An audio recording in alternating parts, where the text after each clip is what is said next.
Okay, today's topic is a topic which was not even talked about before the year 2003. The Jyotishis of India kept this as one real guarded secret. They don't even talk about it. V.V. Raman came here so many times. We had so many astrologers come. Nobody talked about Panchang. Everybody knows there's something called Panchang. In India, all astrologers follow the Panchang. But nobody knows what it is. Some people say, oh, it's simple. There are Pancha means 5 and Anga means parts. It's like you have 5 fingers, like that the god of time, or time as personified, has 5 body parts. And so it's easy. We could easily understand that. So that's all, and that's what they did and left it at that. So today, we will go what we call for the year 1 level to try to understand what is Panchang and why is it so important for astrologers. Firstly, when we talk of time, good time, bad time, happy time, sad time, meditation time, prayer time, it's all about quality of time, right? Time is the same. The quality is defined by what activity we are doing and what experiences we are having. The good and bad is a quality of the time. Panchanga are the 5 limbs. By defining whose quality, we will define the quality of time. So time quality is known by Panchanga. Could you say this word with me? Panchanga. Right. The word Pancha means 5. You see P-A-N with a Pancha. Anga. So Pancha is 5. Anga is body part. Pancha Anga. Yeah. Let it roll on your tongue. Let it roll on your tongue. Okay? Panchanga. Okay. Before we go into fully talking about quality of time, we need to understand these planets in a different way. Firstly, you know that we have Navagrahas or the 9 planets. But why are these grahas said to be personifications of God? Why are these grahas so important? How is it that a planet running in the sky is going to affect my life? What does it symbolize in my life? How does it work on me? That's so crucial to know the root. Rahu is bad. Why is Rahu bad? What is the main reason for Rahu being bad? Let him eclipse light. So what? I know that the eclipse will end after some time. It's not bad for me. The king will fall down. How do I care if the prime minister or the president is going to go? You don't have any light in anything. Well, maybe that's good for me. With so much light around, maybe I've been running around too much. When you eclipse that light for some time, maybe I'll get a chance to sit down and think of God. In fact, eclipses are very good for starting a mantra and meditation. You see the point? What does an eclipse symbolize? It symbolizes the time to stop doing what you are doing and think. You see, so eclipse can be a life-changing feature. What is the most important part of Rahu? What does he do? By which he is bad. Desires. He causes desires, right? By which you are born. He represents the highest desire by which you are born. In fact, he gives us the 3 primary causes of rebirth. The 3 primary causes of rebirth. And that is the 3rd, that is the 11th house, the desire, fulfillment of desire. You see that? Now look at this chart over here. This chart, Aquarius is his own house. And he owns Aquarius. He chooses to own Aquarius because that is the primary purpose of your birth. To fulfill your desires, your hopes. Where do your hopes come from? Your hopes come from Aquarius, the 11th house of the natural zodiac. And how do you get over this? You can, every time you fulfill one hope, there is another thing over there to tempt you. Again you fulfill that, there is another temptation. What is that one sound by which I can get over this one sound? They say that sound for all physical creation is Ka. Like in Kali Yuga, the first sound, Ka. So I say, I want to get over it. Now remember, there are two ways. Ka has to take Ka upwards or to take Ka downwards. I can take anything upwards by adding fire to it. Have you seen that? You take water in a pot, put heat from the bottom. What happens to the water? It goes up. Okay? And when the water goes up, or the vapors go up, I can put a glass on top and put some ice over there, or something cooling, and the vapors can touch that cooling and come down. So what takes things up? The heat takes it up. Ra. The heat is Ra. Please say the sound with me as I say. Ra. So Ra takes things up. It takes the Ra or the fire. Ra, the fire, takes your prayers to God. How will your prayers go to God? They have to go up. It goes up with Ra. It comes down with La. La is the cooling. La is earth. La, that is why La is earth. Ra or fire takes it up. La or earth brings it down. Okay? So now, my primary purpose of creation, whatever be the creation, it's a physical thing. I say it is because of Ka, desire, right? I said, oh desire, why don't you take me to God? Why am I desiring? Whatever be this desire, let it go up to God. So to this Ka, I add Ra. And I say it fast. So it becomes Kra. And to this, I add the sound which reminds me of my mother. Im, that is God, from Isha. So I get cream. Please say this. Cream. Cream. Cream. So when you say cream, that means I would like to get over this root source of my creation. So, Ka, when you say Ka, you are realizing Aquarius, one reason of your creation.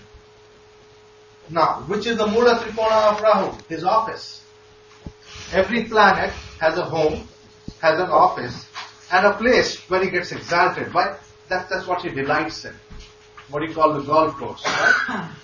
For top executives, they have a home, they have an office, and they have a golf course. Is it not? They get exalted over there. I made the deal today. They get exalted when they make the deal, right? So, you have a home. All grahas are like this. You've got to understand that.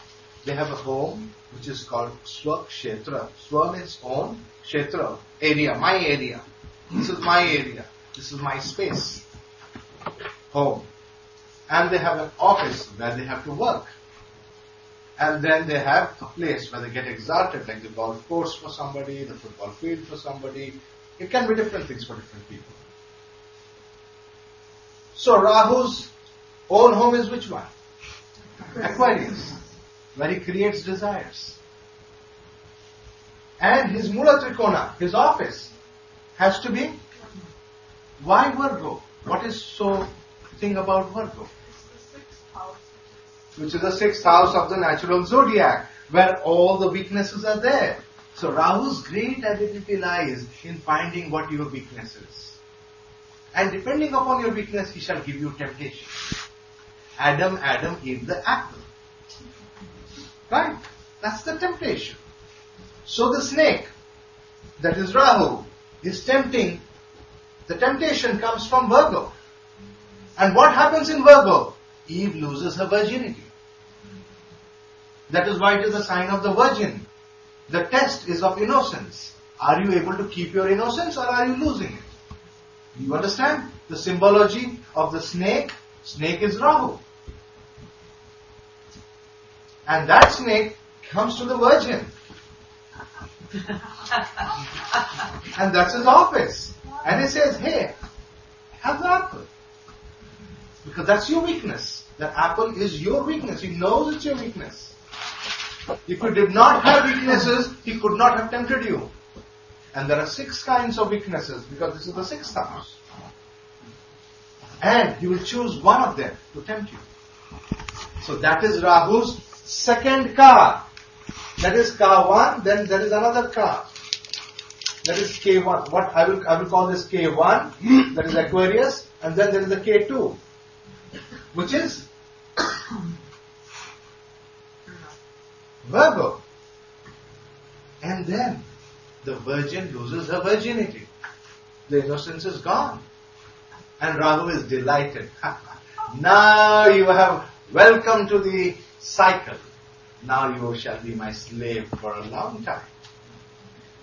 Okay, because now you are trapped. You have eaten the apple. You are trapped. There is no way out. Then what happens? You keep eating that apple, keep eating that apple, keep eating that apple. And a day comes when the innocent little girl who is a virgin becomes like a prostitute. Gemini. That is the worst car. The body's worst situation where the body can be. The body is sold like a slave. Slavery, virgin, prostitution, all that comes, all the dirty things come out here. That's his exaltation he has achieved. He has ruined you completely. So you see, there's a third car. There's a third car, K3. So, if I have to get out of this cycle, so this is the cause of birth. The cause of birth are the 3 cars. Now I said 3. What was the word I said? 3 cars, right? Say it fast. Right. You know it now. It's called Trika. That's how the word Trika is derived. From the 3 cars.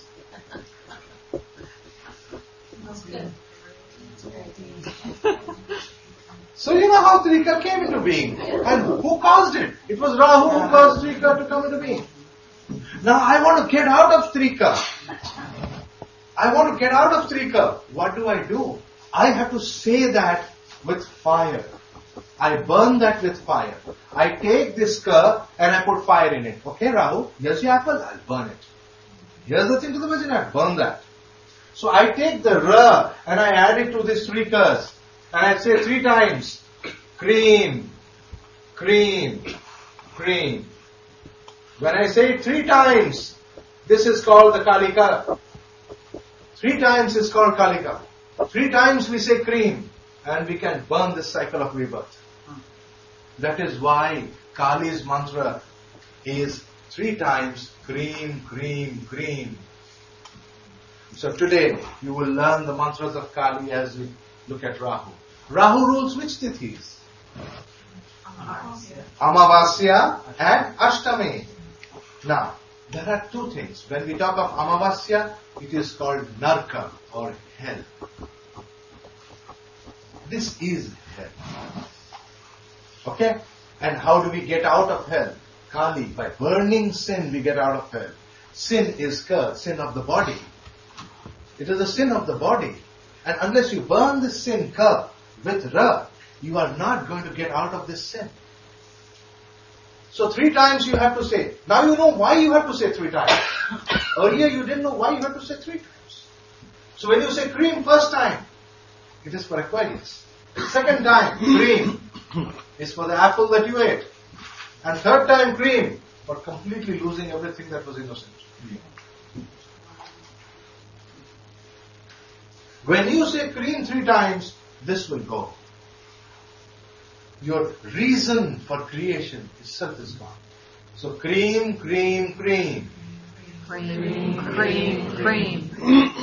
So the basic mantra is cream, cream, cream, and then kalike. Kalike. Cream, cream, Kalike swaha. Can you say that? cream, cream, cream, kalike swaha. Cream, cream, cream, kalike swaha. Cream, cream, cream, kalike swaha. Beautiful.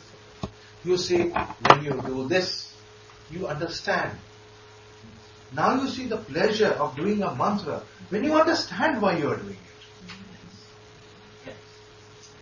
So if somebody does a painting with a tongue coming out and all, I say, okay, you are a good artist, but you understand nothing. It is important to understand Trika before you do that. Okay? Good. So now we understood this. And what is the other Tithi that is ruled by Rahu? Ashtami. Ashtami is Krishna. Just like Amavasya is Kali, Ashtami is Krishna. So just as we did Ra and we took it up, we can also get out of this cycle in another way. One was by burning sin of the body, the other one was by begging for forgiveness. Two ways you can get out, right? One, by burning your sin, and two is by begging for forgiveness. Begging is La, earth element. Forgive me, La, earth. Clear the earth. So then I add K-L-I-M. You see that? Clean. So say it. Clean. Clean, Clean, Krishna, clean. clean, Krishna, clean. You know, I used to be a kid. When I started this mantra, I used to play with it. Clean, Krishna, clean. Krishna shall clean. So, you know, I used to do that. So it got into my head. Clean is for cleansing, cleaning, but forgiving. By forgiving us our sins, we are cleansed. So clean is cleansing. Forgiving is love that comes with this. So clean, said 3 times. Clean, clean, clean. See? Aquarius, Virgo, and Gemini, and the Ashtami, the energy of the Ashtami, the great flaws of Ashtami shall go. Ashtami relates to death, the 8th house. See, Ashta is 8th house. Ashtami is 8th house related, death. You are dying. Why are you dying? Why are you dying before death? We all have to die one day, but how many times have we died before that? How many times we have died and we have come out of that death? Why do we have to die so many times? Stay clean so that you don't die before the time to die comes. So, by saying clean, we can save ourselves from dying before. Save ourselves from this temptation of the apple. Save ourselves from falling in the temptation again and again and again. By saying clean, we do that. One is prevention, one is cure. Clean is prevention, clean is cure. You see the difference between the two? Clean is prevention. Why did you have to eat the apple in the first place? Stop eating the apple now. Prevention. And clean is cure. I ate it. I made a mistake. I need to burn myself and cure myself. Okay? Did you get it? So now you understand Rahu better. Shall we?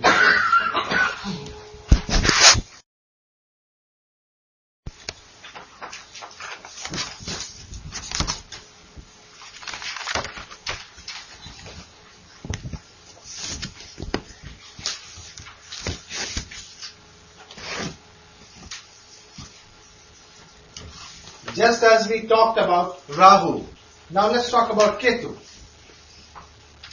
Now Ketu's own sign is the sign Scorpio. Right? What is the great thing about Scorpio? What is the power that it has? Transformation. transformation. Also Ketu indicates mistakes. Mistakes are indicated by the 8th house. That is why it is called Nija Dosha. We talked about Nija Dosha yesterday. Your own fault, your own mistake. So you make mistakes because of Ketu. 8th house. That's where the mind is debilitated. That's where the awareness is going. We did that yesterday, right? So that's Scorpio. That is why the moon is debilitated there. So when that awareness is going in the 8th house, when the consciousness is being lost in the 8th house, when the moon is getting debilitated, that is the beauty about, that's the power of Ketu. Where you are totally unaware. And what is it that you are definitely unaware of? Your God. You still are aware that, let us say that I am doing something wrong. I am also aware I am doing something wrong. But what you are unaware of is God. There is a presence right here, right within you. He has always been there. And you are totally unaware of Him. You think you exist. You think He doesn't exist. Deep inside you don't believe in His existence because you are totally unaware of Him. That deep unawareness, and what a terrible mistake. It is the mistake of your very creation. You have been made in such a way that you are not even aware of the God who is right within you. Ask yourself honestly, are you really aware of Him inside you? You are not. That's strong. That is the biggest mistake. Of all the mistakes, that stands out. And that is Scorpio. Right? So, the first awareness is the awareness that you have to get over this mistake of creation. And that is, I made a mistake. That is Scorpio, A or A. Actually it's A. Right? Then comes his Mula Trikona, his office, Ketu's office, is a sign Pisces, which has to do with feet. What are the feet? What is so important about the feet? For all creatures, whichever direction the feet shall point, that is the direction the creature shall go. So if you see Pisces, it is symbolized by two fishes. You know, one head is like that, and one head is the other way. Right? So we always have the option of going in one of these two directions, front or back. One of the two options is always open to us. But we are all that these two primary directions are the material direction and the spiritual direction. The two directions are material and spiritual direction. What is the second biggest mistake we are making all the time, every day, every moment of our life? Going towards the material. We are constantly going in the material direction. Constant. Yesterday evening when we were talking, remember, we talked about Ramakrishna and his greatest achievement, which I don't think, to my knowledge, a living soul has done that in the last 500 years. At least 200, 400 years. Will not touch money. Money is the biggest trap. You have become a slave of money because of Kubera. That is Kubera's trap. And how do you get out of that? The spiritual direction is totally opposite that. So Thakur, Ramakrishna, could not touch money. Something in his system. You know the funny story? Vivekananda didn't believe it. Of course, he was very scientific. And so what he did was, when he was sleeping, he quietly peeped into the room and crept into the room and put a little bit of money under his, when he rolled, he put a little money in his mattress. Mattresses, right? I've seen the bed. Fortunately, I've seen. So put a little money over there. And he went ran out quietly, crept out of the window, and was peeping from there. What's going to happen? He talks so much. Don't touch money, don't touch money. Let's see. Thakur was in deep slumber. He rolled on the side and jumped out of the bed as if he was a ghost got him. Hey, he just jumped out, right? And he shouted, there's money, there's some Rajas has come, evil has come. And he threw the mattress up and he said, money, who put the money here? Started shouting.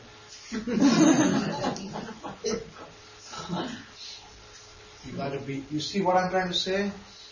You got to change the direction of your feet.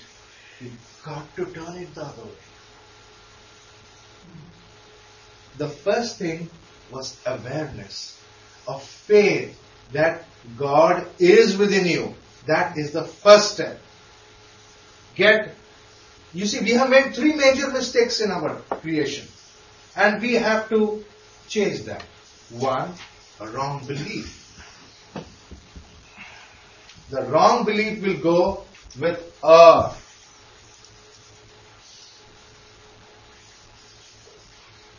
Okay? The direction. Now, I have a very beautiful way of remembering direction. You know? Have you heard of U-turn? How do you change your direction? How do you go back on the road that you came in? U-turn.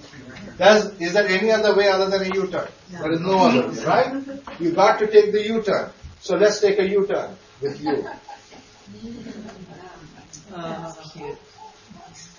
It's you, ooh, right? Take the U-turn. Go back. That's what, Prabhupada, when he was talking back to Godhead, go back. Take the U-turn now. How long are you going to wait to take the U-turn? You got to take it sometime in your life so that you can reverse the second mistake. You are fully aware. It is not that you don't know. You know, but still you make the mistake every moment. You all do. The third big mistake is exaltation.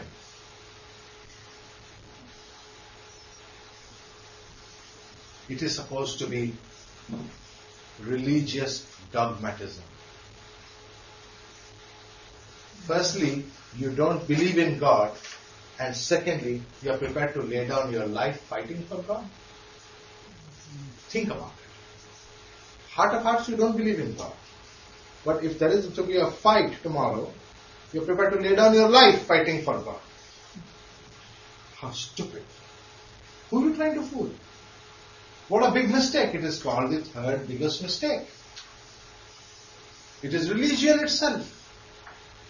Remember this, you need religion to know God. But you have to go away from religion to be with God. Because God does not have a religion. God does not have a religion.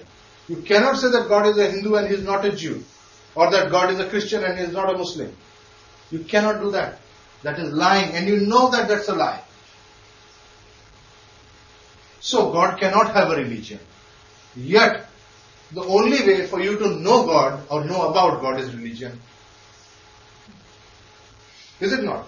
You want to know about God, you read Judaism, you'll know about what the Jews think. You read Hinduism, you'll know about what an average Hindu thinks. You read Shaivism, you'll read about the Shiva. You read Vaishnavism, you'll know about Vishnu. So you need religion to know God. You see, 9th house of knowledge. No. This is the 9th house of knowledge. So this is Ketu's exaltation. He will let you know God. How many religions are you going to study?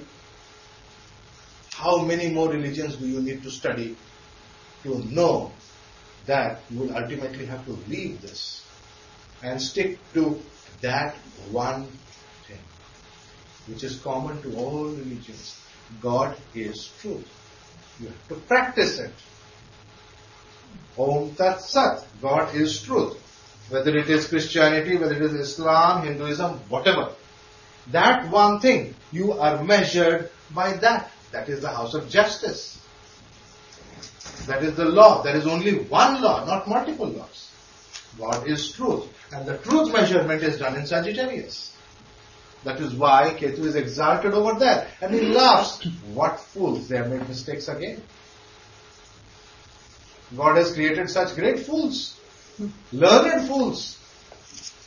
Pious fools. And that destruction of religion, to say that I do not belong to any religion. I belong to all religions, yet I do not belong to anyone. That is you shutting your mouth.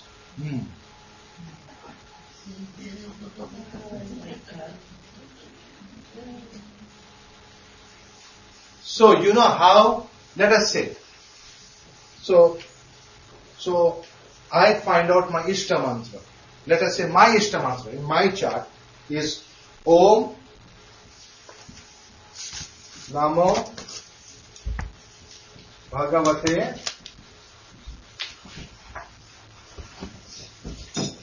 Vasudevaya.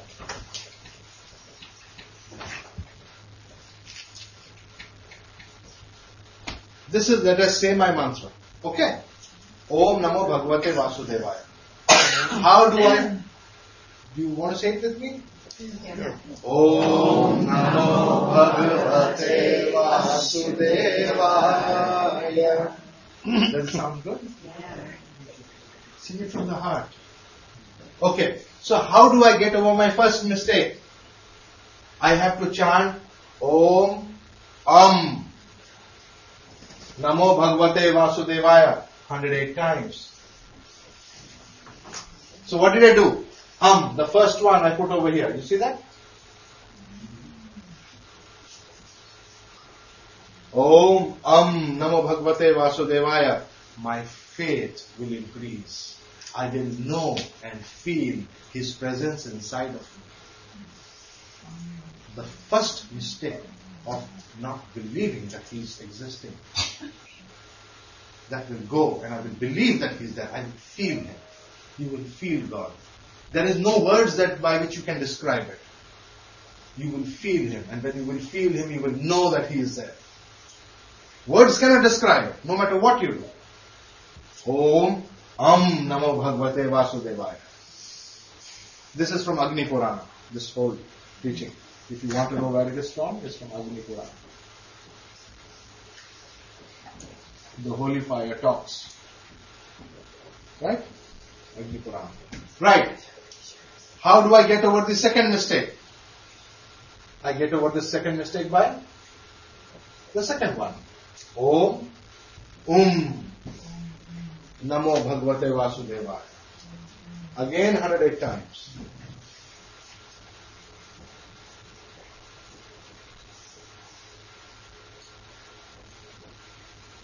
And the third one.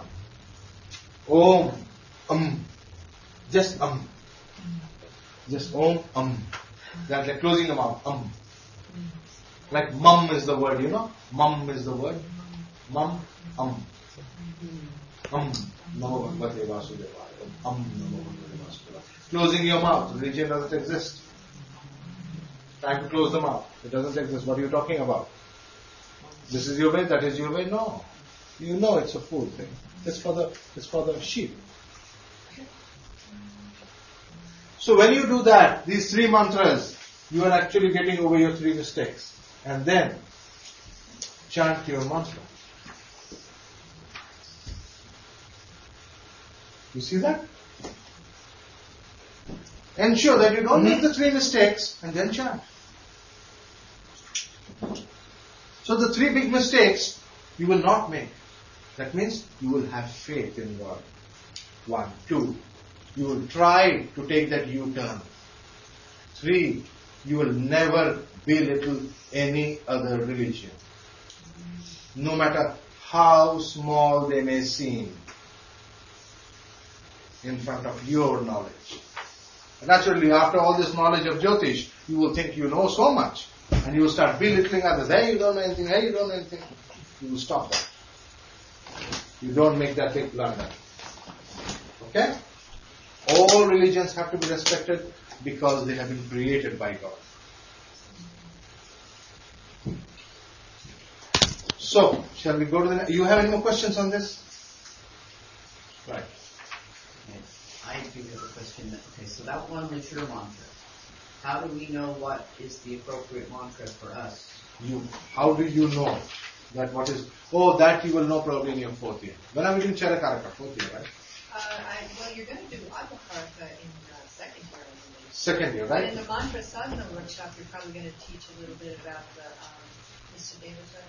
That is so much understood.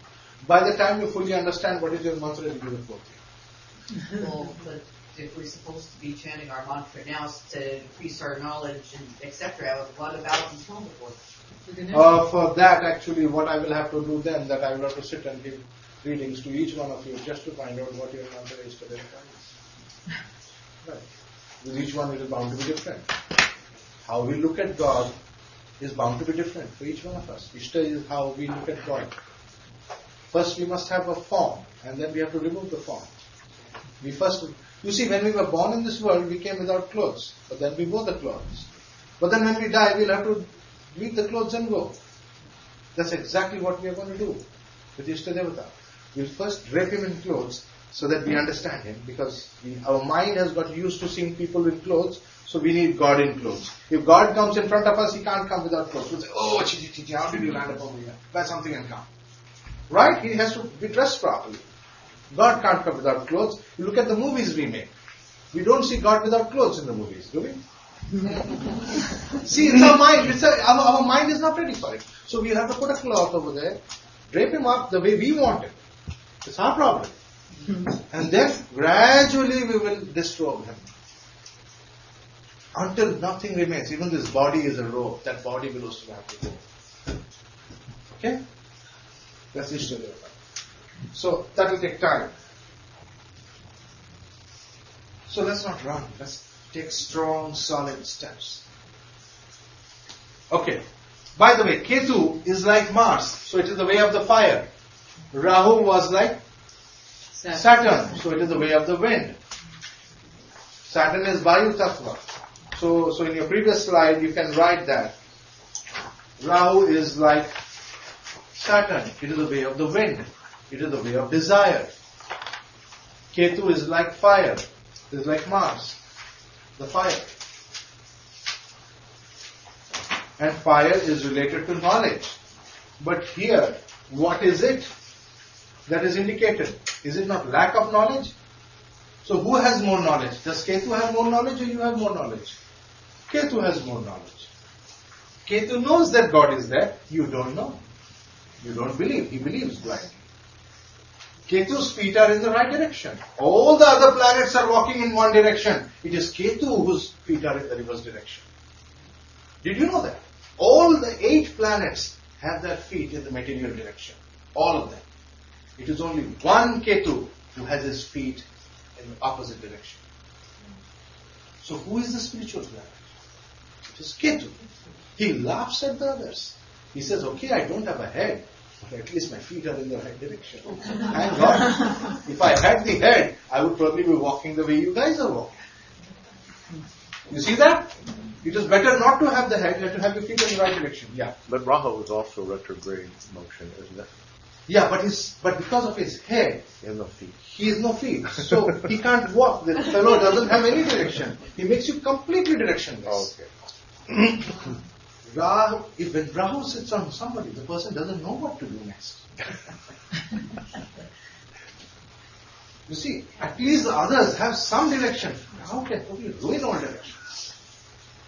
Ketu is reverse direction. He's the only one whose feet are in the reverse direction. That is why there is a beautiful dictum in Sanskrit. This is Viparitam Ketu. He is always going in the reverse. He doesn't care. Anything he grabs, he puts in the reverse direction. If he grabs a tree, he says, tree, go for moksha. He grabs you, you go towards moksha. That's all he does. His job is to catch everybody and put them in the other direction. Take the U-turn. So, this is the second one. And the third one, he demolishes your belief. You believe in God. You think you understand God. Here, I'll test you. He is the one who tests you. So, this is what happens when Ketu sits on somebody's head. His faith in his religion can, whatever warps are there in your head, it will show up. And you could become a fanatic. Fanaticism could develop. Because he's testing you and he's laughing over that. Oh, you thought you know God. So what in reality is he doing? He is proving to you that the religion that you follow has these flaws. Whichever, you take any religion, I can show 10 different flaws in the religion.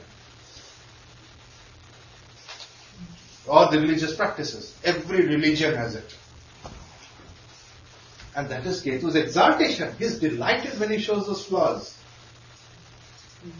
And when you see the flaws, don't you know flaws in your own religion? I know flaws in my religion. I know big flaws in my religion. I feel bad about it. I feel miserable. You go to that Jagannath temple we read the other day. The lady went to Jagannath temple. She was doing parikrama of the temple. The Panda was doing parikrama and he grabbed her bag and ran away. like he gave moksha from her money. So, that's bad, right? And no one can do anything about it because he was there. There's no proof. Nobody. There are no eyewitnesses. This is crazy. So every religion has its minuses, and that is him laughing at your face. He laughs at your face when you say that there is a religion. God does not have any religion. Because God is for all creatures, including the plants. And they don't have a religion. So that way they are better off than us with heads. Whose head is the biggest? The human being. The bigger your head, the bigger is your religion. The plants and trees don't have heads. They don't have a religion. Is it not shocking? Within all of us there is a certain amount of fanaticism for our birth religion. All of us. There is a fanaticism for birth religion. We either love it very much or we hate it very much. That is, both is fanaticism. To hate it is fanaticism, to love it is fanaticism. But to ignore it is wisdom.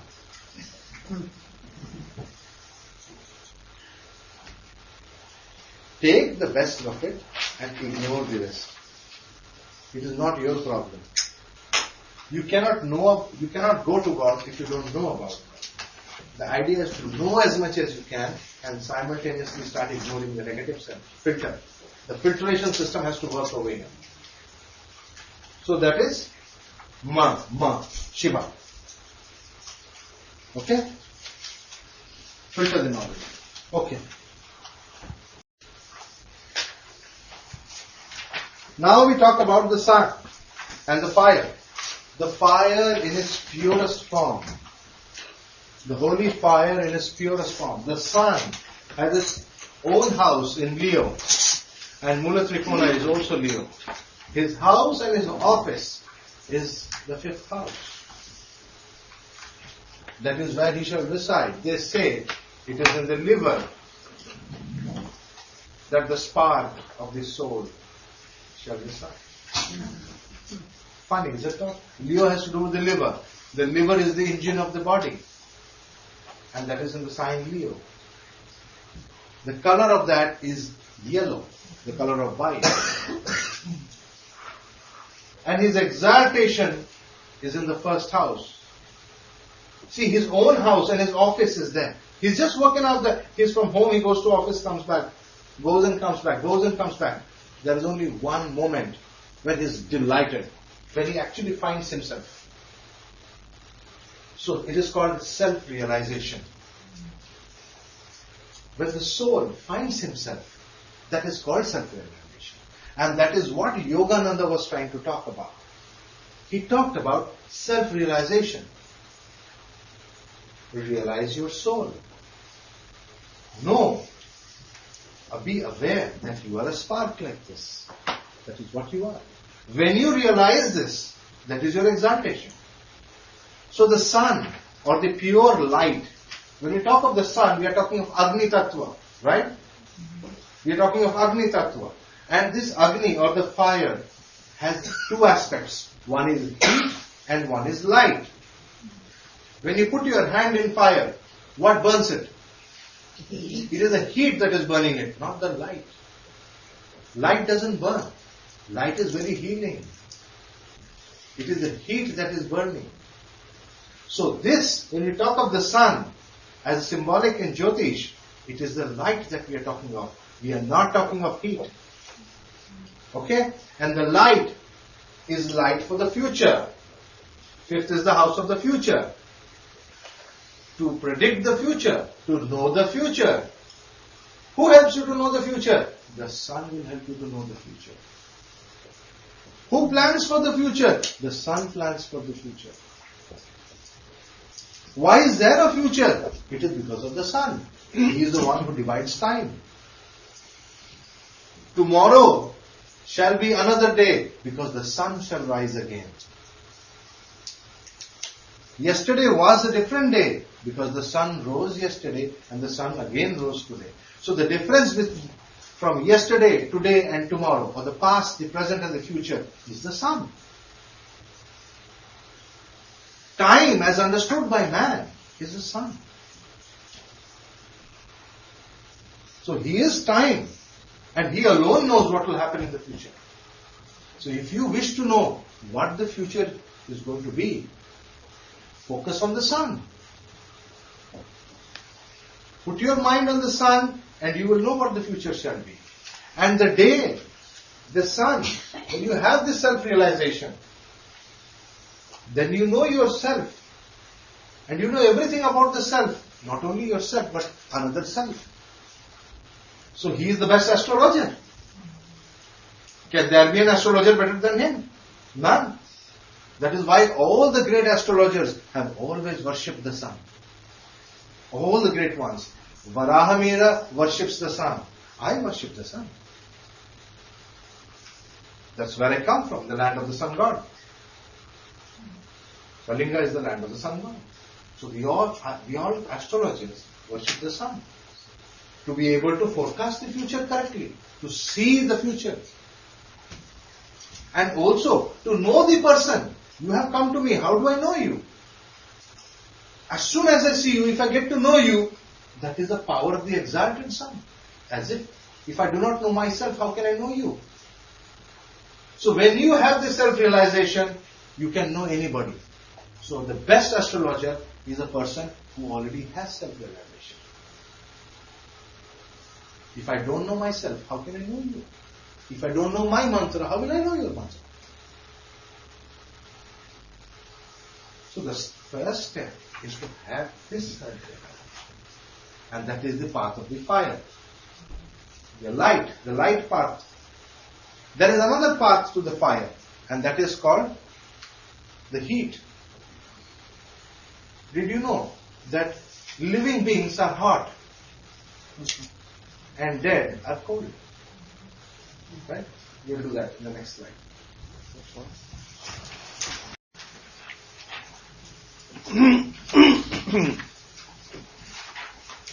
Here we talk of strength and Mars, and we again talk of Agni Tattva. Agni has this second aspect to it, which is called strength or the heat. A strong man has a lot of heat in his body. A weak man has no heat in his body. And where does heat come from? It comes from food. Right? The food that you eat is digested where? In the stomach. Stomach is again fifth house. Leo. And from there, the heat is distributed. So, in the previous slide, you can write down source of energy. In the previous slide, we are seeing source of energy. From where the energy is coming. And in this slide, you write down use of energy. From where it is coming and where it is going. Energy must flow. Energy must flow every day. It comes from one and it goes up. So these are the three exit points for energy. Do you see that? It came from Leo and Aries. And it is exiting from Aries, Capricorn and Scorpio. Scorpio is the own sign, just like Aries is his Mula Trikona and Capricorn is his exaltation. when you have energy, it depends upon the level of energy you have, Most people have enough energy for 8th house. What is 8th house? For transformation every day. For coming back to life, for waking up. You need energy to wake up in the morning. Just like starting a car, When you start a car, how much energy it requires? Subsequently, once it starts running, you don't need much energy to keep it in motion. It is the starting which requires a lot of energy. So in the morning, waking up requires a lot of energy. Most of you will agree with me in this, right? Yeah. You wake up in the morning, you don't feel like getting out of bed, you are rolling on it, right? Your body feels tired. Oh my God, let me hang on for a few more minutes. It's the startup energy, right? What do you say, Sarah? Agreed? So you see, the startup energy can be very, very difficult. You're rolling, falling on. It's difficult. All you have to do is to look at your 8th house. It is the energy that is required to wake up and go to the toilet and cleanse. 8th house is cleansing, right? When you wake up, you feel dirty, you got to brush your teeth, use the toilet, take a bath, all that 8th house energy. You have to do that fast, quickly, and cleanse your system. And then you think about your life. Oh, I need to do this, I need to do that, I need to study, I need to think, I need to do brain work. And then if you have any energy left, you will put it to work.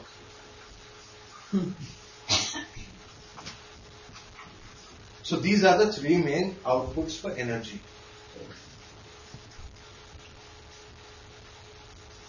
And if these 3 output points are blocked, choked, who can choke? Which planet chokes? Saturn chokes.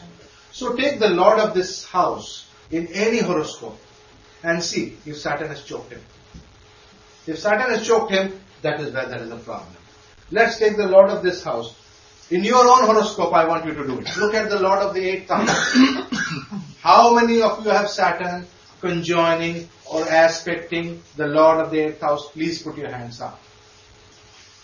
Right. All these people have problem waking up in the morning. What about if it rules the 8th house? Well, it is 8. 8 is 8. You still conjoin. You still have a problem. Do you see what's happening over there? So don't blame yourself. Tell them this is my chart.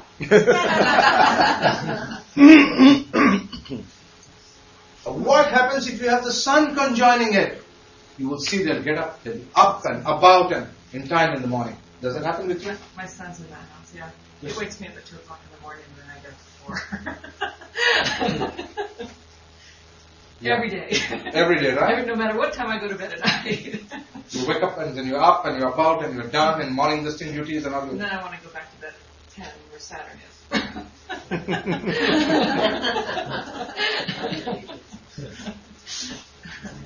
Do you see that? How it happens? When the sun aspects or conjoins the 8th Lord, the person will be up and about in the morning.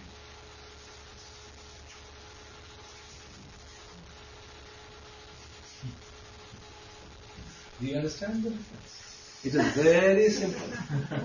My 8th Lord is in the 5th house of prayer with the sun. I am up and about in the morning because that is my prayer. I have to be. It is linked to a prayer. So you see, this is how it happens because sun has to do with prayers. And that is how you link your mind to prayers. The 5th house, you see. 5th house is his home, it's his office that you did just now. So if you link your waking up and your morning duties to a prayer, you will wake up in time. That is the only way to do it. Only the sun can beat Saturn. Nobody else can do that. So put yourself on a prayer practice in the morning. That I have to get up, finish my bath and do my mantras in the morning. If you do that, now you're waking up and doing mantras.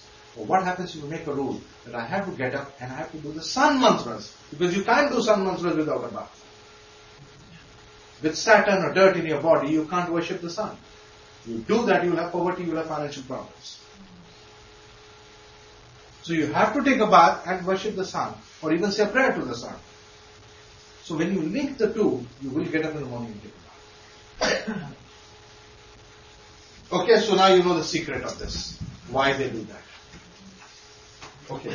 Now, the first house has to do with the energy required for living, for your protection, for living your life. We need energy to stay alive, to stay awake. We woke up, right? But you need energy to stay awake. Otherwise, if you go to Orissa, you see afternoon 2 o'clock, all red lights on in all government offices, every office. Everybody is having a meeting. How come everybody is having a meeting? They are snoring, you can hear them. The whole state sleeps. 2 to 5, they wake up again. Because they got 8. So what's happening? They don't have enough energy to stay awake. So if Mars is bad in a horoscope, I say, oh, by afternoon this guy is going to sleep. By sleeping in the afternoon, you are making Mars weak. It is showing your Mars is not good enough. You don't have strength in your body. You don't have proper energy system working. It just proves that it doesn't work properly. And the energy to work, 10th house. How much energy is available in your system to work? That will depend upon your 10th house. How much of Mars? I have Ketu exalted. Ketu is the grandfather of Mars. Right? If Mars thinks he can work, Ketu will teach him how he can work. So can you see how much I can work? Right? Sarah seems to be having the laugh of her life. I said Ketu was the grandfather of Mars. Yeah. If Mars is bad, Ketu can be horrible. Right? You can keep on and on and on and on. Everybody was yesterday like burnt out, so I had to stop. Every day it's you guys who are getting burnt out. I'm okay. And everybody seems to be worried about me being okay. Actually, I'm worried about you being okay by the end. It's the reverse. Have you observed? It is the 10th house. How much energy do you have to work? That means your energy systems in your body is not working right. You are doing healing, you are doing all kinds of meditation, all kinds of food. You are the guys who are so bothered about right chai and rose chai and this chai.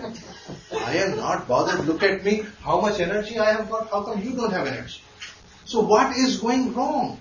Study your charts and study these 3 houses properly and their lords properly. Because the first calculation of longevity is from these 3 houses. The lords of the first house, 8th house and 10th house are taken for the first calculation of longevity. And if they are strong, you will live long. If they are not strong, you will die early. So make these 3 lords strong and live a full 108 years. If you can. So what have I taught you from this last 2 slides? It is your energy system. You think about your whole body as an energy system and manage your energy properly. And if you are going to manage your energy properly, you will live 108 years. That's what my Gurudev said. I'm only 95. I got a couple of more years to go. Well, he didn't touch 108, of course. No way. But he went up to 96. And he was walking till the end. Right? He could walk long distance. Just one. You see that? That's my point. It has nothing to do with where you are living and what you are eating. It has to do with managing your energy.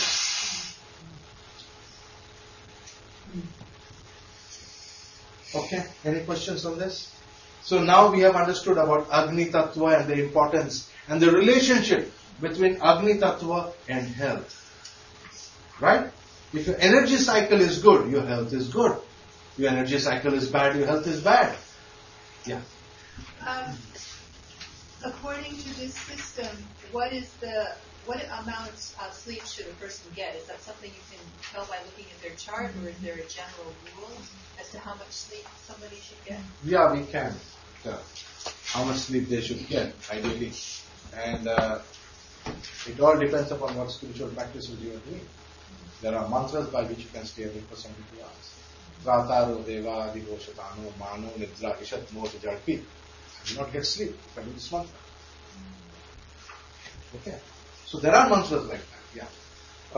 Maybe I'm wrong, but in my experience, men need to cool down to go to sleep at night, and women need to get warm to go to sleep at night. Does that have anything to do with Mars? Or? No, it is just your experience. Okay, so it's not true. It's not true. It's your chart. It is your chart. Perhaps you have a hot lagna and a cold 7th house. The lagna must be, you are Scorpio rising, right? So your lagna is ruled by Mars. You need to cool down. 7th house is ruled by Venus. You need to warm up. That's why it's your experience. See, it is like this. It is just that it is your own cycle. You know your body. You are sensitive about your body. People should be sensitive like this. This is what they should be. They should be sensitive about what your body needs. If your body needs to sleep, sleep. But I've slept with lots of women, and it's always the same. The important thing, the important thing is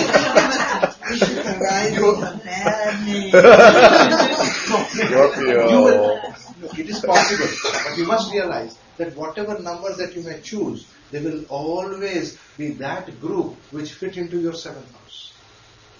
Oh, I see. Okay. Right? So we are clear on this, right? It is your, and he understands the system. His lagna is Mars, his 10th lord is Sun, and 8th lord is Mercury. So 2 factors out of 3 are pure energy. He is high energy person. You see that? Very high, very high energy, very strong Agni. So you got to balance that. So we need to understand what our body system is. And when we understand our body systems, depending upon the strength of the lords of these 3 houses, our natural management is good. Let us say somebody's lagna lord is very well placed. Then the person's overall management of energy in the day is very good. 8th lord is very well placed. His waking up energy is very good. 10th lord is very well placed. His work energy is very good. So depending upon these 3 lords, it shows how good your energy management is. Okay?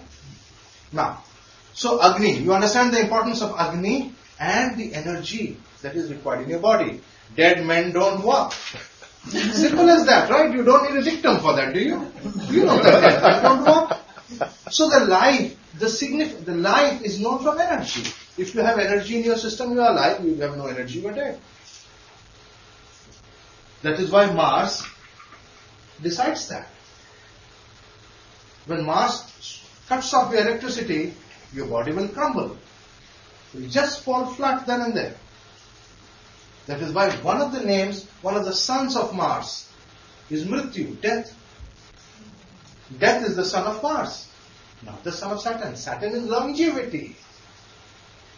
Saturn is longevity. It is Mars who is death. Understand the difference. Saturn would love if he could live in this planet for 500 years.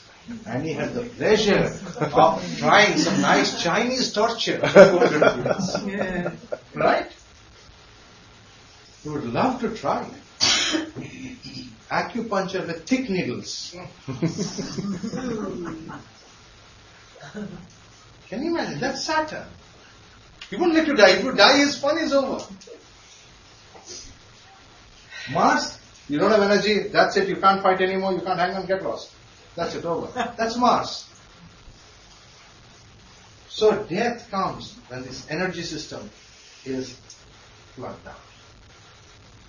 And there is one tiny generator in the body. There is only one generator. Do you know that there is a generator inside your body? It's called Atma.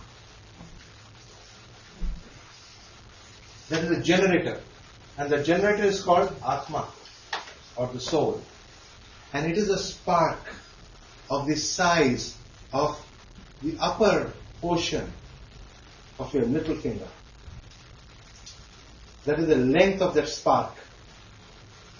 And it is thin, 1/100th the thinness of your hair. It is a thin spark. 1/100 the thickness of your hair and of the length of your little finger. And that is the generator. So, who is the best engineer? Is it not God? With a tiny little thing like that, He causes this machine to function for 100 years. And we have huge generators making so much noise. And still we can't make a machine function for 50 years. So Atma generates all the energy in the body? Atma is the generator. When the Atma or the generator is removed from the body is without energy, it is dead. So we generate physical, we can generate physical energy like chi or prana from Atma, from doing mantras or something. Why? The Atma. Why? The Atma is the generator. Food is one of the fuels. One of the fuels is food. The generator is the Atma, the soul, the sun. And the wire, you have wires running out of the generator that go into all these things. That is Mars. Mars is your electrician, the naughty electrician. He puts wire sometimes there, sometimes he pulls that out, puts it there.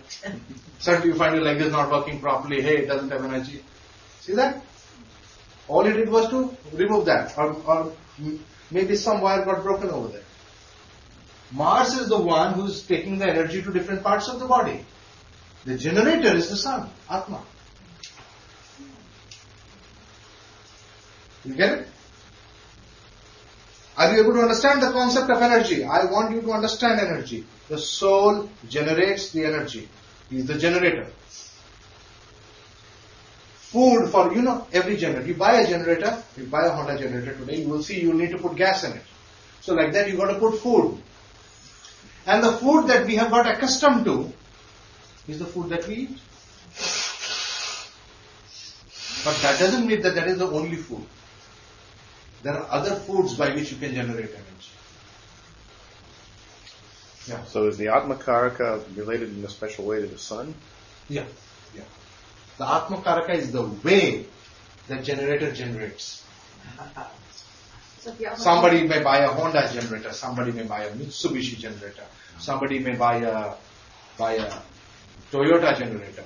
There are 8 types of generators. So we need to find what kind of a generator was fitted in your system. That's Atma Karaka. If the Atma Karaka is poorly placed, in that will reduce, say, the energy Yeah, available. it's like when you go to a dealer, there are 30 different generators.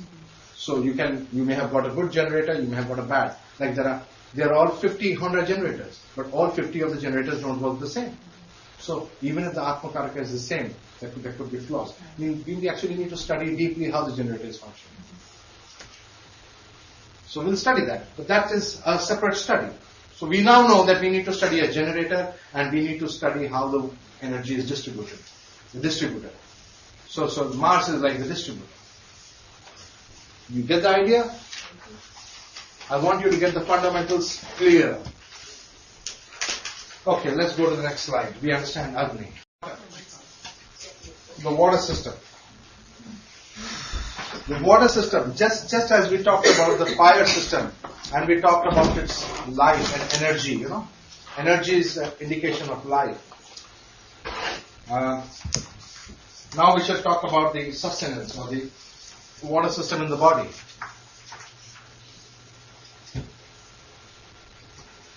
The soul is the generator, as we talked about. Now the generator has generated power, and the power has been given to different parts of the body.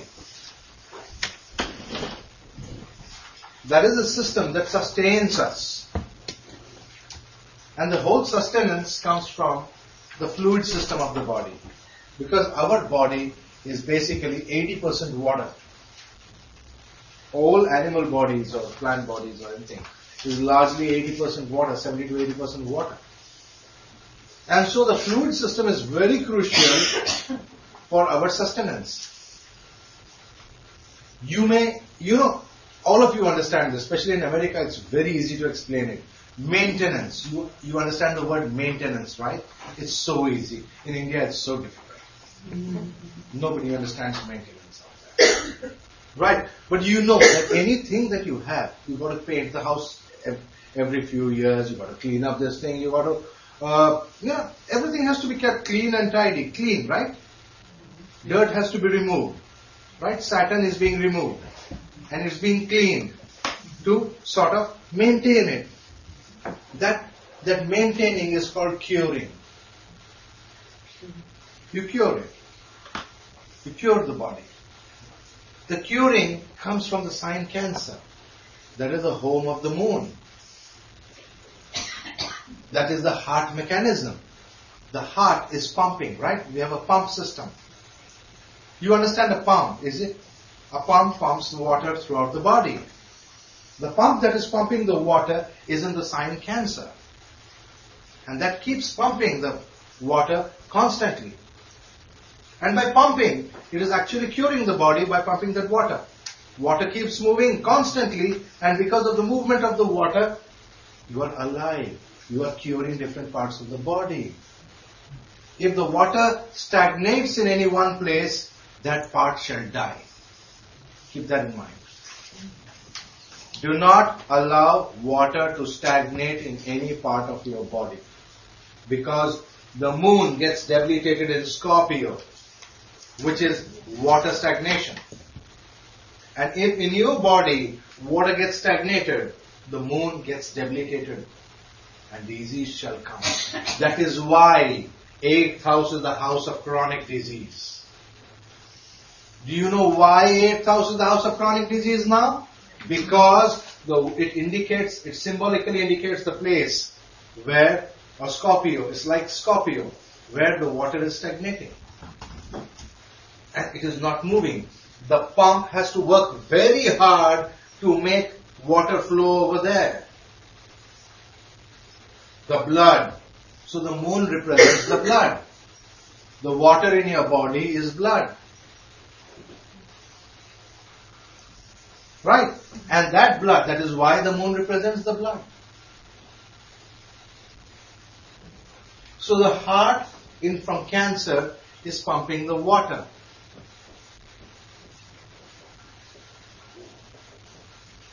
We have, other than water, we have another system, another fluid system in the body. Anybody knows what it is? Lymph. It is the lymphatic system. The lymphatic system is controlled from Taurus, from the throat region. And from Taurus, which is the exaltation of the moon, the entire lymphatic system is controlled.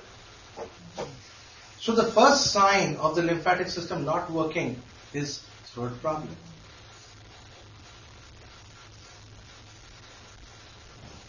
Some people are just coughing, they have irritation in the throat.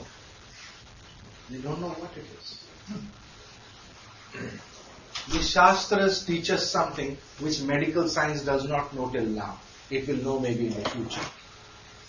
Every day, exactly at sunrise, it is a medical thing that happens in the human body. And any living creature's body. A very, very tiny droplet of nectar is dropped from this throat, from the tongue, bottom of the tongue into the throat.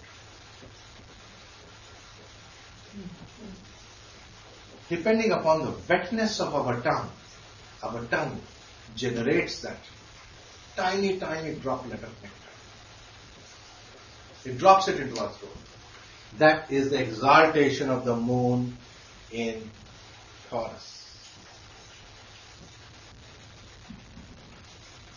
So the nectar of immortality, which keeps us alive, keeps all the hormones alive, keeps all the white blood cells moving, keeps the entire lymphatic system moving, comes from Taurus. What's the connection with sunrise? See, the thing with sunrise is, that is the body's connection with sunrise. Because that is the energy system. When the sun rises, wherever you are, so you see, what is really jet lag? When people say, I got jet lag, what is really jet lag? Your energy system has not yet adjusted to the sunrise of the new place. You have moved very fast from place 1 to place 2. So the droplet gets delayed, which should roughly come every 24 hours. It is not coming 24 hours, it can go forward. It tends to get delayed. So you are without nectar for 6 hours, and that is jet lag in the system. Vedic scientists have proved that if you sit in the sun, you get over jet lag faster. Lakshmi has a beautiful point. The latest scientific proof is that when people sit in the sun, they get over jet lag very fast. So what is happening when we sit in the sun? We are adjusting to the new heating system. Yeah.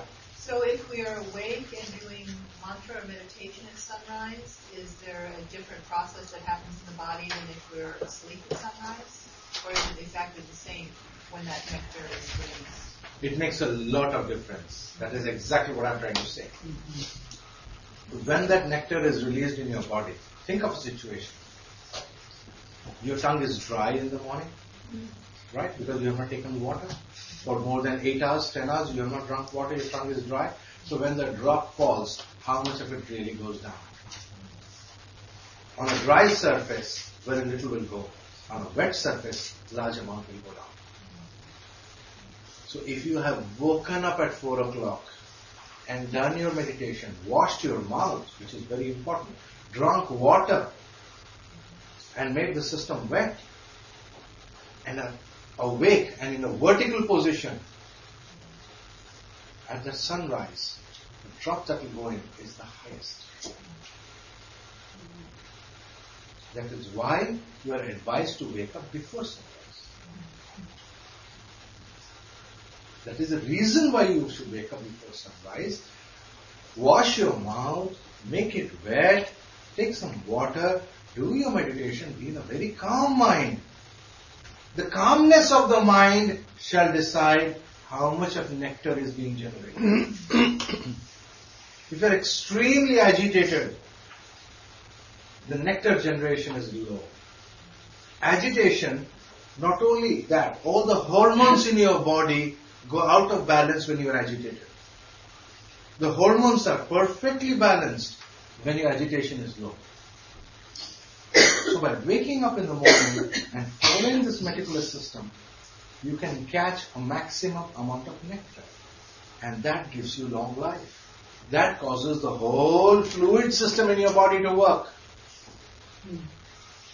And that is your natural cure without medicine.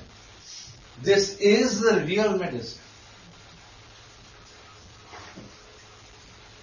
You can order your body to have natural medicine, preventive, before anything else happens. Okay? So do you understand the moon's own sign? The own sign of the moon is Cancer, but its office and his exaltation are all here in Taurus. Because it is the nectar which is very important. And this nectar has been beautifully explained in the Shiva Purana, where Shiva is seen in deepest of meditation holding bowls like this. He has 8 hands. Bowls of water. Bowls of water. 2 bottom have 2 bowls. Then again 2 over here, 2 more. Then 2 more hands are like this. And the last 2 are pouring 2 waters over here. You see that? So when he pours that water on his head, the mantra that the sages are saying is Om Jum Sa. Say that mantra. Om Jum Sa. So the sound by which that water falls on the head of Shiva is Jum. He raises it with Om, drops it on his head with Jum, and Sa stops the drop. And the next 2 arms come up with Om and drop with Jum, stop with Sa. So with Om they are lifting water, with Jum they are pouring the water, and with Sa they are removing the water. So what is the sound in which they are pouring the water? Jum. And then Rishi Atri, the great Rishi Atri, His name is Atri. He is supposed to be the father of the moon. So Rishi was Atri, the father of the moon. See, we are talking about moon. I'm only talking about the moon. Rishi Atri is the father of the moon. What does he do? By his deep meditation of Shiva at that time, he places the moon on the head of Shiva. And as the moon went to the head of Shiva, at that time the water which was falling on Shiva's head touched the moon and became nectar. And that nectar goes down into the whole body. So the way you can increase the quantity of nectar that is dropped into your neck every morning is by meditating or by reciting Om Jum Sat. Jum is Jiva. That's what you have joined. The path of life, the path of curing. Jiva, Jum. When you say Jum, you increase the amount of nectar that is formed at the base of your tongue. And that will start falling more. If you have more nectar, more will fall. So you will cure yourself more. Your hormonal system will start working properly. Your brains will work. Everything will work properly. Because it's a chemical body inside. Keep that in mind. That is called Mrityunjaya. To come back from life after death. Regenerate, rejuvenate. So now you understand this? Mrityunjaya, Shiva and the moon. And Rishi Atri, you understand, is associated with the sign Taurus. He is the Rishi of the sign Taurus, which is the exaltation of the moon. If you only think of him, they say the moon will get exalted. Just to think of Rishi Atri, your moon will get exalted. He is the teacher of Ayurveda. Anybody who wants to learn healing, anybody who does healing, anybody who does any kind of healing has to just remember Rishi Atri. Now, what is the mantra by which I can remember Rishi Atri?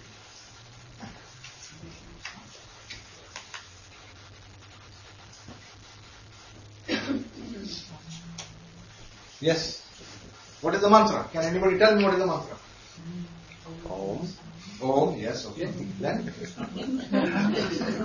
Om has to be that. That is true. A Rishi will not come without Om. Yeah. Atriya Namah? Rathanga Chakrapane. Rathanga Chakrapane?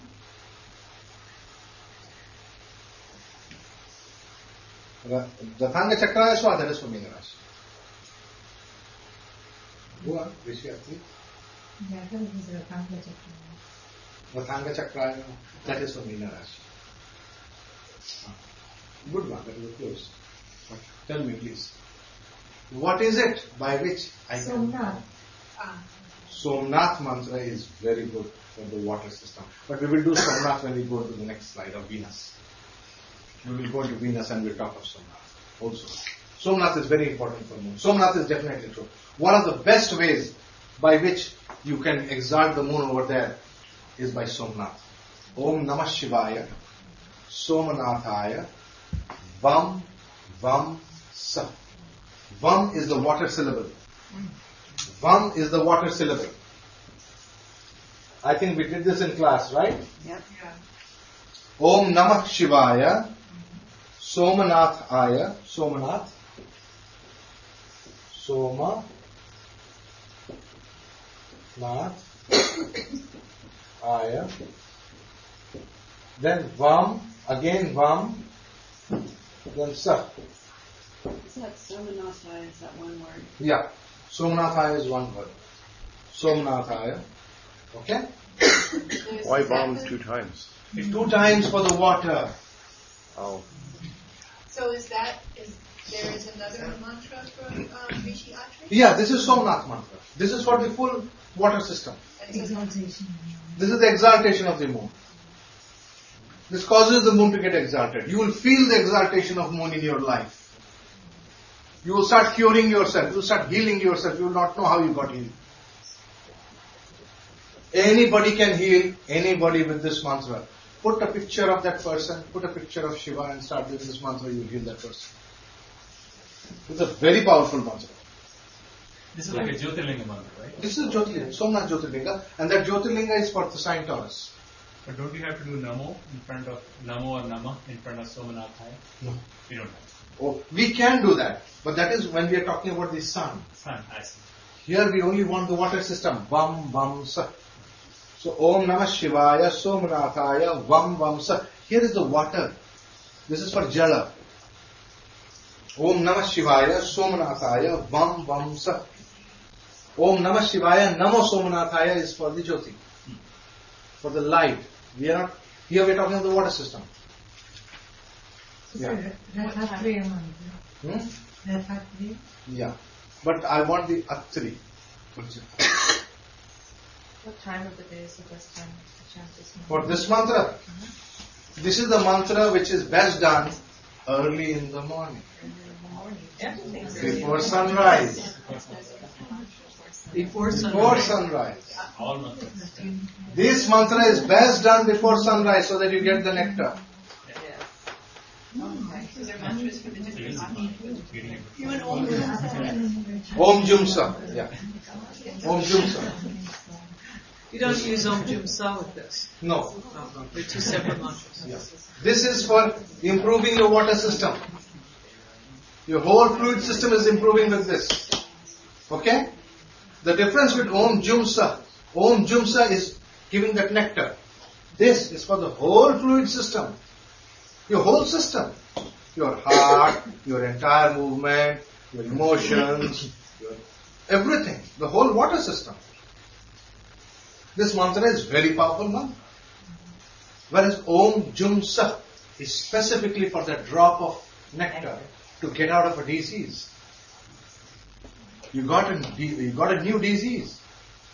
And so you want to get out of it. Start Om Jumsa immediately. So that more nectar comes and you get out of it.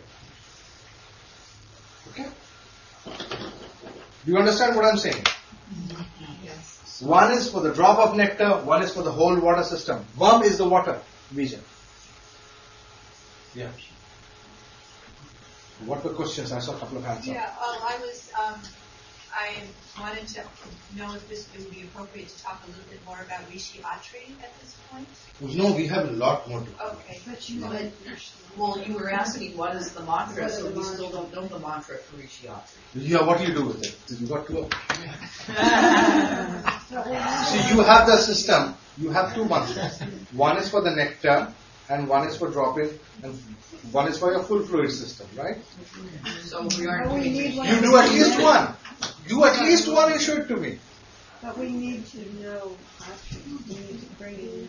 You need to bring Atri Brahmane into your life. Atri Brahmane. Actually, what? Om Atri Brahmane Namah. He's a Brahmarshi. He's a Brahmarshi. He's at that level. He has the power of creation.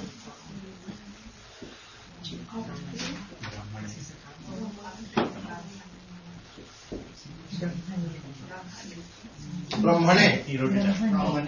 Yeah, Brahmane. He wrote it down. It's not name, it is name. You have to learn. No, this is the American problem. This is the American problem. You have to learn to say Rana. No, it is not no, it is Rana.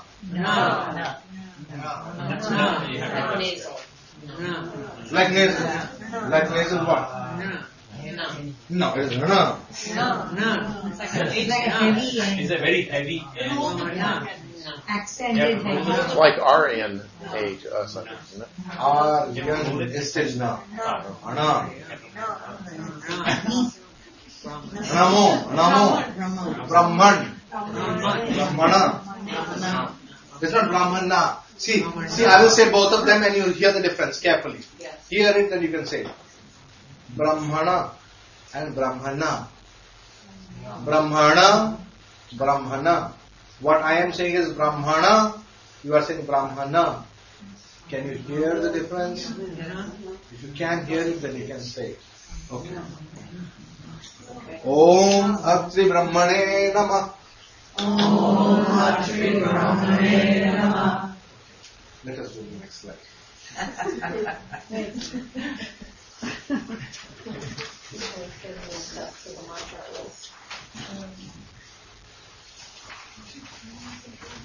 Good. It's actually, see, after all these mantras, we're going to be chanting mantras at least 4 hours every day. That's why I said CD. What will I do with the CD? I mean, let's see how much of this you can do. How much of this you can imbibe into your life. Try. See, the thing is to keep trying. Keep trying. Now, we come to emotions and we come to Venus. Now, you see, Venus' own house is Taurus, which was the exaltation of the moon. Do you see that I am always showing you connections between two planets? The Sun and Mars. What was the connecting sign? House? The first house, or the first sign, Aries. For Moon and Venus, it is Taurus. The common or the connecting thing. So now, Taurus is the one which is bringing Venus in to picture. And his Mula Trikona, or his office, is the house of marriage. That's his job. Venus has only one job, to get people married. And his exaltation, his highest delight, is Pisces. So what does Pisces symbolize as far as Venus is concerned? Devotion. Unconditional love, right? It is called bhakti. Bhakti. There is one word, bhakti, B-H-A-K-T-I, study. I mean, I just can't simply translate it. It is too deep to be translated. There are books and books written on this.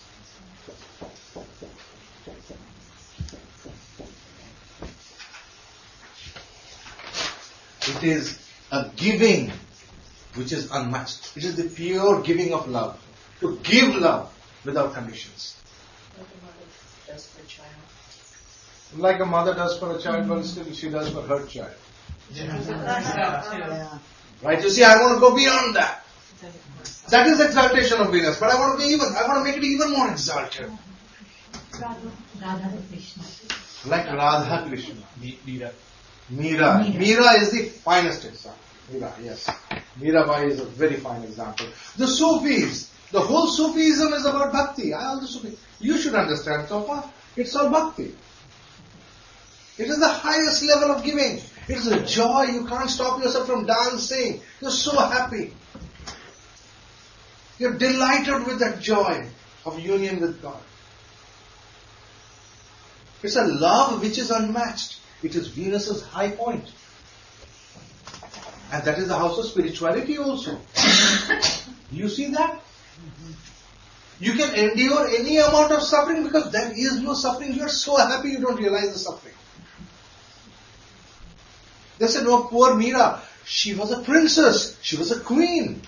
And she threw away her ornaments and she took a thing and started dancing on the road and saying, Krishna, Krishna, Krishna, and she started dancing.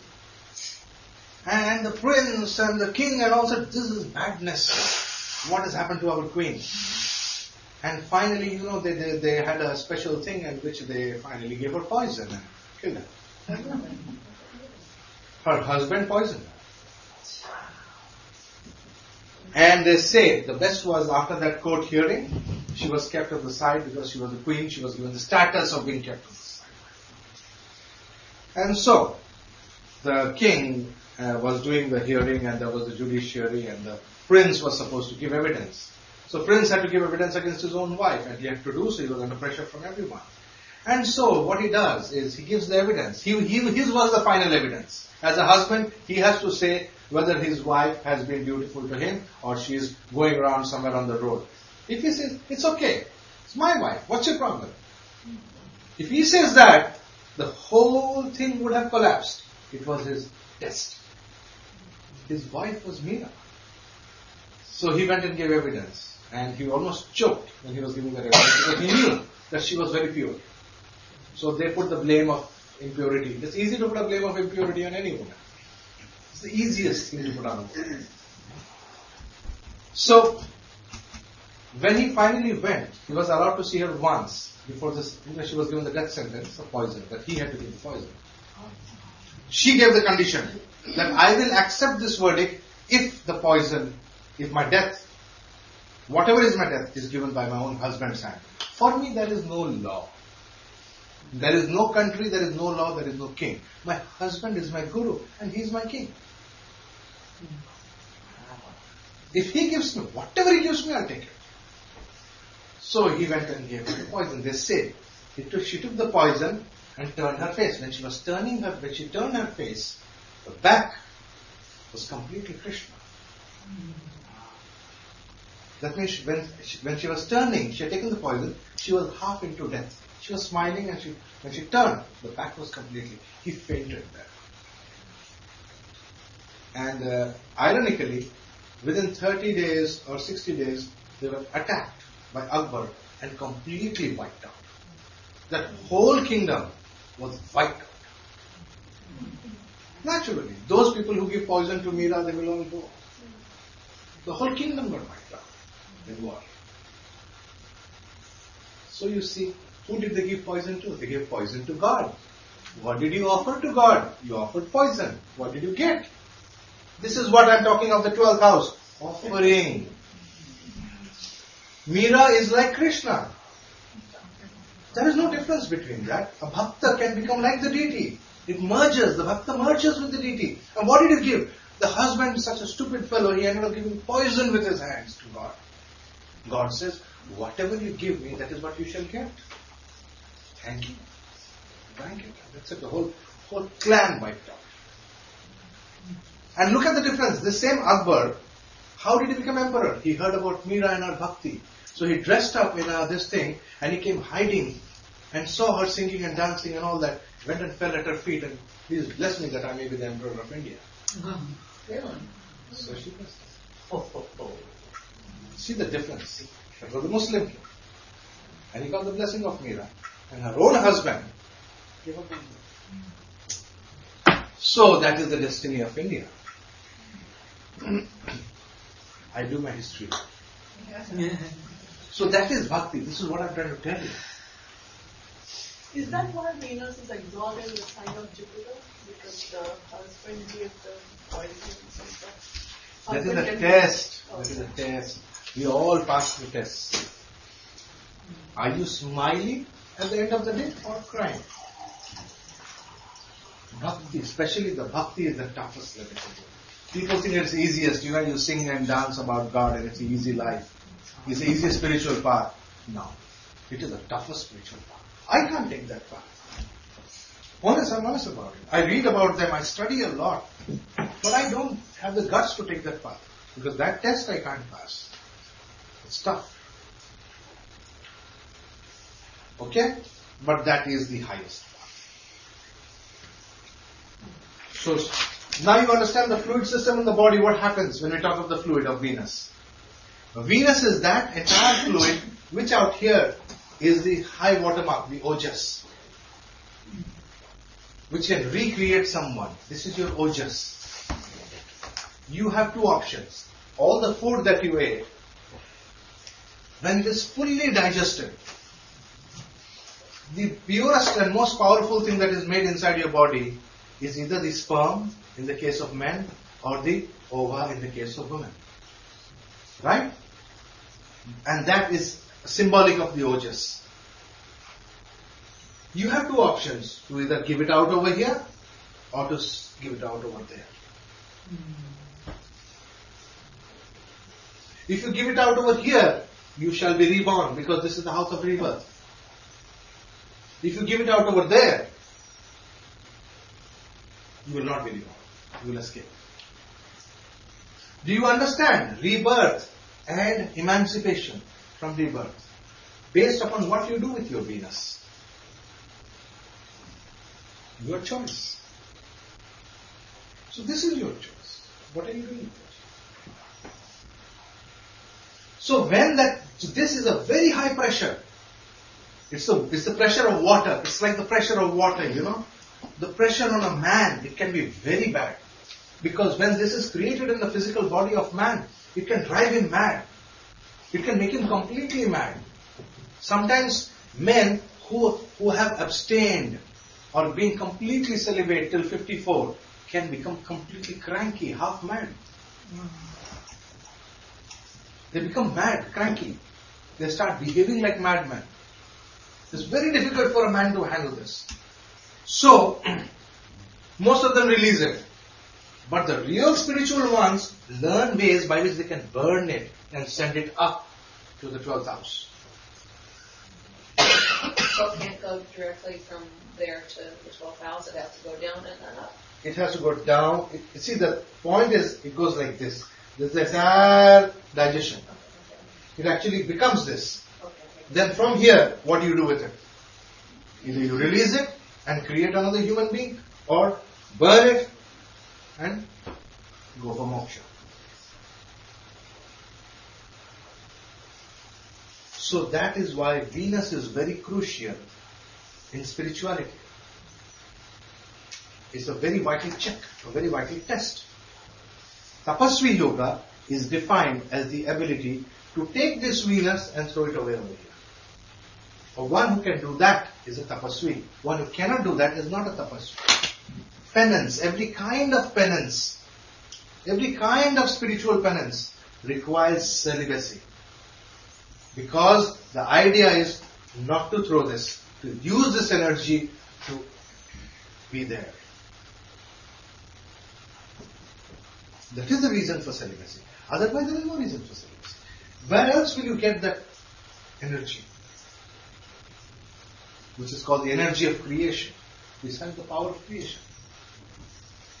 So you understand this water system? And how this water system is related to your physical body, as well as what role it plays in your spirituality and your emotions. So your emotions can be directed towards other human beings, or it can be directed towards God. If you can feel that much love for God as you feel for another human being, or much more, then you are heading for the moksha. That is bhakti. That is what is called bhakti. It's a comparative term. Do I love God more than my husband? I think so. Okay, let's have the test. God, give me a test. Then do you pass the test or fail it? 90% will fail it. So is there any connection with lymph and the Venus other than Taurus, or is the lymph more related to the moon? See, the moon has to do with the curative part. The lymph also has to do with Venus. Venus and moon are both involved over here. But what is happening here, it is Venus which is, see for example, white blood cells is more Venus than it is moon. See, the white blood cells is more Venus because it does the protective part of the body, it does the rejuvenation of the body. Somebody who has cancer, I straightway pick up this chart. All the remedies that I give are from this chart. I don't care what is their lagna. Wear diamond in your right hand ring finger. I increase. When you wear the diamond, you are increasing this ojas. And that is going to actually start working on your body. When you don't have ojas, you will get cancer.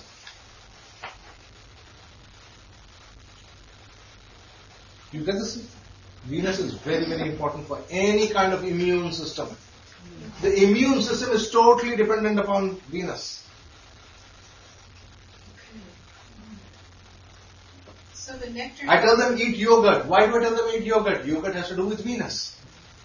Yeah, nectar? So does the nectar directly become ojas? No. Is there a connection? Nectar is responsible for keeping you alive for a day. It will keep you alive for one day. Every day we live is because of that tiny drop of nectar. Some days you feel more healthy, some days you feel less healthy, you don't know why you felt healthy. There is no reason for it. Now you know why. The days you end up consuming more of your nectar, you are feeling healthy. The day you are doing less, you're not. Yeah. So the second house in this chart then, it's coming through food then. Yes, it is the food. It is the food system. And it is also the fluids. Even the food ultimately has to go into the fluid. Yeah. All the solid food you eat is absorbed by the blood. Yeah.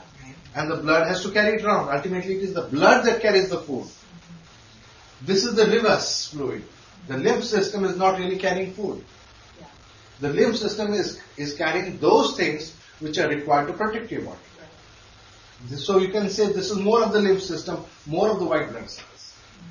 Yeah. So ascetics who eat a certain diet to limit the production of ojas in order to help them with their asceticism are making a mistake then, because what they need to do is produce a lot of ojas and then be able to lift it up. Yes, they should be able to have the courage to burn it. Why run away from the problem? Use it. See what Vivekananda did was he used to have a lot of ojas. He also could have cut down his diet to have less production of ojas. But he did better. He had a big thing of charcoal when he was thinking and sat on it and burnt his butt so bad so thoughts will not come again. So his mind, whenever the thought of a woman would come, his mind would automatically associate to the burnt butt. It was such a horror that he put in his mind that the thought would not come. See, that's Vivekananda. That's why he is Vivekananda. Are these examples for us to follow? No. He's Vivekananda. We are not. We are not Vivekananda. Why did he die so young? Pardon? Why did he die so young? He was only 29 or something. He was meant to die. He was meant to die. Shankaracharya died at 32. What would he do? His job was done. By 32, his job was done. He had written a few billion words by the age of 32. Which for the next 2,000 years, Indians would sing day in and day out and still wouldn't get it. So what would you do hanging around such fools? Right? Okay, let's go to the next slide. Now we have studied the fire system and the water system. Now we are going to Mercury, or we are talking about the solid. The solid system, the Prithvi Tattva. Everything okay? I'm sorry, something fell, but I don't see what it was. That's okay. We are talking about Mercury. Yeah, in your sixth lord. So we know where the problem is in your chart. Right? You see, it's a Mercury. Now let's look at Mercury. Which is Mercury's own house? Gemini. And which is his Mula Trikona? Office? Virgo, which is his exaltation? Virgo. Okay. Now, so his own house is Gemini, and his exaltation and his office are the sixth house. Mercury has to do with greens. Mercury has to do with the solid in your body. And the solid, he covers your body with a skin. And so, he is very good looking. Good looking, bad looking, white, black, dark, tan, all comes from this Mercury. Changeable, no? He changes. Your skin color can change. Do you know that? Hang around in the sun for some time, you become darker. Come in, you become fairer. When you put some more funny creams, you become even lighter. Then put some cream and go take some light, you become some other color. That's all Mercury, Gemini. And why are you doing all that? Because of this Gemini thing. If you are only meant to please your husband, you don't care how you look. I'm being honest about it. It's true, right? How many of you paint up your faces in the evening when you're going to have dinner? No. You wash your face and that's it. You are your normal self. So for whom are you painting it then? Society. It's Gemini. So It's Gemini. You want other men to think you look good. Why? You already have your husband. Why do you want other men to think you look good? What is that apple? Why do you want more apples? You already got one. You see that? That's a Gemini thing. You want more people. It's a Gemini thing. You see my point? That is the basic function of Mercury. Always, my body should look beautiful. Why should your body look beautiful? No, it should look beautiful. For what should it look beautiful? No, it should be healthy. Health is an internal matter. Look is an external matter. Yogis, some of these yogis are skin and bones. They don't have beautiful bodies. But you look at the American yogi, he has beautiful body. Look at this. I mean, Silk it's like robes. Yeah, pardon? In silk robes. Yeah. Silk. So silk robes and beautiful bodies, and they have excellent this thing. You see, for You see any yoga magazine in the US, the person is fit to go to Hollywood. Why is he hanging and teaching yoga? You pick up any yogis picture of India, poor guy looks as if he's not eaten for a couple of days. What is the difference? The difference is Gemini. Gemini is very strong in USA. It is a natural sign of the US. You see my point? That is his. Everything that you think looks good is all about Gemini. That's why you want to look good. And when he gets over that, when he has to go to office and function, Mercury has to grow corn. Right? So the harvest comes to him in Virgo. He believes, the little child, how do you make little children eat? The best way is to tell, you want to become like father, you have to eat well. The best thing, any child, it works, it has worked years earlier, it will work in the future. Tell the child, you want to be strong like your papa, eat well. He will eat well. It's all about growth. And growth has to do with solid things. It is something which is tangible. Food, ultimately inside the body, is nothing but molecules of glucose which is carried by the blood. But here we are taking rice and then we take burgers and then we take this, Have you tried the Chinese dishes? It's very good. That kitchen out there is very good. When it goes inside your stomach and it goes to the crusher and the chemicals and is torn apart, what's going ultimately into your body? The $100 bill in one place and the $20 bill in another place don't matter at all. So what are you doing basically? You are talking of growth on the basis of solid food that you eat.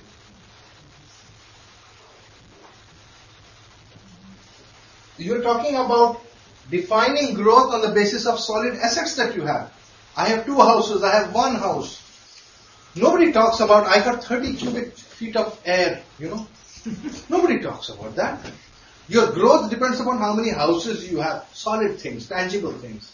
Or I got the latest iPod, it has got the Griffin mic, it has solid, tangible things. Solid. So growth is always defined by solid things that you possess. You want to stop growing. You want to stop competing. See, 3rd and 6th house. Competition is all about growth. I can grow more than you. It's like 2 little trees. Okay, take a piece of land about this size and put 2 small banyan tree seeds over there. Initially both will sprout. After some time they will grow up to a certain height. After that, one will start killing the other. They will get into battle for survival. As they grow beyond, when they are little they are funny, oh we got company. But the moment they grow beyond a certain height, they are fighting for territory. One of them will ultimately end up killing the other and growing to its mighty height. That is the law of nature. Okay? It is a fact of life. It is a law of nature. It is a fact of life. It will happen. You have to decide whether you are going to be that little sapling which died or the little sapling who will crush. Choice is yours. The spiritual ones choose to be the little sapling that gets crushed. So they don't want to hang out here too long. Vivekananda died at 40. Shankaracharya died at 32. Now you know the answer. What is the point in hanging around this planet and having more food from this planet if your job is done? Go. You see my point? The more you stay out here, the more of the corn that comes from Virgo you are going to eat. So why hang around? What are you hanging around for? Pray to God that you don't live for even one day from when your job is done. Fortunate is the man who gets this blessing. This is what Vivekananda was blessed by his Guru, Thakur Ramakrishna. The day you shall know your true self, that day you live. That is blessing. Why do you want to hang out here? There is a much better world out there with God. Yeah. No sex and die young. How do you know that? No, not that. No. But you see this, Virgo is all about competition. You understand that competition now. The cause of competition is the solid matter. Is the possession of solid things. That is why rishis are not allowed as a rule to possess food more than 3 days in their house. If you say you are a follower of the rishis, you must ensure that in your fridge and in your more than 3 days food is not kept. That is the first way. Start limiting yourself. That food can be used by somebody else. If one person, imagine Bill Gates decides with all his money to buy all the food in the market, can you imagine what will happen to the food prices?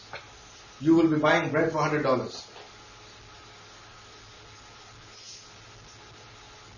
So don't keep more food than what you need. The food is symbolic. It's symbolic of everything. Don't keep anything more than what you basically need. Don't keep it. Stop this mad fights and competitions. This is definition. This is the cause of Kali Yuga. Okay? And then his exaltation is in Virgo. When does the little child feel exalted? I defeated everybody else. Right? Mercury is a little child who never learned. He defeated the other one. He is very happy that he stood first. What about the guy who failed? He didn't care about it. What about the ones you trampled over? Did not bother how much pain they had. So that's all Mercury's story. It is growth story. That is why these are called Upachaya, houses of growth. And the word pacha is to digest.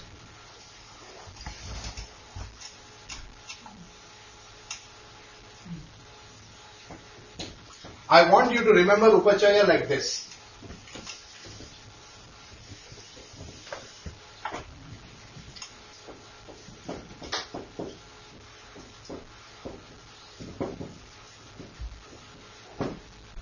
I want you to remember Pacha as digest. U is for sustenance.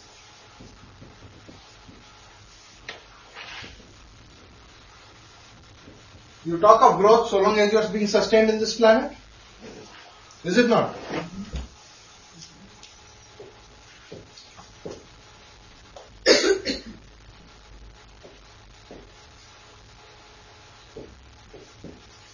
We'll talk of Aya very soon. I want you to think of Pacha. So this is all about digesting. How much of this, how many more houses, how many more buildings, how many more cars, how many more iPods are you going to digest? In Hindi, there is a beautiful thing in Delhi. They say that pachta nahi. Pachta nahi means you cannot digest it. You may take away somebody's money, but you cannot digest it. Pachta nahi, pachega nahi tumko. Means this will, you will not be able to digest this that you have taken. This is all about it. When you take something, be sure that you can digest it. If you cannot digest it, don't take it.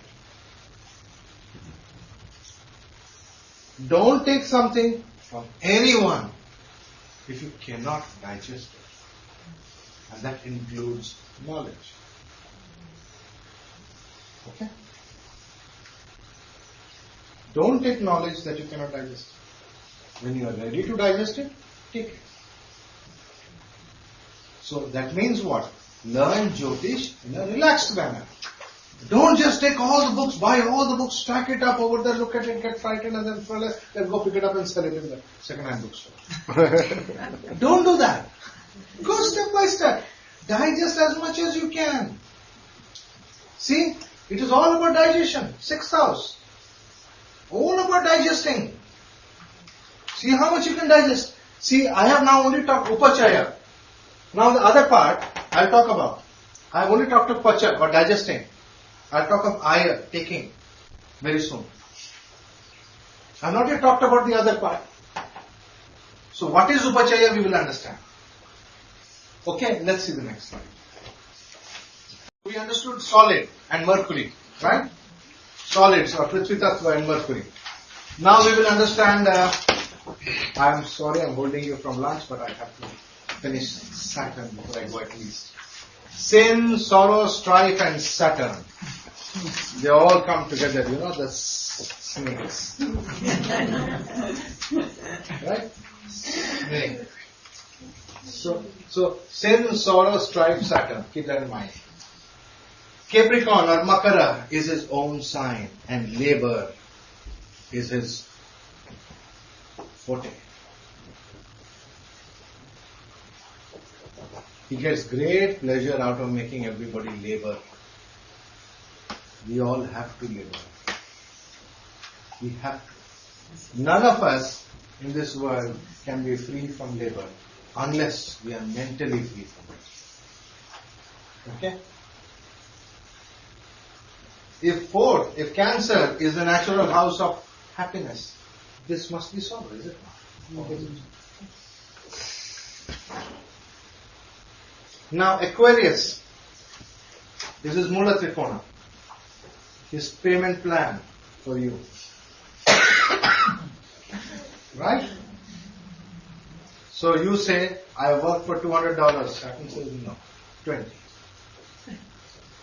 He says, no, why this thing? So I tell you what, you take 20 plus you take insurance worth 40 plus you take hospital this thing plus 50 plus you take child cover for 40 and this thing, and he convinces you that you take that. So he gives you what is called package for 200, of which actually you get only 20. Right? Does that not happen to you all? All of you have that, does it not? You have a so-called income which is packaged, and what you get is much less than that. That is why Rahu is the co-lord of Aquarius. He is the one who tells Saturn, don't pay them fully, package it. That is the first trika. He is asking, see, that is how Rahu does it. Otherwise Saturn would have paid you. You work 200, take 200, get lost. I don't care. It is Rahu which caused Saturn to package your money into different things that you will have to buy, whether you like it or not. You have to buy insurance. You don't buy health insurance in this country, you had it.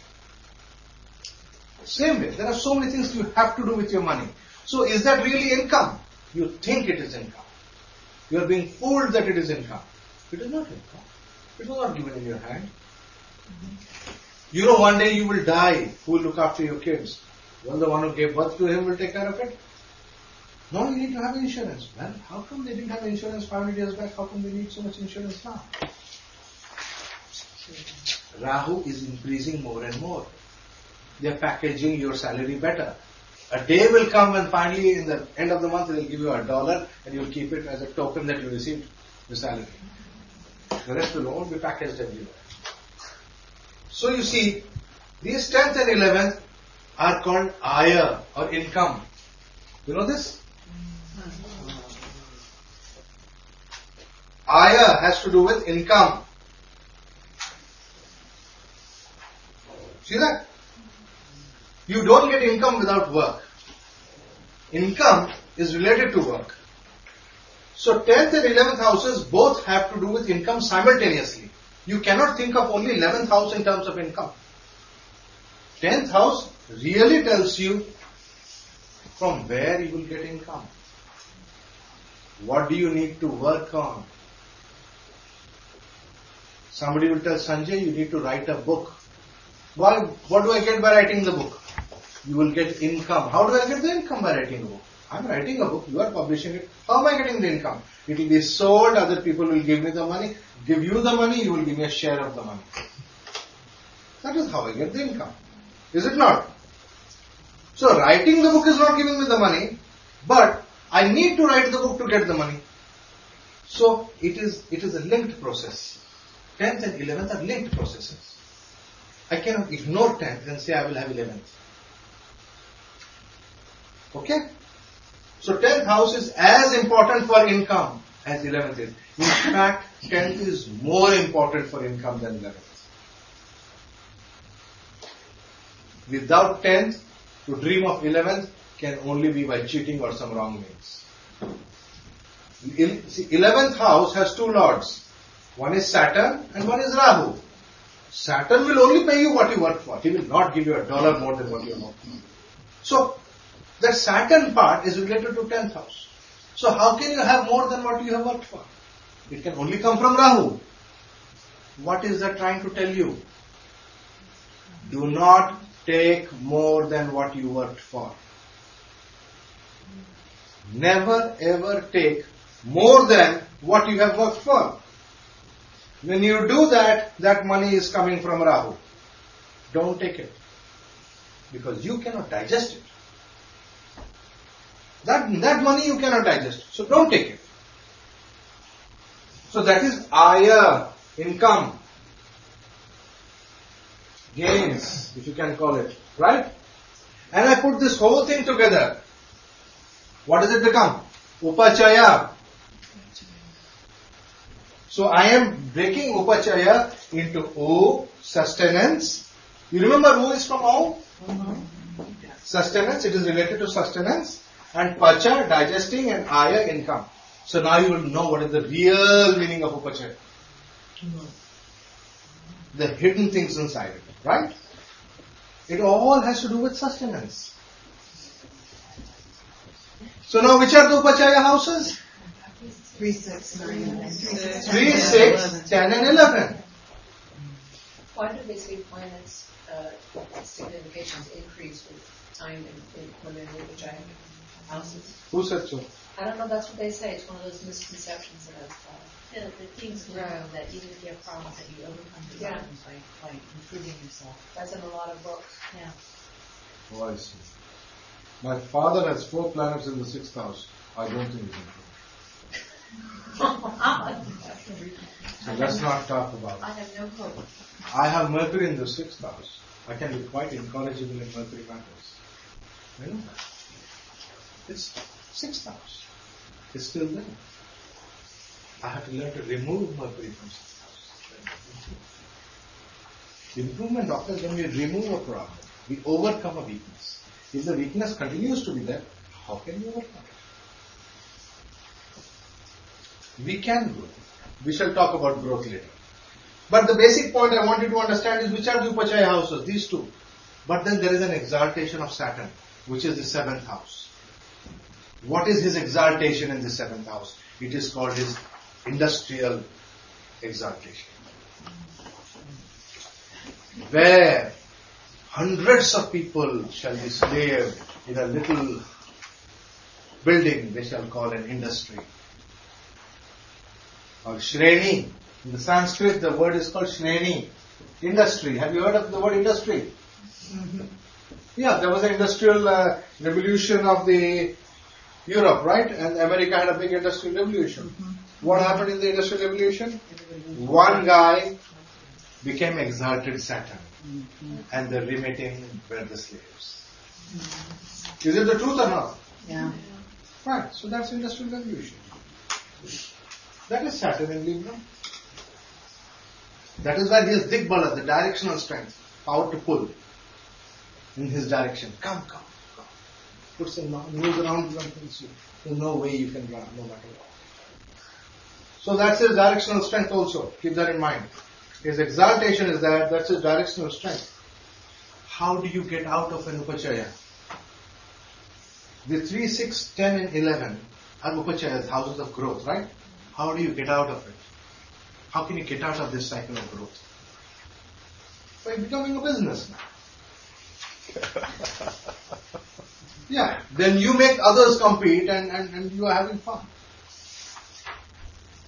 Big industrialist, the bigger you become, the more Saturn you get. You cannot become a big industrialist without the help of Saturn.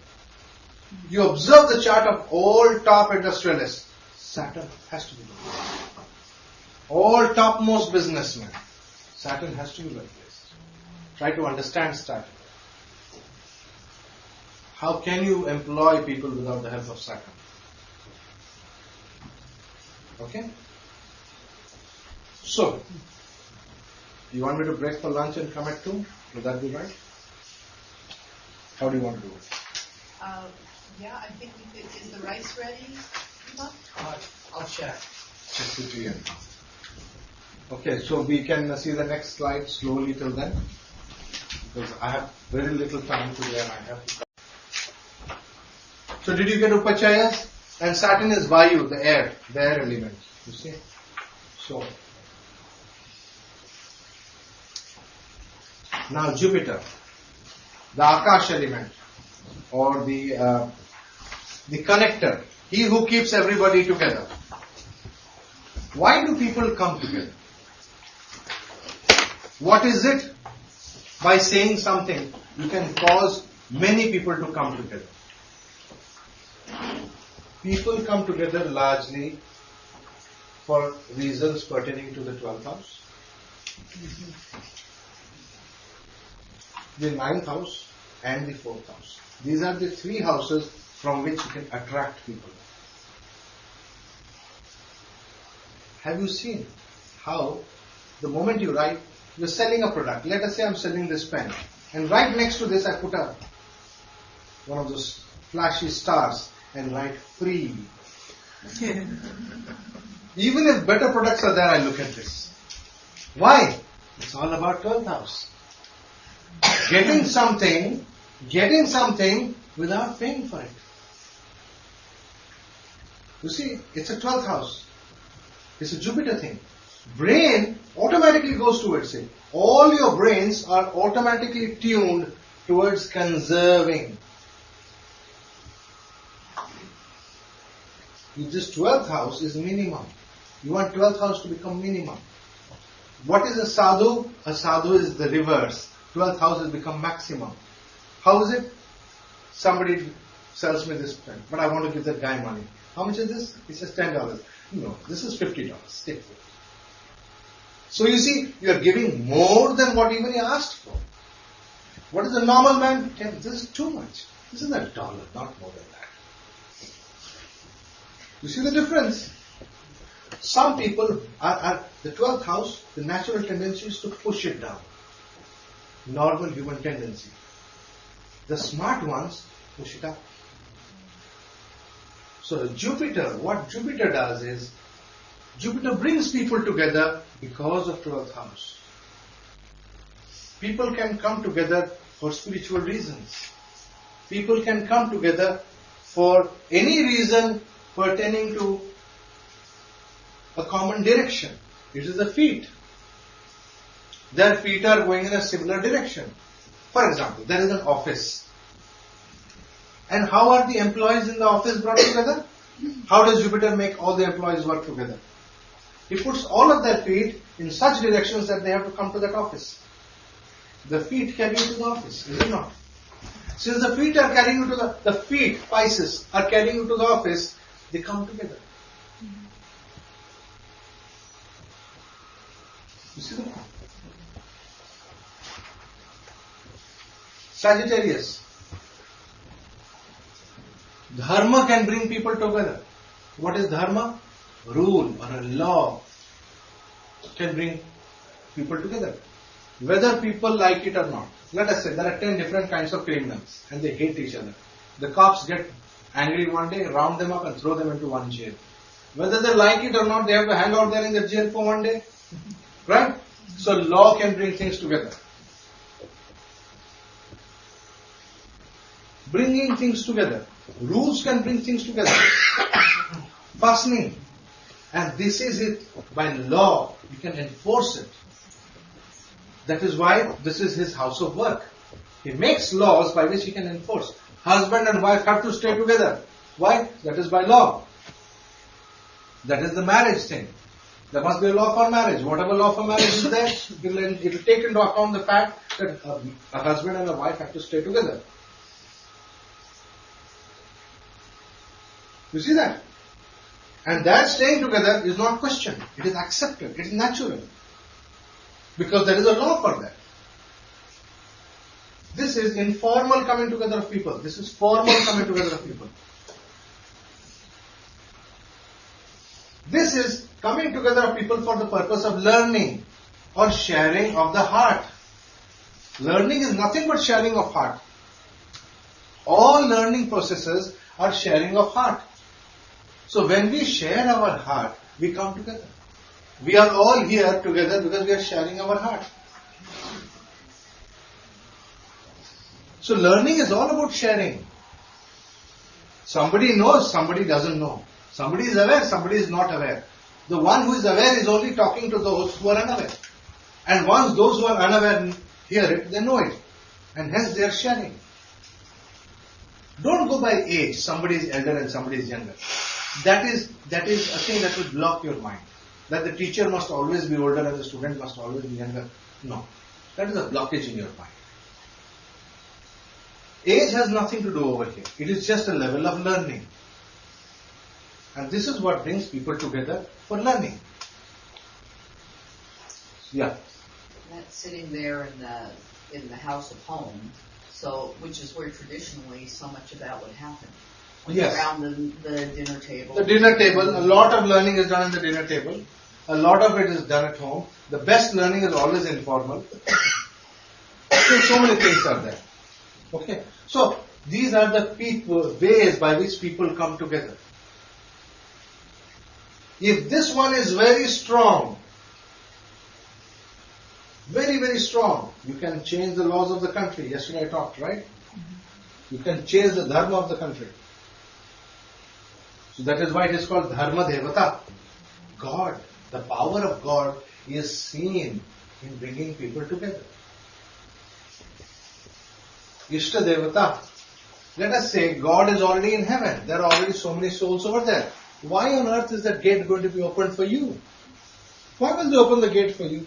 Why would somebody leave his seat, come and open the gate for you to get in? Somebody has to do that. No, somebody has to open the gate and the doors for you to get in, right?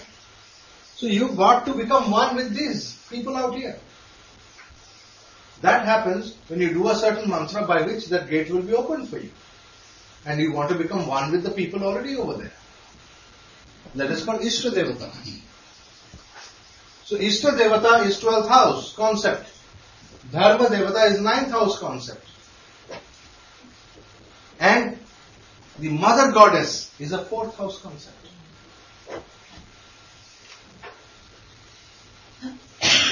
Okay? Am I being understood?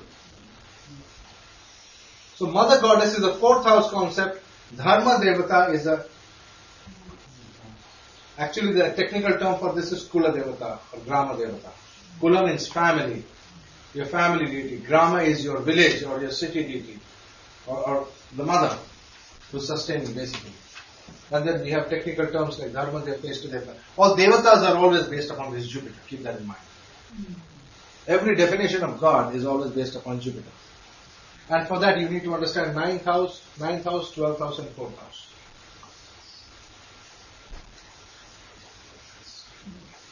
Ready? Rice is ready? Yes. Okay, we break for lunch and we come back max half an hour, 2:15. Is that fine with you all?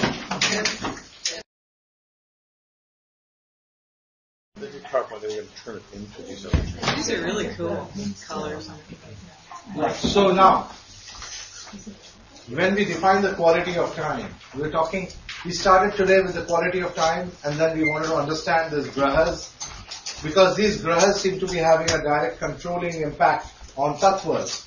We were talking of water element and we talked of moon and Venus.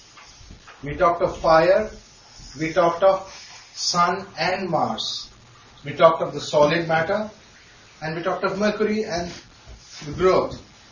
We talked of Saturn, we talked of sorrow, little bit of sorrow, and that's his exaltation, his highest sorrow. For example, somebody was asking, Marita wanted to know why Saturn exalted in the 7th house. The highest sorrow comes from relationships. Right. Got it? The highest sorrow always comes from the relationship. 7th house. So the 7th house has to do with the highest sorrow. That's where he's king. He's delighted. See, crying again. Lost your girlfriend. See, that's what he does. That's Saturn's joy. So he is delighted when you cry because you lost your spouse or the spouse goes away or there is a difference. Relationships can cause sorrow. That is how Saturn is exalted in the 7th house, which is the door through which you meet people. Now, so we understood Saturn and the air element. about movement and relationships and whatever, and growth, income. Then we understood Rahu and how he causes rebirth, and Ketu as he causes moksha. So we realized rebirth has to do with the air element, because Rahu is like Saturn. Rahu is like Saturn, the air element. So air element has to do with rebirth. Ketu or moksha is like Mars, the fire element. So fire has to do with moksha. So it's a battle between fire and air. Air brings us back to this planet. What fire takes us away to God. So all spiritual paths must have fire in them. Now when we talk of fire, we ultimately talk of light. And light is available through the sun and the moon. So you see it is a play of sun and moon that will define the amount of light that is available. And what is total light in a day? Total light is the light of the sun plus the light of the moon. It's a plus, right? The light that you got in the day plus the light that you get in the night is the total light that is available for you. And that is called yoga. Yoga means union, addition. So you add the sun and the moon to get Jupiter. Yoga means coming together. When the sun energy and the moon energy come together, they work in harmony. They are being brought together. That is the yoga. So it's an addition. Okay? And a reverse of that is a subtraction. When the sun energy is used up by the moon energy, that is, you have so much of energy of the day, but in the night you throw it all away. That is, the moon energy or the night energy is removing from the sun. Then that is relationship. That is Tithi, Jala, Venus.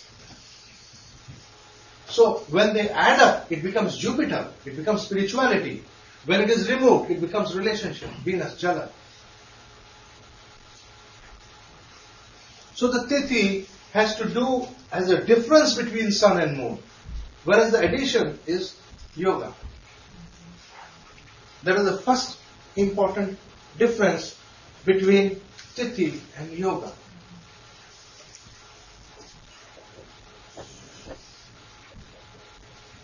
Okay? First understanding. The first understanding. We need to be clear about it. Now, so ultimately, it is from the sun and the moon that all these things we will derive. These 5 things, yoga, then we have a thing called Vara. Vara is Mars. He says to hell with the moon. I don't care. Whether moon exists or it doesn't, I don't care. I will only follow the sun. I can't have 2 bosses. So this is the path of the fire, Agni. Agni only is from sun and Mars. It is the physical strength in the body. Remember we did that. And then we have Prithvi. Prithvi is derived from Jala. How did your bone come into being? Your bone came into being from the blood of your mother. How does my bone continue to stay in my body? Your bone continues to stay in your body from your own blood. So it is water that forms bones. It is water that forms muscles. It is water it is from water that all the solid is made. And not vice versa. Solid is made by liquid. When liquid dries up, it becomes solid. Do you see that? You take a glass of salt and water and you dry up the water. What is left behind? The salt. That is exactly, if you dry up Tithi, it becomes Karana. But this follows the sun again. After being dried up, it follows the sun. That means there is a relationship between this fire and this Karana. So the sun has two controlling elements as far as time is concerned. That is Vara and Karana. The moon has two controlling elements called Tithi and Nakshatra. Okay? And both of them together contribute to yoga. These 5 elements, 1, 2, 3, 4 and 5 are called Panchanga. These 5 Panchanga. So now, in my finger, I shall remember Panchanga. I have to remember it in my fingers and not over there. So you put your thumb out and say yoga, top. Thumbs up to yoga. Right? Thumbs up is good. Yoga is good. Yoga is important. The sun energy and the moon energy are coming together. It's a thumbs up energy. Right? Fire this. Vara. Get out of my room. Get out from here. You see the pointing finger? Agni. Remember, this is fire. So we put Akash in the thumb. We put fire in the index finger. Then we put Prithvi or the solid element in the middle finger. Right? And then go on. Tell me next. Tithi. Jala. Jala doesn't come out here. Jala comes in the little finger. And Vayu comes in this finger. So please put your hand like that on your paper and draw your hand. You know, I taught you how to draw the hand very quickly. Put your hand like this on the paper, take your pen and run it around it. Straight away. Okay? And having done that, please mark in each finger. Thumb is Akash.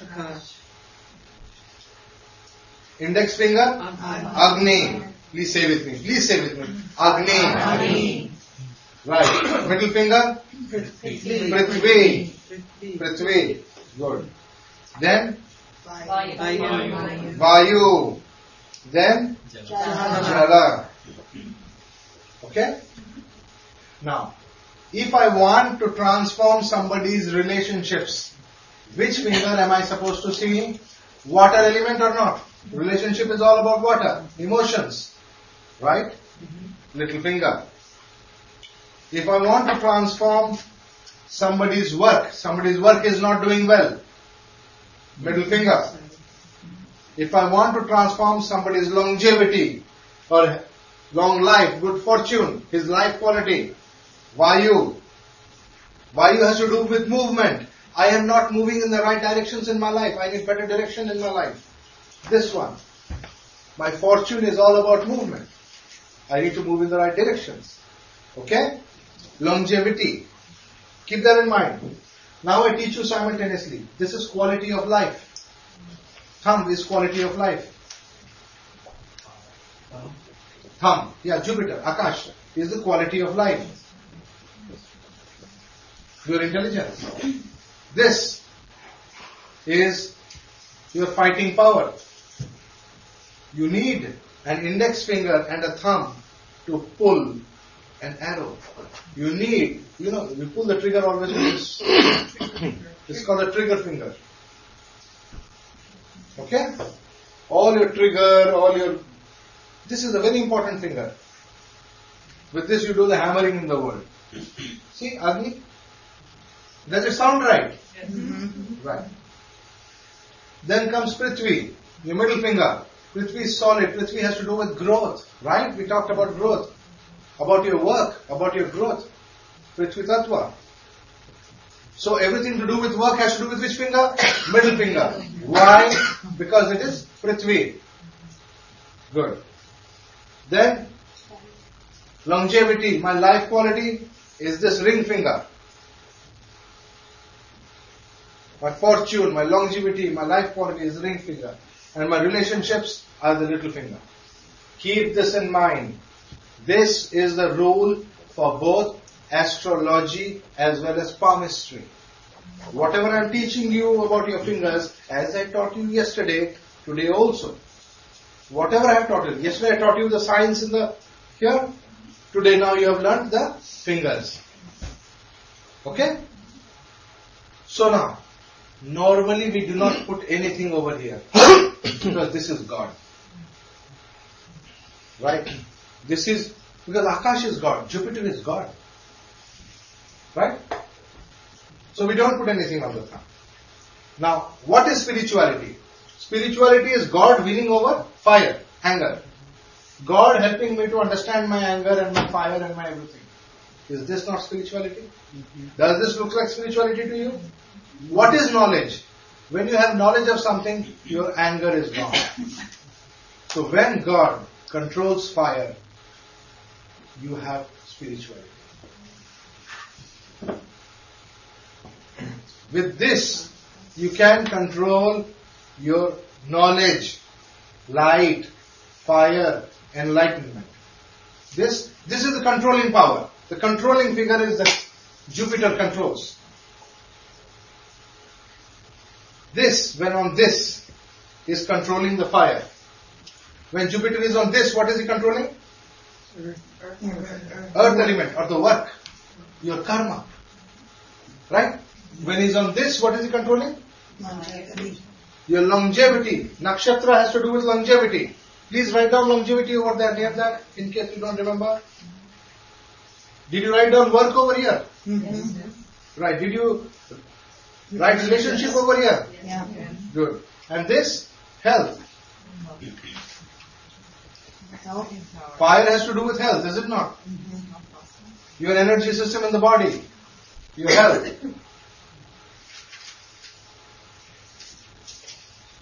Or you can write down dharma over here. Dharma. Right? This is artha. Right? This is kama.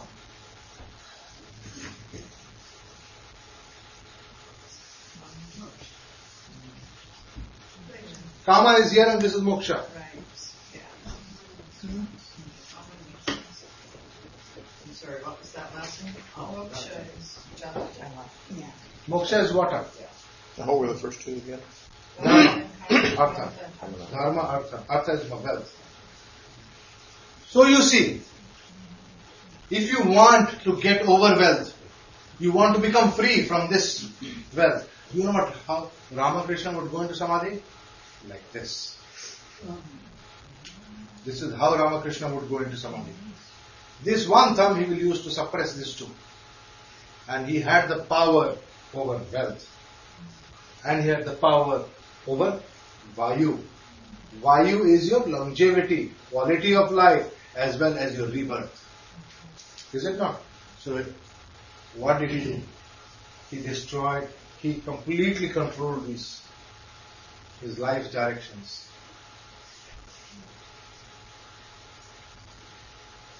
Okay? You understand that? There are different mudras, you got to understand. One of the ways of worshipping Shakti, there is a lot of trouble in married life. Meditate like this. Keep your three fingers together, not like this. Can you do it? Right. And this little finger, which is the water finger, right? Jala, is being controlled by this. Now meditate. When you meditate like this, you will see. Keep this like this on your posture and you meditate. We will do more of this on the day of sadhana. But I wanted you to understand this. Okay. Next slide. Let's go to the next slide.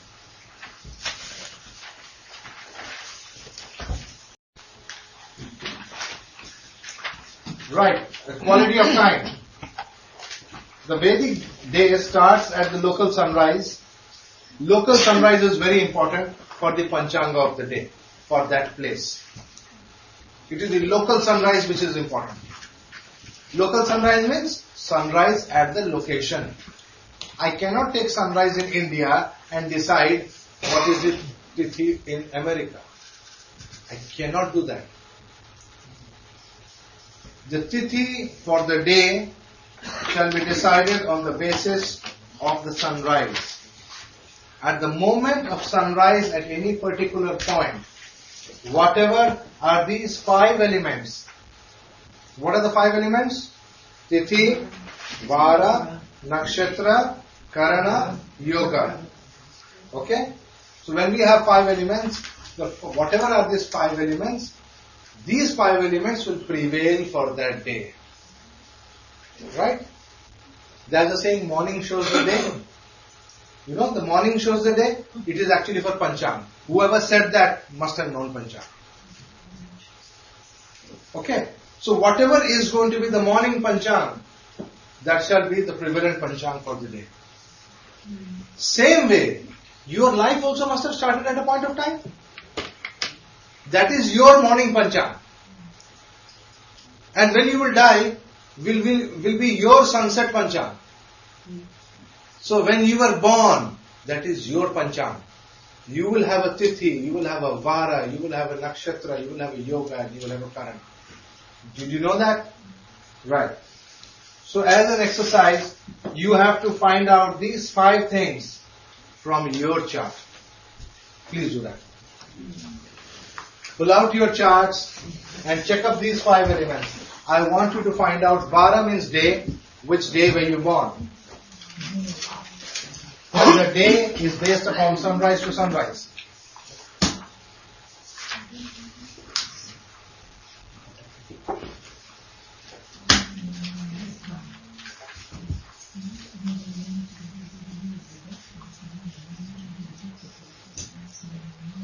I want you to clearly, near your horoscope, make it a habit. Every time you see a horoscope, you must first see these things. 5. I want you to write Vara, put a dash or put a hyphen after that, and put the name of the planet. Marita, which day were you born? Sunday. Were you born in the morning or at night? Early morning. Was it after sunrise or before sunrise? Before sunrise, 1 o'clock. Then if you are born before sunrise, it should be Saturday night. Well, if it says Sunday, then probably you were born Monday morning. What software is that? Is that the Jagannath Hora software? Yeah. If you have the Jagannath Hora, then it automatically takes care of this. You are lucky. The Jagannath Hora software automatically takes care of this, so you don't have to worry. So if it says Sunday, it must be Sunday. Okay? So if you are born on Sunday, you write Vara, put a hyphen, and after that you write Sun. Okay? Now, Marita, what is Tithi? What Tithi were you born in?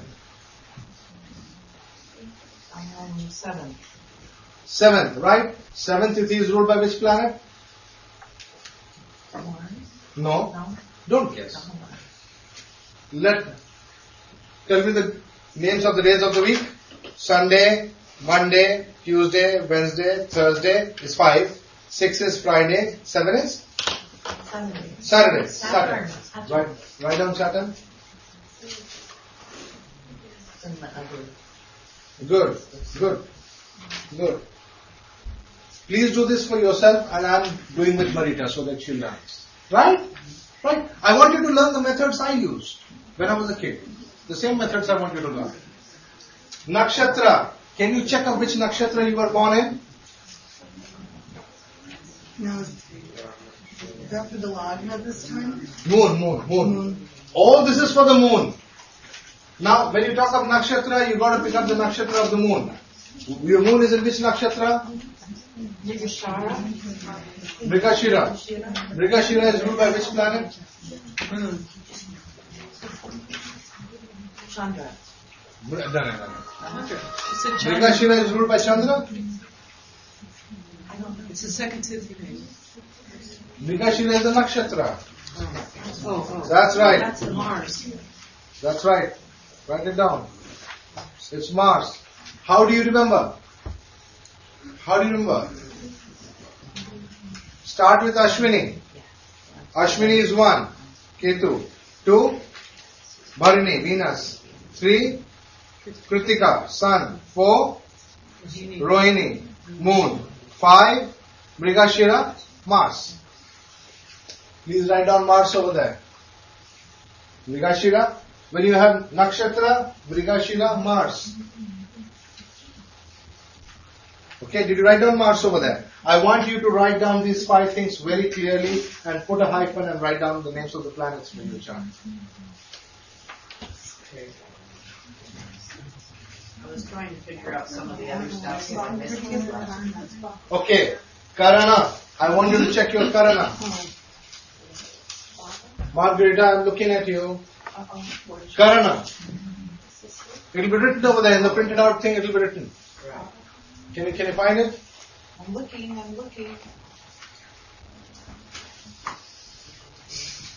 That's me. I got it. You got it? That's Jupiter's Good. Vanija. And then Vanija. Vanija means business. The word Vanija means business and it is ruled by Venus. It will be, in brackets it will be given over there. After the Karana name, always the planet is mentioned in the software. Is it mentioned over there? I have Saturn. No, that's the no, it's not mentioned.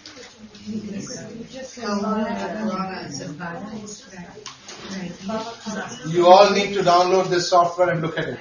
When you look at the Karana, the Lord will be given over there. Okay? Anyway, I will teach you how to learn this very easily. It's easy. You will learn that. You will learn that. Wait, you mean where it says like Pura? No. If you don't know it, leave it. You will learn it.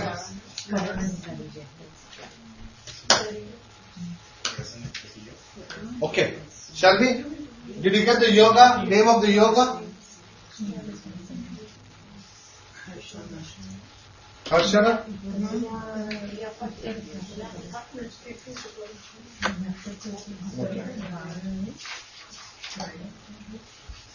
Okay.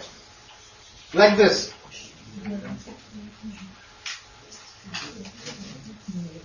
So you have done this for your chart, right? Good. Now let's do the next slide. Now, you remember the star of Saturn, right? In the star of Saturn, there are 7 planets involved. And these planets are in the order of the speeds. From the fastest moon, from the slowest Saturn, going in the clockwise order to the fastest moon. And these planets are connected by lines opposite each other. And that's how we get a 7-pointed star called the star of Saturn, or the star of labor, or the star of rebirth. Okay? So these 7 planets are the lords of your weekday. Now I want you to take this lord of weekday in your own horoscopes and see in which house it is placed. Is it well placed? Is it badly placed? Is the sun, Marita, where is the sun in your chart? it would be in the 5th house in Pisces. So you have the sun, which is a fire planet, in the 5th house, which is a good house. 5th house is a good house? Yeah. But it is in Pisces, which is a water sign, which is not good. So, is it good to take a ball of fire and put it in water? No. Alright. It will make steam and cause an explosion, right? So, but being in the 5th house is good house. 5th is a good house. Do you agree? A quadrant. 1, 4, 7, 10 and 5 and 9 are good houses. Quadrants and trines are good. So it's a good house, but a bad sign for the what? For the fire. But for the sun, Pisces is not bad. It's supposed to be a very friendly sign. So, you should have a lot of energy in your body. Do you agree with that? You should be generally a healthy person. Generally healthy person. Generally healthy person. The first word is, I use general because the first assessment of health in a chart I do from the Lord of the day.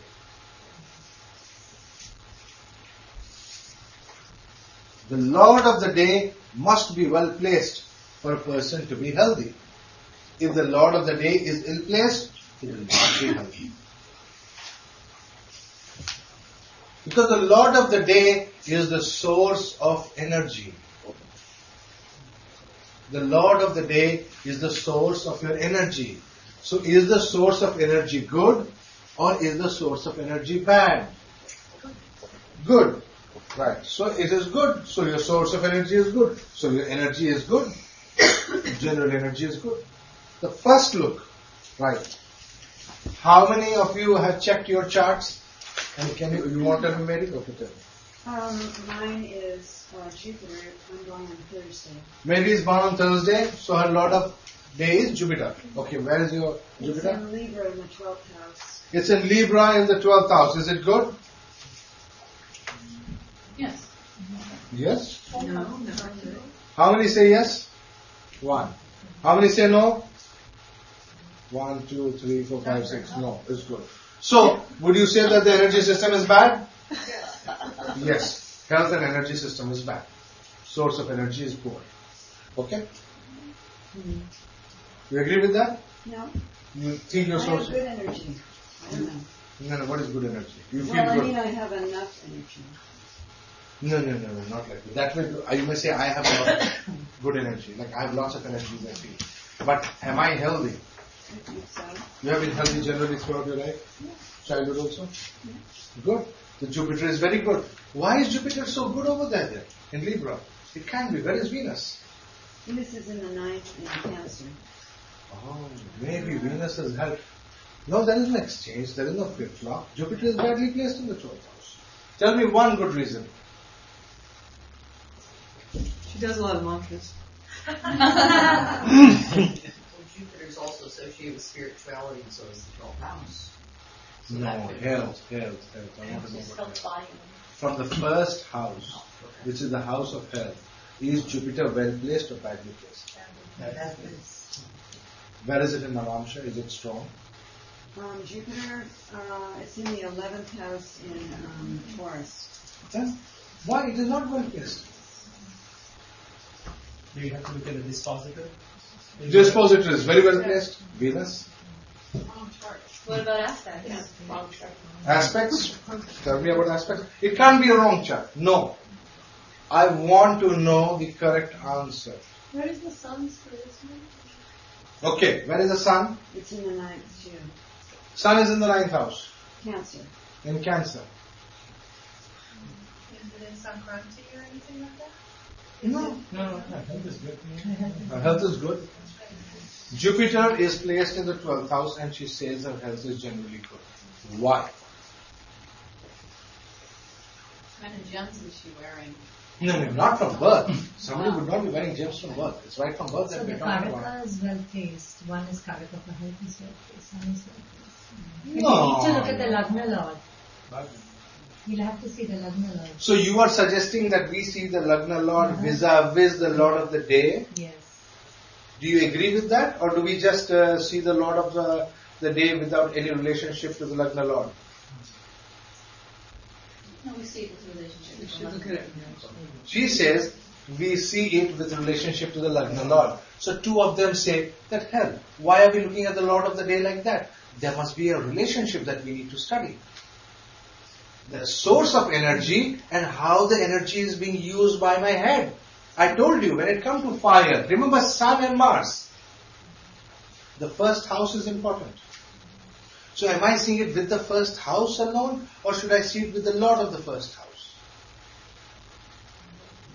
The Lord of the first house. Remember when I was talking of Saturn, I was talking of Lord of the first 10th or 8th houses. So I want you to examine the placement of Jupiter with relationship to the Lord of the first house. The Lord of the first house is Mars. And where is Mars? 8th house. Mars is in the 8th house. So Jupiter is in a bad house from Mars. It's aspecting, right? Jupiter and Mars are in trines. You see my point? What am I doing? What did I do? Understand the fire. If we understand the fire, it shall be very good. This is a chart, right? This is Mary's chart. With Lagna over here, Mars is here, and Jupiter is here. This is the source of fire. The source of fire is here. Agni. It's aspecting Lagna Lord, which is basically. And this is a beautiful trines to Mars. So it is good with the Lord of Lagna. That means there are three factors that I have to see. In the sun. Lagna, then 10th house and 8th house. Do you see that? There are three factors that I must see as far as energy system is concerned. We have to see the first house. Remember, we did this for Mars. For Mars, we did three factors. So the first factor is Lagna. So we take the Lord of Lagna, and with Mars, we find a trine, which is very good. So put a tick over here. Now see the 10th Lord, Sun. The Sun is here. She has the Sun over here. Is it in a quadrant from the Sun? This is also good. Third, 8th Lord, Mercury. Where's Mercury? Mercury is also in the ninth. Right. This is also quadrant. See that? All three ticks. Oh, so that means our health has to be good. Because the source of energy is giving energy to all three factors.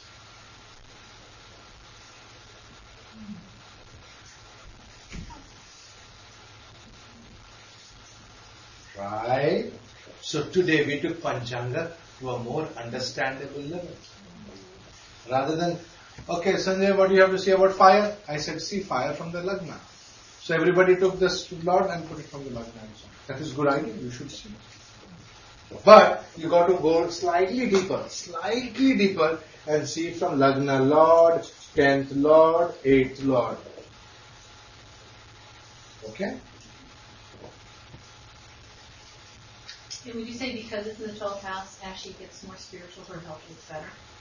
No, the more 12th house activity. Any activity related to 12th house. If she sleeps better, she gets more energy. It's true.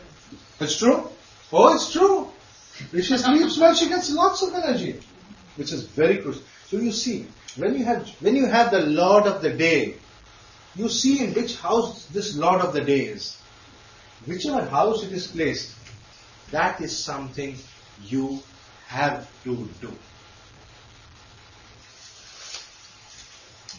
That is your priority as far as your health is concerned. Because this is where your energy is coming from. If you don't do this, you had it. That's point? Good point. Because, Gail picked up a very nice question, so I answered it clearly. I clarified.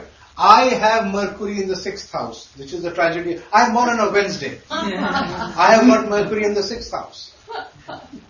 And Sarvani says, sometimes you talk as if you have come from a beggar's family or what. How can you be so obsessed about food? Right? She feels miserable. She feels very insulted sometimes. Why do you go to somebody's house and peep at the kitchen?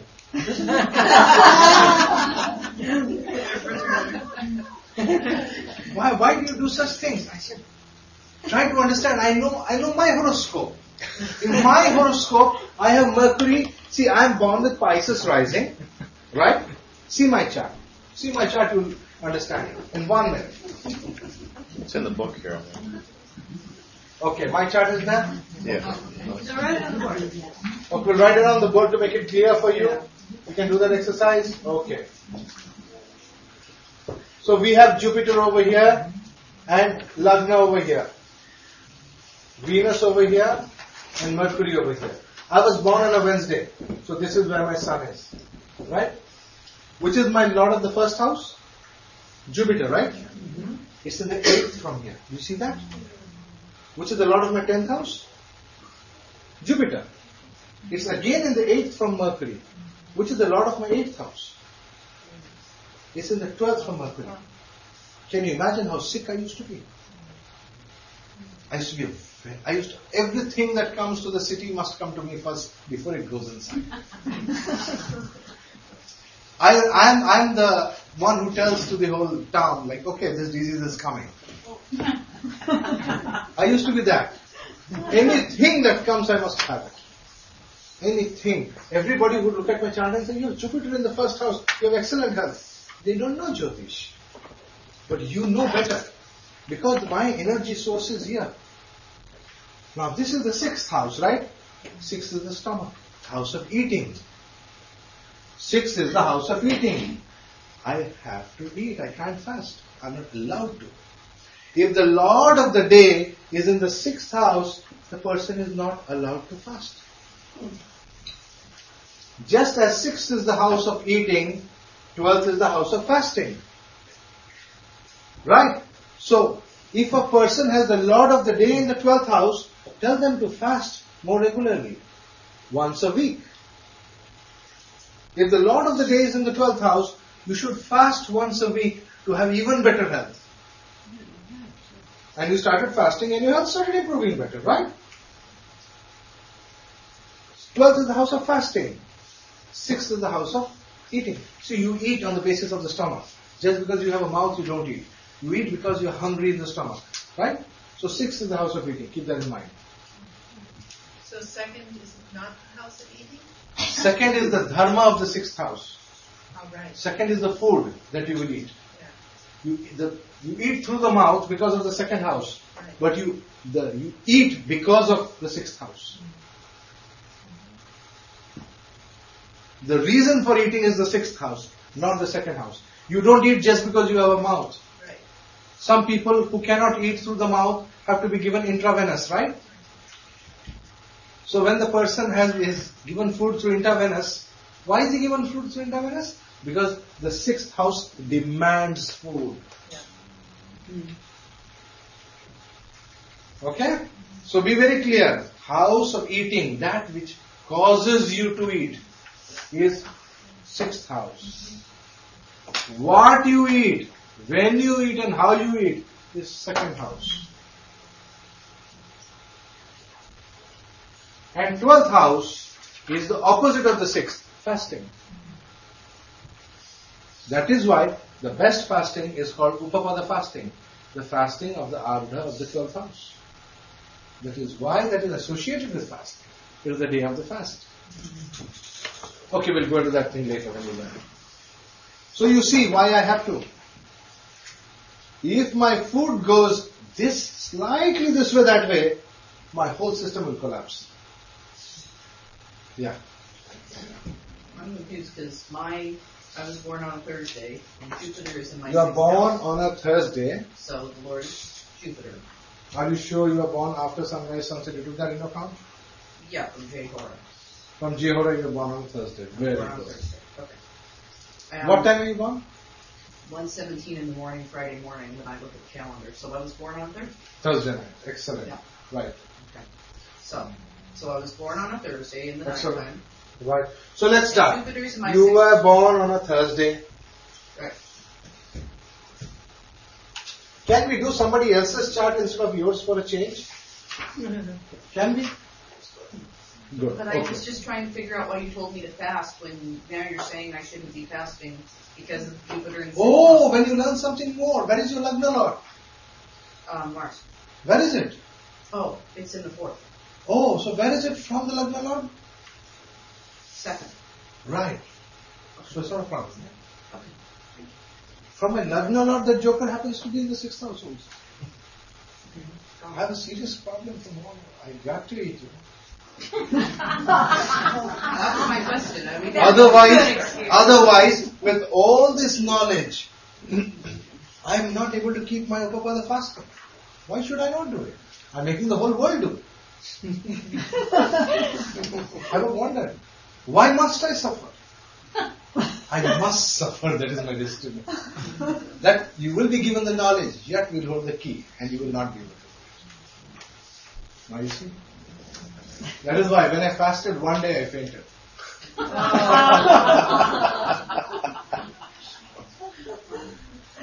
So you try fasting, if you faint you start eating. Okay? Let's have an understanding there. Okay, anybody? I need to take up another chart. Yours, okay. Okay, Sunday. Sunday? 8th house Cancer. Sun is in the 8th house in Cancer and she's born on a Sunday, so I put it here. So Lagna is here, right? So let us see, where's Jupiter? 11. Is it well placed? 11th house. 4 quadrants. Good. Okay, 10th Lord. 10th Lord is Mercury. Where's Mercury? And then 9. In here? Is it well placed? Yeah? Yep. Second house. That's good. Is that good sustenance? It's giving sustenance. Okay, and then a lot of 8th house moon. And 8. Is it well placed? Yeah. So you have generally good health? Yeah. So it worked. How come moon placed in 8th? Hey, one sec. Moon is placed in the Kendra from the Lord, from the source. We are not bothered about this. I am bothered about the source of energy. The source of energy is the Sansara. And where is the moon placed from here as the 8th Lord? It's in the Kendra, no problems. You see that? I am following the rules very strictly. I gave you rules and I'm following it blind, strict. Is it well placed? Is it not well placed? From the sun, because she was born on a Sunday. Got it? So if the 8th Lord were to be ill-placed, let's say in the 12th house, then That means one of the sources is weak. which would be the daily energy levels. Yeah, then you will have to insist that she wakes up early and does. If the 8th Lord is badly placed, insist on a strong morning regime. The morning thing is very important. What about the 10th Lord is? If the 10th Lord is ill-placed, then the person has to be told to become very focused in I guess, work and energy handling matters. Based upon your energy, you have to work and things like that. Don't overdo your work and all that. You could fall sick if you overdo. If the Lagna Lord is in place, you have to tell the person, for heaven's sake, order your life. Because Lagna Lord is your life. Order your life, otherwise it will spoil your health. If it's the 10th Lord, order your work, otherwise it will. 8th Lord, cleansing. Okay? We are clear on that? Good. So now, you have understood one rule at least of the Panchanga. Good. Now, let's go to the next slide.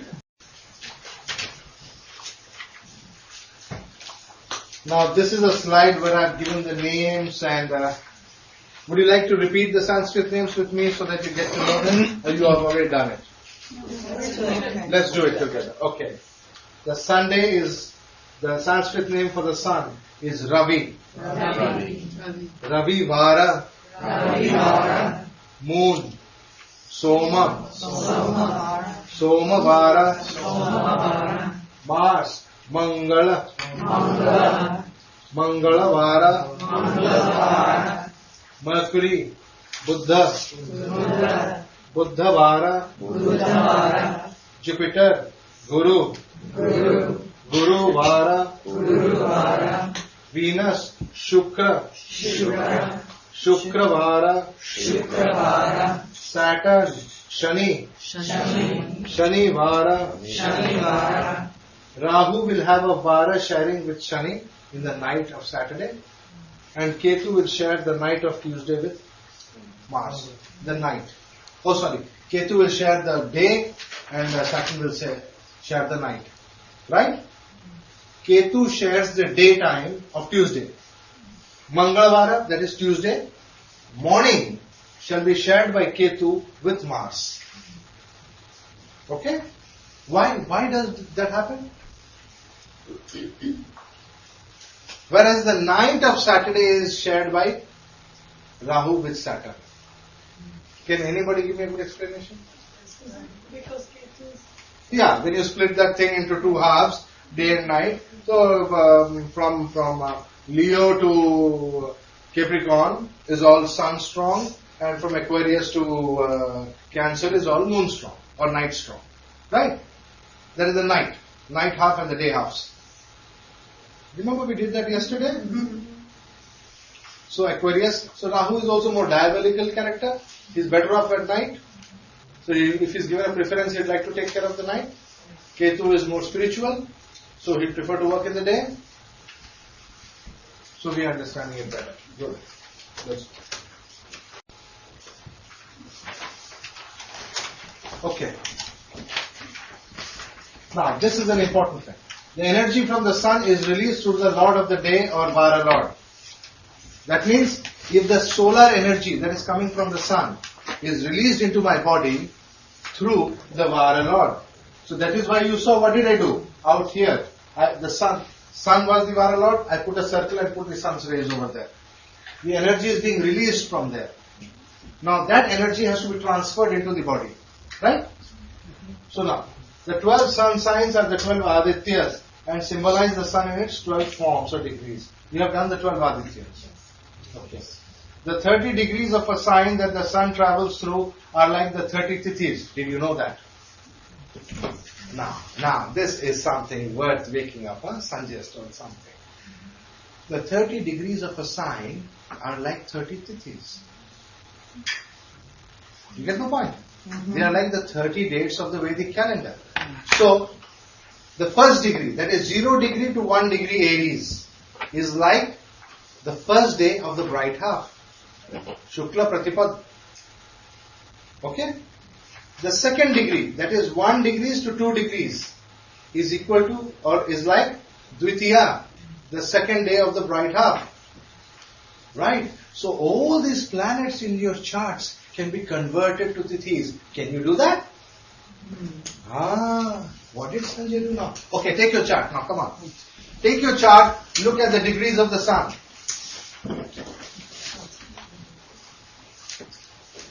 I want you to look at the degrees of the sun. It's very important. Yeah, Marita, my favorite student. Your sun doesn't have degrees? 5 degrees Pisces, 07. So 5 degrees Pisces, 07 minutes.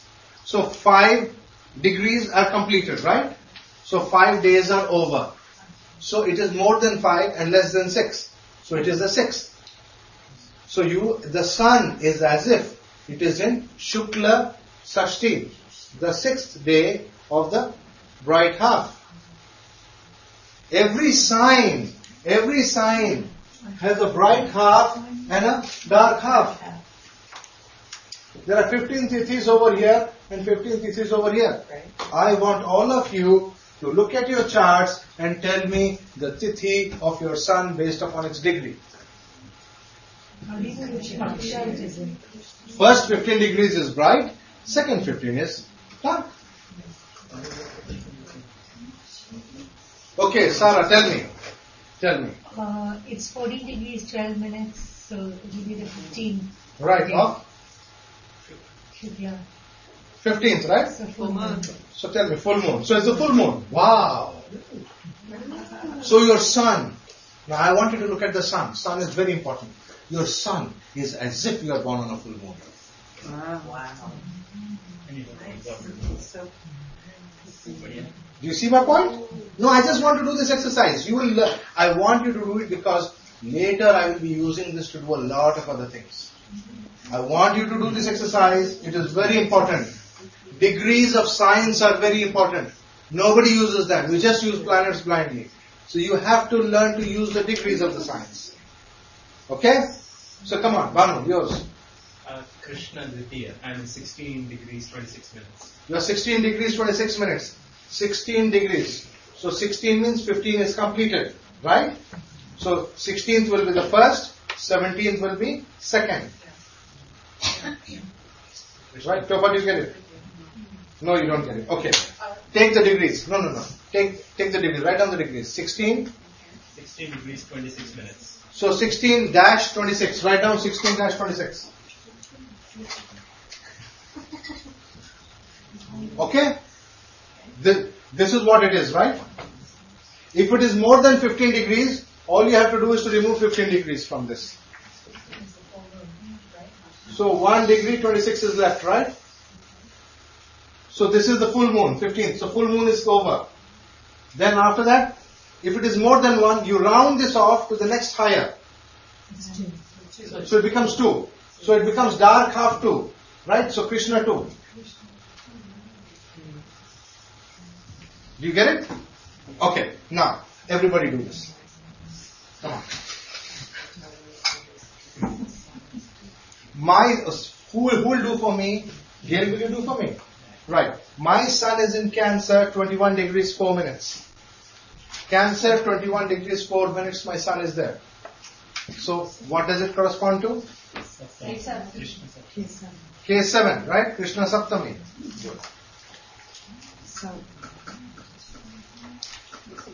What do you do with the last 3 degrees? The last 3 are 14, 15. I mean, when you get all the way to 29 degrees and 28, it's 30. So it's very simple. Tell me the degree. Let us say somebody is 29 degrees 28 minutes. I'm 29.45. Let's say somebody is 29.45. What do you have to do? Follow the same formula? Yeah, so it was 14.45, so it's 15. So in the dark half, it is K15. It's Amavasya. Amavasya. Is that bad? I didn't say anything. I am not saying anything. So we can do this for all of our planets. You can do this for all planets. You can do this for all the planets. You can do this for all the planets. Do you realize it? Yes.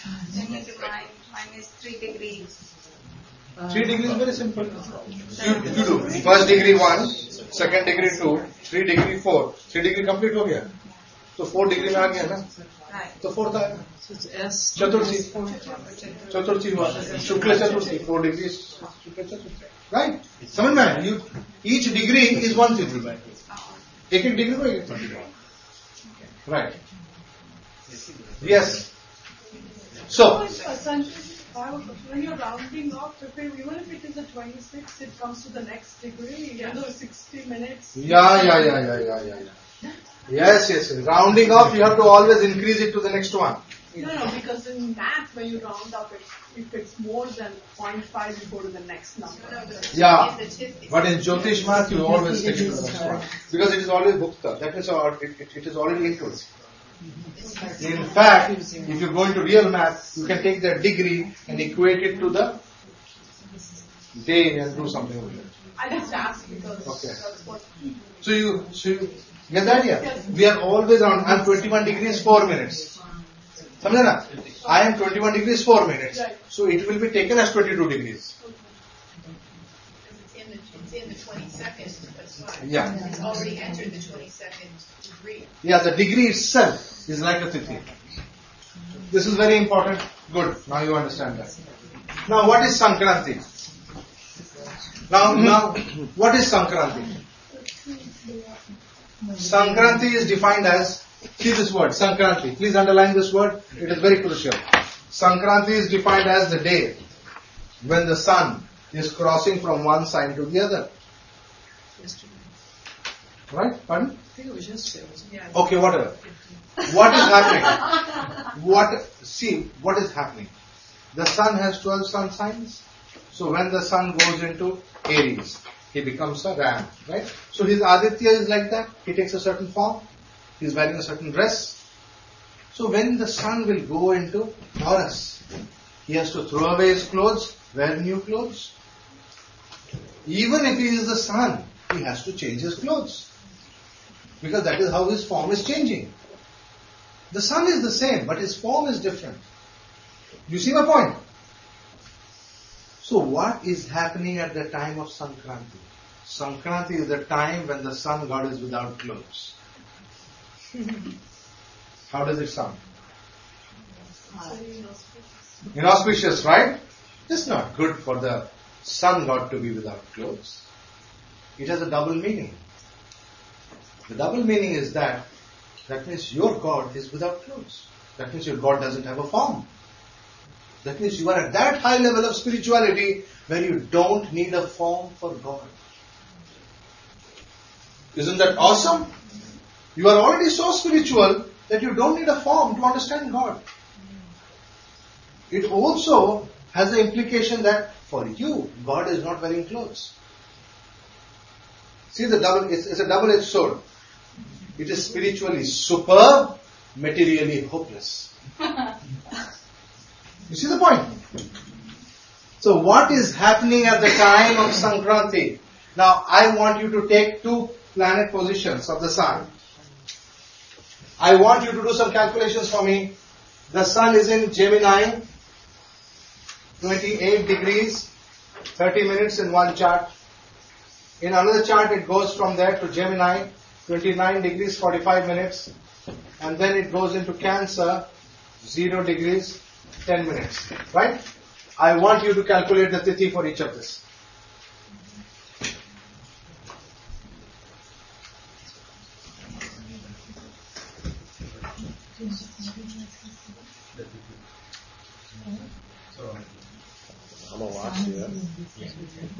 I want you to calculate, these are the 3 positions of the sun. I want you to do the calculations of the Tithi for me. So, what Tithi did you get over here?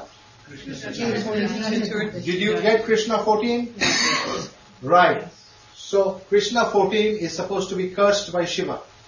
So, write down against this K14, then write down dash cursed by Shiva. Shiva's curse. That is Shiva's third eye has opened. And in anger he burns. From now you shall not have sex. That's what it means. Yeah, it's the curse of Shiva. He burnt Kama Devata. He destroyed marriage, relationships and everything. He said the moon, from now you will not have marriage and sex, it's over. But with anger, his third eye opened in anger. Such terrible was his anger. So that curse has to operate. And then Shiva, Kamadeva is the god of love. He says, my lord, my brother told me that he would marry if I can put my arrow into you. He said, don't give me any stupid excuse. Narad Muni was very clever. You know, his brother was chasing him. I want you to marry, I want you to marry. Narad says, no, I don't want to marry. So then says, okay, we have a deal. You put the arrow in Shiva. If Shiva marries, then I'll marry. So Kamadeva picked up his arrow and put it on Shiva. Who is Shiva? I'll make him marry. Put it on him. Shiva was in deep meditation. Got up. What? Who shot this arrow on me? Cursed him then and there. So Kamadeva's body was destroyed. Kamadeva, you know Kama? Kama Trikona, Kamadeva, his body was completely destroyed and became dust. And he cried, what can I do? My body is destroyed. He's without body. That's why he's called Ananga, whose body was destroyed by Shiva. That is the curse of Krishna 14 Tithi. The curse of Shiva, that you will not have sex and your body will be destroyed. Your marriage will be destroyed, everything. Okay? So then what did the Kamadeva do? His wife was Rati, the goddess of love, goddess of attraction. And she sat in the deepest penance of the Divine Mother Kali. And she sat in the penance. Now, did you do the calculation for this one? Yeah. This is K15 Amavasya. Yeah. This is when the penance. This is called the day of penance. It is called the Narka, hell, because the body of Kamadeva was in hell because of the curse of Shiva. So his wife did the penance to take his body, to save his body. Give me my husband's body back. And this is called, so Kali gave her directions, gave her the mantra, gave her everything. That you do these things and you will come out. You people can come out of it. And then, did you do the calculations for this? Yeah. Krishna 1. The curse has continued. Shukla 1. The curse continues into Shukla 1. Right? Yes. And here what happens in Shukla 1? In Shukla 1, because of worshipping Agni, they start worshipping Agni. Oh Agni, please help us. You are the only one to whom Shiva will listen. Nobody. Shiva doesn't listen to anyone. Only to Agni. Oh Agni, please talk to Shiva and take us, please lift the curse. So Agni intervened and the curse was removed. But Because Kamadeva's arrow was so powerful, Shiva also ended up getting married. Right? So that's what the story is. Now, what is this? Does it mean some kind of a ending of curse? You see what has happened? Kamadeva got a new body. In the first day over here, in the Shukla one, he got a new body. Just like that, the sun gets a new body over here. It's a new sun. The sign has changed. The sign has changed, so it's a new sun. But this whole thing is a period of curse. So this particular one, especially the last one, is supposed to be Sankranti Dosha. Especially the third one over here is Sankranti Dosha, having a new body. Your body is brand new. You are not used to human body. You are probably a whatever. So you are not used to the Sankranti Dosha. So when you have Sankranti Dosha, what happens is the Lord of the day, the source of energy is destroyed. The source of energy has a very peculiar problem. It's a very peculiar problem. Now let us say, in this particular chart, right? This is your chart, no? The Lagna is Sagittarius, can you see this? She was born on a Sunday with the sun in the 8th house, and the sun is the source of energy. But the sun is the lord of which house? The sun is the lord of the 9th house. So the source of energy, this sun is drawing his energy from Leo. But if she is born on a Sunday, on a Sankranti, then this 9th house will lose its capability to give life. Because it does not. On Sankranti, the house or the sign becomes dry. The Lord of the day. You have to take the Lord of the day and check out his houses. His houses become completely dry. No life. So what do you do in a chart if somebody is born on Sankranti with the sun, something like that? Step 1. Question, is it only for the Lagna Lord you see or also for Sun? The Lord of the day. The Lord of the day. Lord of the day. Lord of the day. We are only concerned about the Lord of the day. We are only, Sankranti Dosha has to, see the sun, the energy is all flowing through the Lord of the day. The Lagna Lord is one of the receivers. The energy is here. The Lagna Lord is receiving energy from here. The 10th Lord is receiving energy. 8th Lord is, these are receiving energies. But who is giving the energy? The giving is the Lord of the day. The Lord of the day has to give the energy. It is so important that you feed this fire that gives you life. So now, if there was a lady whose chart I was seeing, she had come to ask me whether she can have any children. She was born on Sankranti. Okay? I will draw a chart for you. I want you people to give me some advice what I can tell her.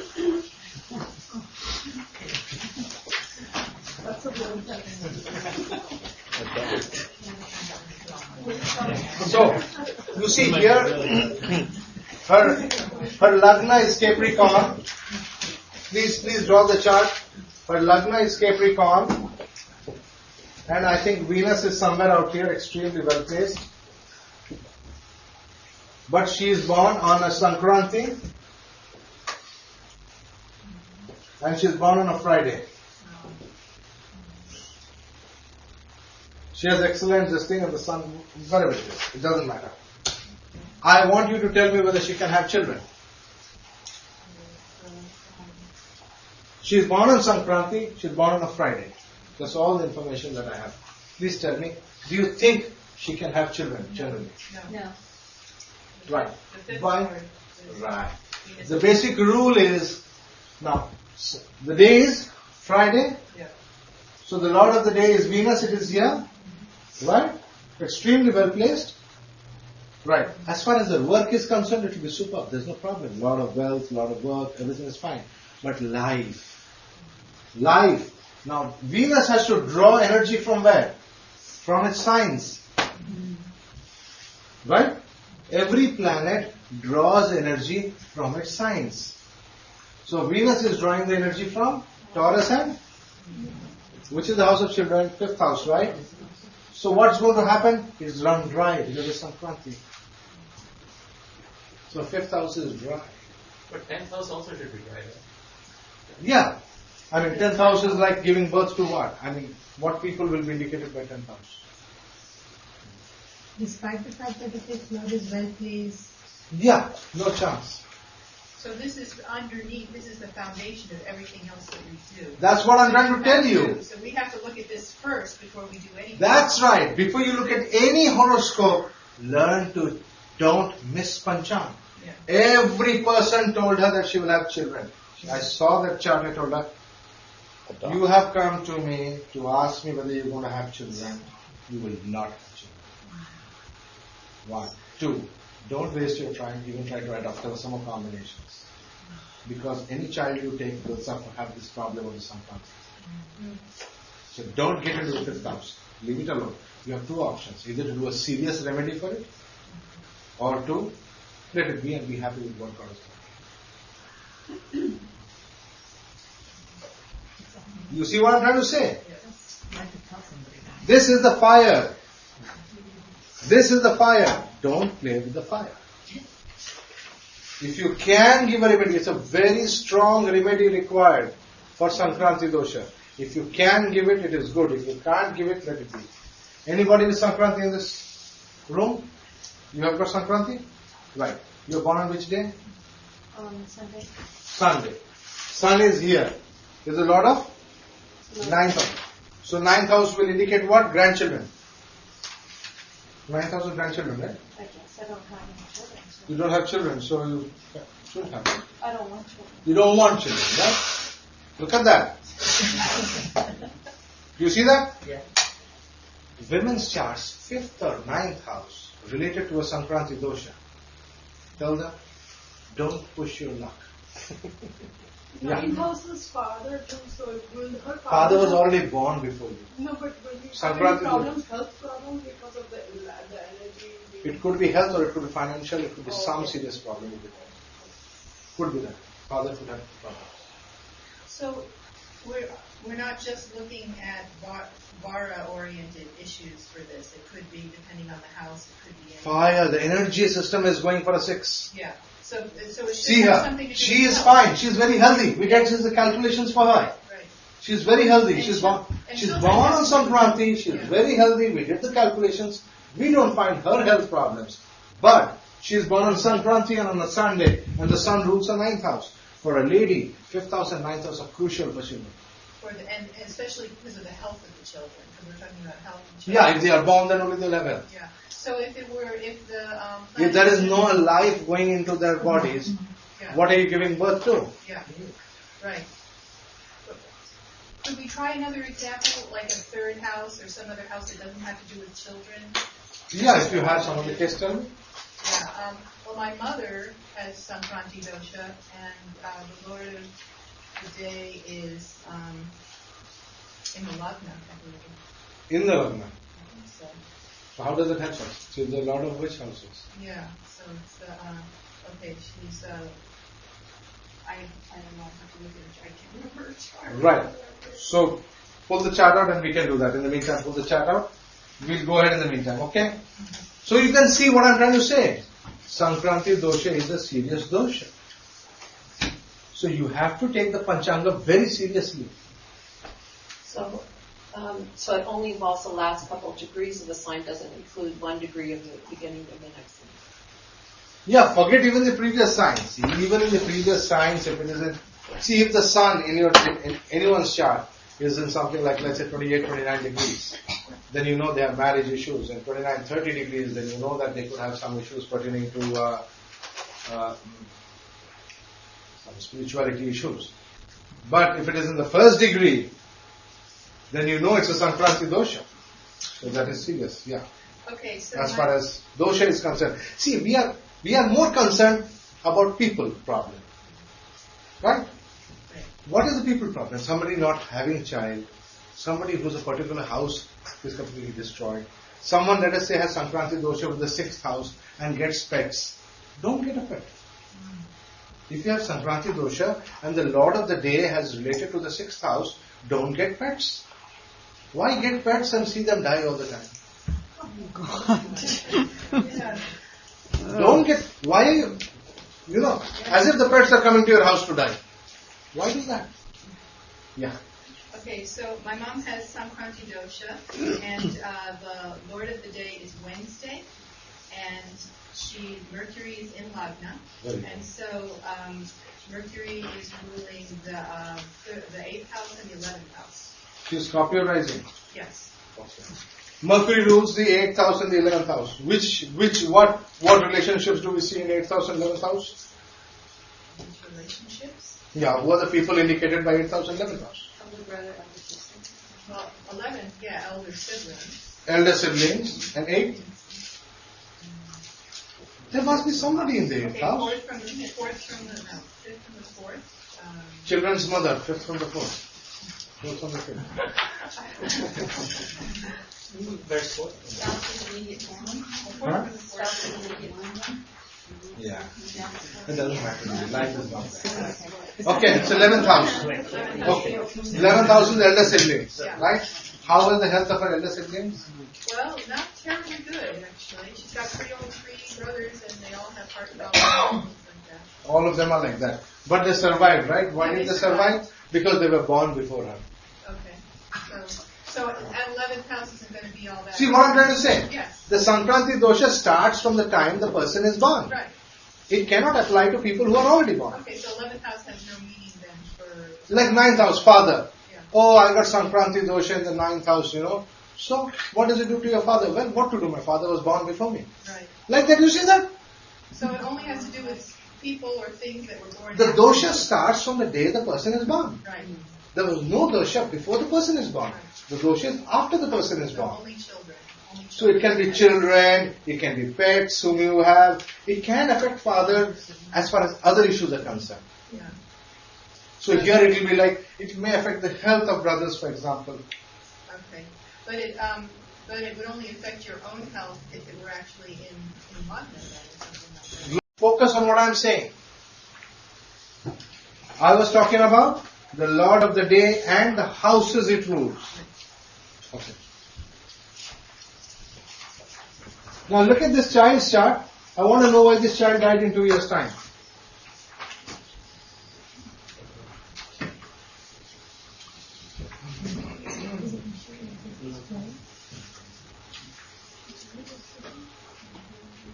This child is born on a Friday, so Venus is the Lord of the day, right? Venus as the Lord of the day is placed in the 3rd house, right? Good. Venus as the Lord of the day is sitting with Mandi and Guli. Now, I told you about Lord of the day in water sign, right?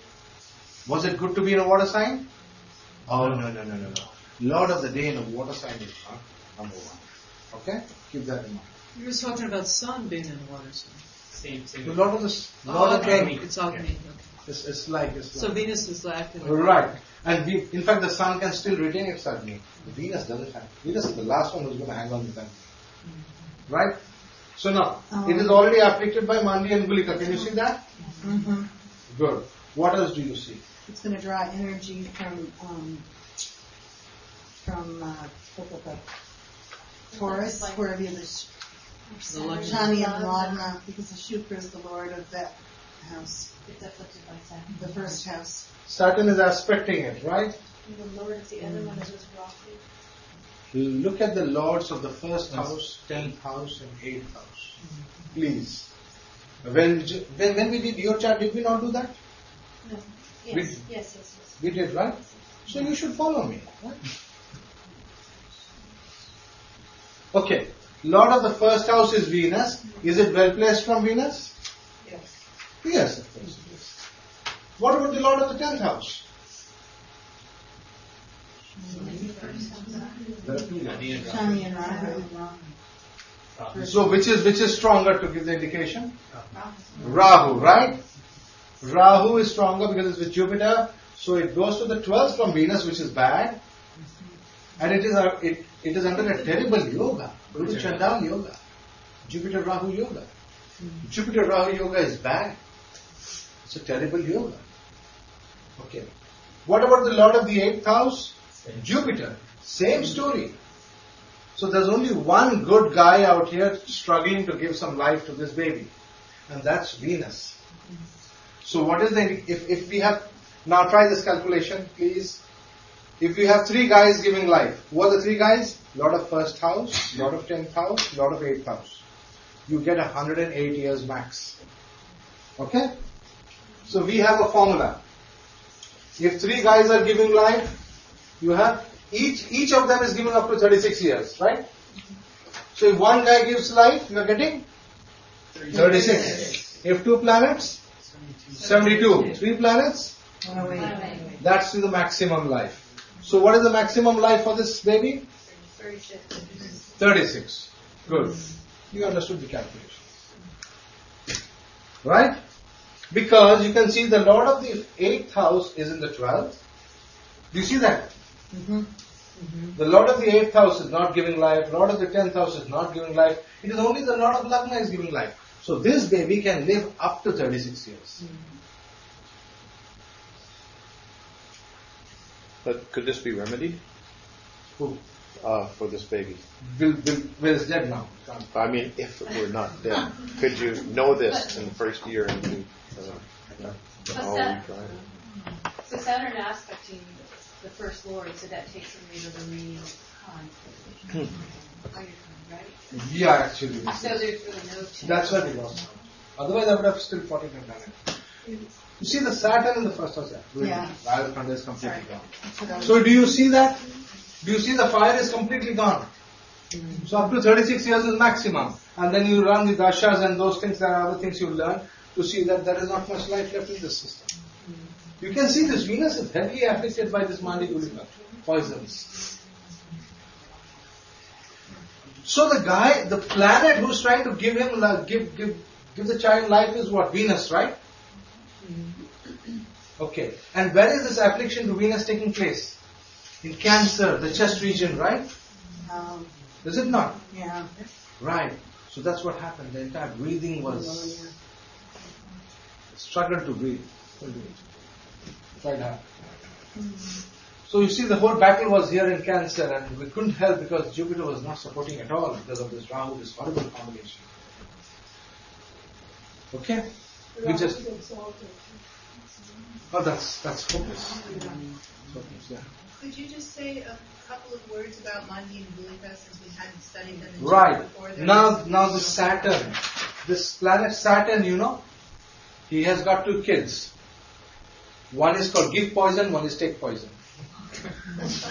Simple. 2 nice kids he's got. Right? It's like this, it's called like this. So whenever you look at who are the kids of Saturn?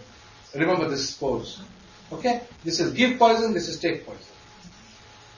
So the giving poison is called Mandi. So it's shown as MD. MD is Mandi, give poison. Just like the doctors. Yeah. Good one. That is a good one. And they're in Cancer. They refuse to listen to anybody. Give poison, take poison. And the other one is Gulika, take poison. We'll be doing more about Mandi and Gulika next weekend because we'll be doing something called Gulika Dasha. And things like that, okay? So you see this give poison, take poison story? So the kid died with all that give poison, take poison. So now, do you understand? The Lord of the day must be made strong for the system to survive. 1. Now look at my chart. Do you see in my chart? Mercury was in Leo. Right? Mercury is in Leo. This is my life source. And we have a Venus over here. And we have Jupiter over here. And this is Lagna. Can you see that terrible thing? All the planets who are supposed to give me life are in 8th house or 12th house from the source. You think there was danger to my life? Right. When I was 6 months old, I fell into the dam. And my granny dived behind me and pulled me out. I fall into the water. It was a damn huge reservoir, the biggest in Asia, Hirakud. Venus and Cancer? Yeah, that was at Venus, Like you tell me. I went straight down, tumbling down, and my granny dived in and pulled me out. It was just a hair's breadth. So that was one. And I've had a couple of little ones. Yeah. So you see, the advantage one is Mercury is Vargottama. So it's a Vargottama Mercury. We did Vargottama? Same sign in the Rashi and same sign in Navamsha. If it's in the same sign in Navamsha, there is an element of fortune which is protecting me. That means this Lord of the Day is somehow, by fortune, is going to protect me for his purpose. So he must be having some business with me. He says, hey, you can't run away, man. Don't hang on. You've got to finish your job. And so you see how he keeps you there. So whatever happens, it is the Lord of the Day, he can keep you, because the Lord of the Day has the power of the sun. Keep that in mind. The Lord of the Day has the power of the sun. Isn't it interesting? Yes. Right. The Lord of the Day has the power to give you life. And who is God? What do you pray to God for? For long life, energy, and being healthy and nice. A good life. So the Lord of the Day is the source for all that. When we do more on spirituality, you will see the importance of the Lord of the Day. Very crucial. Okay, now, next. Now look at this one. This is the chart of someone born in 69 in Sankranti. Can you see Sankranti over here? Look at the sun. Look at the degrees of the sun. 0 degrees Sagittarius, 13, right? Right. This person is born on Monday.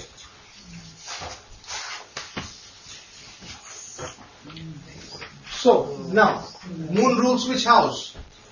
Fourth house. The moment you see somebody born on Sankranti, take the house owned by the Lord of the Day. Always. House owned by the Lord of the Day. So, which is the house owned by the Lord of the Day? Fourth house. Right? What does fourth house rule? Home, settling down. Right. That is the greatness about this person. She is struggling to settle down. She is wealthy, not that she doesn't have money. She is extremely wealthy, belongs to a very good family. Her father is probably one of the top editors, right, Sarah? Top editors of the New York, what is that paper? Whatever the paper. But she's been struggling to settle down. New York Times. New York Times. You see what's happening? Even if that house doesn't, the people in that house are not hit, somehow that house gets hit. So, just because you're no one, you don't want kids, doesn't mean that your 9th house is not hit. You see my point? There are other factors to the 9th house which have to be remedied. Right. Would we say that her fourth house is destroyed or something else? Fourth house is destroyed. See, fourth house doesn't have to do with children. Right? Well, I mean, it's the lady who was settling down having a problem. Fourth house has to do with settling down, the home. Yeah. So can't have a home. But is it just, what we say, the house is destroyed? Every time she tries to settle down, some havoc happens. Unbelievable havoc. And then she's packing up and going to another place. There again havoc, again packing up, going to another place. Then joins the music. She's a good singer. Again packs up. So it's her never-ending story. No remedy? Yeah, I'll give another remedy. It's her fourth house also is to do with the happiness, and she was not happy. She was never, poor thing. Yeah, if you meet her, you will see that straight away. You just look at her, you will feel it. Yeah, poor thing. But she has Saturn and Golika right on her ascendant, too.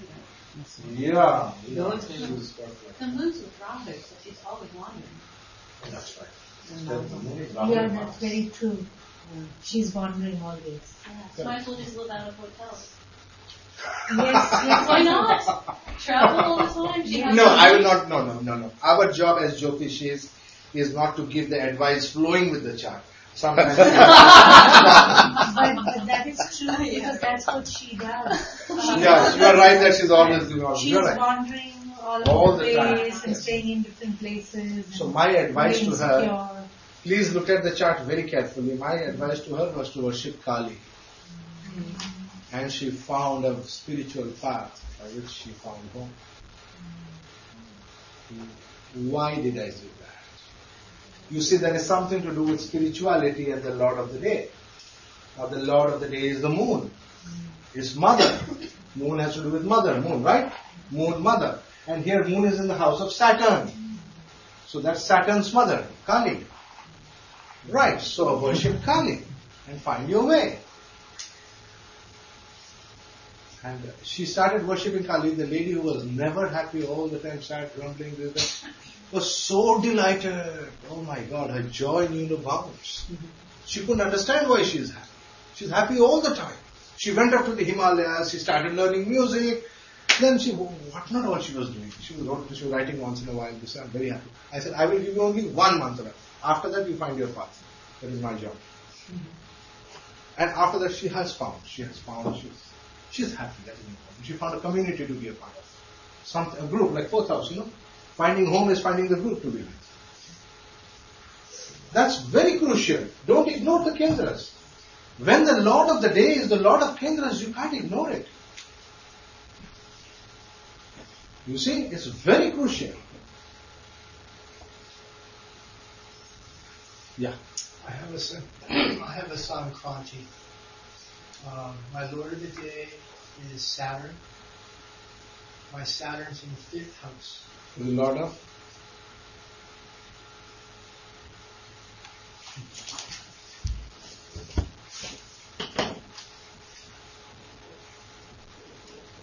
No, you have to talk about horoscope like this. My Lagna is this. Say, my Lagna is? Cancer. My Lagna is Cancer. And I have Sankranti Dosha. The sun is in which sign? Libra. The sun is in Libra. It's a debilitate, no, important. You should know. And you have Sankranti Dosha. You were born on which day? Saturday. Saturday. So that means the Saturn is the Lord of? Shani is the Lord of which houses? 7th house and? 8th house. Please make a note. Saturn is the Lord of 7th house and 8th house. Right. So it is possible that he can have a lot of dissatisfaction related to 7th house or 8th house until the person takes to a spiritual path associated with that. When it takes to a spiritual path associated with that, then the problem will vanish. So that explains witchcraft. Been wondering Why I was talking about spiritual path over here? Do you see? I am talking about Sankranti, Lord of Day, spiritual path. It has to. There has to be a linkage. When you take that path, you will find an answer to your problems. You see that? Here, I gave the person a mantra. She found a Kali. See that? It has to do with the 4th Lord Moon, mother. And the mother took her to the home, the spiritual home. And she was a part of the spiritual family, and she learned music, and she learned dancing, and she was happy, she settled. What is settling down? Settling down is finding people with whom you are meant to be happy with them. That is settling down. Right. So Sankranti affects material, not spiritual. That's why spiritual is. You go on the spiritual path, you will solve your material problem. That is the catch. The catch is go on the spiritual path to solve your material problem. It's the reverse. People look for a material solution. No, you have to find a spiritual solution, and then the material will automatically become okay. So in his case, for example, it is the Lord of the 7th house and 8th house. How is your relationship? Super. I have a You don't have relationship. Oh my God. Why doesn't he have a relationship? Because he is born on Sankranti. And Saturn is Lord of the 7th house and 8th house. He has excellent relationship. Only that the body is not there. Because you see, the physical body, how? It has to be somebody. So the way out for you is number 1. Sankranti does not affect those people who are born before you. It affects those people who are born after you. So hint number 1. If you have to fall in love with somebody elder. See, Do you get it? Do you get the point that I'm trying to make? Number one. Number two, your relationships will improve when you find the spiritual path indicated by the Lord of the Sun. Whatever is the spiritual path. Saturn. Whatever Saturn will indicate based upon its house. Okay? Do you get the point? See, it worked in his case also. It worked in her case also. It works everywhere. It's a uniform rule. Got it? So now, today you have understood what is Sankranti, how to study Sankranti, how to study the Lord of the Day correctly. Okay, time for a tea break.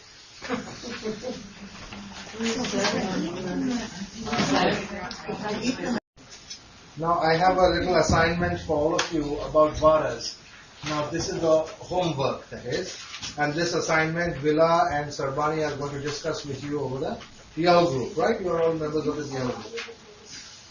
Okay, now the questions are rather easy.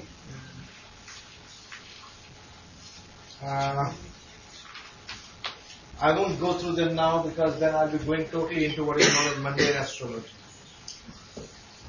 Okay? And mundane astrology is very interesting. Like for example, the sun will enter into Aries on a particular day. The day the sun enters Aries, the Lord of the day is the chief executive of the government. So, you take the chart of the government which you have, and then you see the position of the chief executive. Is it good? Is it bad for the year? Is he going to attack Iraq? Is he going to distribute chocolates in Iran? What's he going to do? So all those things we can see from the Lord of the day when the sun entered the sign Aries. See the point? The Lord of the day will tell us what energy is being made available to the chief executive of the country. Similarly, you can study the others. This is for assignment. I'll skip this now.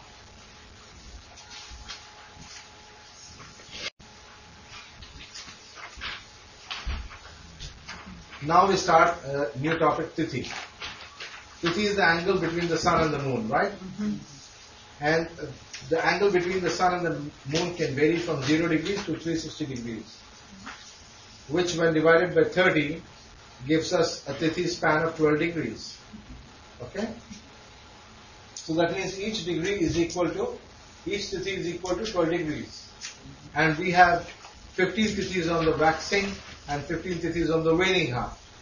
The 15 Tithis is 15 multiplied by 12, which is 180 degrees. Difference between the sun and the moon. And then the remaining 180 degrees is the waxing half. You see the difference between Vara and Tithi. Vara is only a function of the sun. There is nothing to do with the moon over there. He's not bothered. Whereas this Tithi is a function of both the sun and the moon, and is more a moon situation. It's more water. So now, just as now you see, now the Tithi has to do with the 7th house.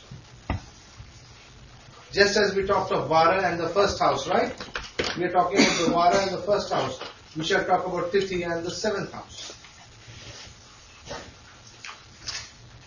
Tithi and the 4th house. Because emotions are involved with the 4th house and the 7th house. Home, relationships, right? This is why your emotions are going to come into play. In the water. 4th house and 7th house. 4th house is home. 7th house is relationships. So let's see. What we need to do as the first step is to, now these Tithis are ruled by the 8 planets. So there are totally 9 planets, right? Navagrahas. The days were ruled only by 7. From the sun to Saturn in the days of the week. The Tithis are ruled by 8. So you add Rahu to that. All you got to do is to add Rahu to the list of the lords of the weekdays. So can somebody go through with me? You have sun, Moon, Mars, Mercury, Jupiter, Venus, Saturn, Rahu. Okay? So you can do this on your fingers. Now we can check the lords of the Tithi. First is Sun, second Moon, third Mars, fourth Mercury, 5 Jupiter, 6 Venus, 7 Saturn, 8 Rahu. Then again start 9 Sun, 10 11 Mars, 12 Mercury, 13 Jupiter, 14 Venus, 15 Saturn. So this is the waxing half. Right? This is the waxing half. It is so simple. And in the waning half, what we will do is exactly the same, except in the last one will not be Saturn, but it will become Rahu. That's the only thing you got to remember. In the waning half, it's exactly the same, except in the last one is becoming Rahu. That's in the next slide. Now you see? Yeah, they studied that also in session 2 of the Right, so now you know how to remember it in your fingertips. I want you to remember things in your fingertips. And how to remember it. It's very simple. It's the order of the weekdays. Sun, Sunday to Saturday plus Rahu. Okay? That is for Tithis. Now, which Tithi were you born in? I was born in the waning half, in the third. So my Tithi Lord is? Mars. The Lord of my Tithi is Mars. Mars is going to decide how my relationship shall be. Why is everybody laughing? Huh? Nothing wrong with it. I got used to it. Right? That's because we know you have a good relationship. Right. So if Mars is going to decide how my relationship is going to be, which house am I going to study Mars from? third. Did we do that with the sun, fire? With fire, did we do it from first house or did we do it from first lord? Third house. Right. The first lord, the 10th lord and the 8th lord was for fire. Right? For water, we shall start with the 7th lord. So I have to see what is the relationship between the 7th lord and this lord of Tithi. Do you know what I call the lord of Tithi? The water boy. Yeah. You know, it's a very funny thing. You know, when I was young, we used to have this Hindi movies in which love was always portrayed with a rain. You know what? When people fall in love and there is rain, their clothes get wet. And then only they have a chance to take it off. So then I understood easy. Okay, that's it. So the water comes down and then everybody is like all happy. So you see, it has to do with the water. Is the water thing. You see my point? When people don't like to sing, but in the toilet, when the shower is on, you can't stop yourself. You must sing. Why? Because it's the water boy is on you. You understand the point? It's a psychological thing. It's a shower.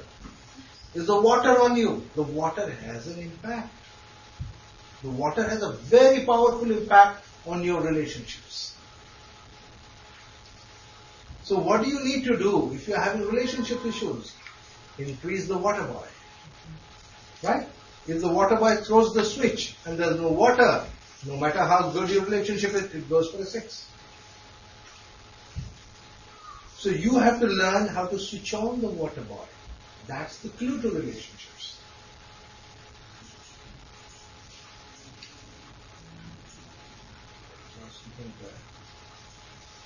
Okay. Yeah. Mars. So you see, now, can you all check up your charts and tell me who are the lords of the Tithis? You all know that, right? So would you like to tell us who is the lord of the Tithis? It's Moon. Moon. You are born on which Tithi? The second one. Shukla. Shukla Dvitiya. Tell me the name. Dvitiya. I want you to tell me the Sanskrit name, please. Try to say that name. So she is born on Shukla, that is bright or waxing, Dvitiya. You can read that name on the screen, right? So Dvitiya. So Shukla Dvitiya is her Tithi, and Dvitiya is ruled by which planet? Is the moon. First is Pratipad, second is Dvitiya, moon. So moon rules Dvitiya, and there we talked of the moon and the right. And so, where is the moon in your chart? It's in Gemini. So could you please draw a chart somewhere in a paper and put the moon in Gemini?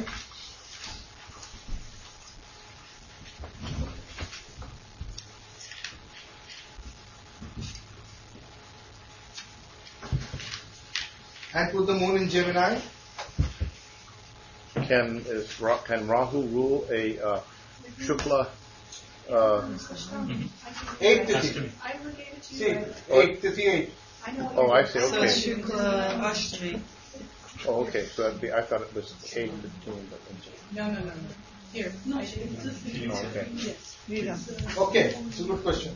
Okay. All right. Okay. So please put the moon in Gemini. Okay, Louis.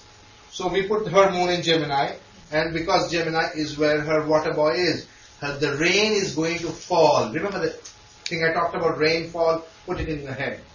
Whenever you think of water boy, he's the one whose job is to throw open the clouds and bring rain down. So rain comes from Gemini, as far as she is concerned. Okay? Right. Now, okay, now, which is the lord of your 7th house? Shani. What's your lagna? Cancer. She's Cancer rising, so moon is in 12th house. Okay? So the lord of the 7th house is Saturn. Where is Saturn? Kanya. In Virgo, right? Saturn is in Virgo. So is Saturn well placed from the water boy? Good? Okay. So you think a first relationship will be very good.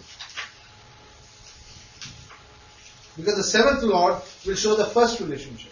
So the fact that Shani is not good for relationships, does that matter? It doesn't matter? You have to talk, you tell me. How is, put the moon in Gemini, put Saturn in the sign Virgo, right?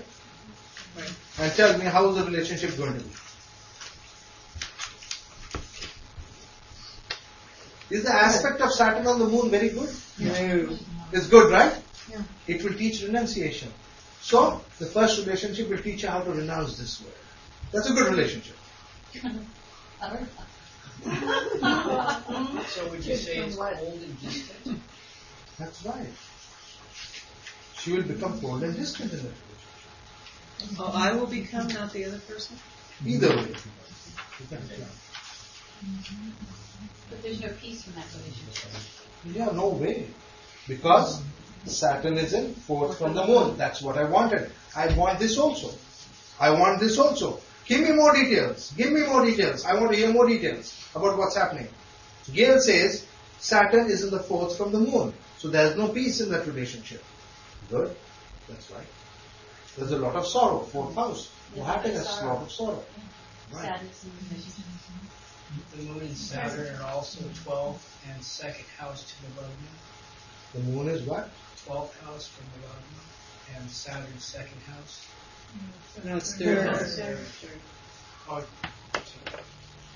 Now, must she have a relationship? My question. Please answer my question. Must she have a relationship?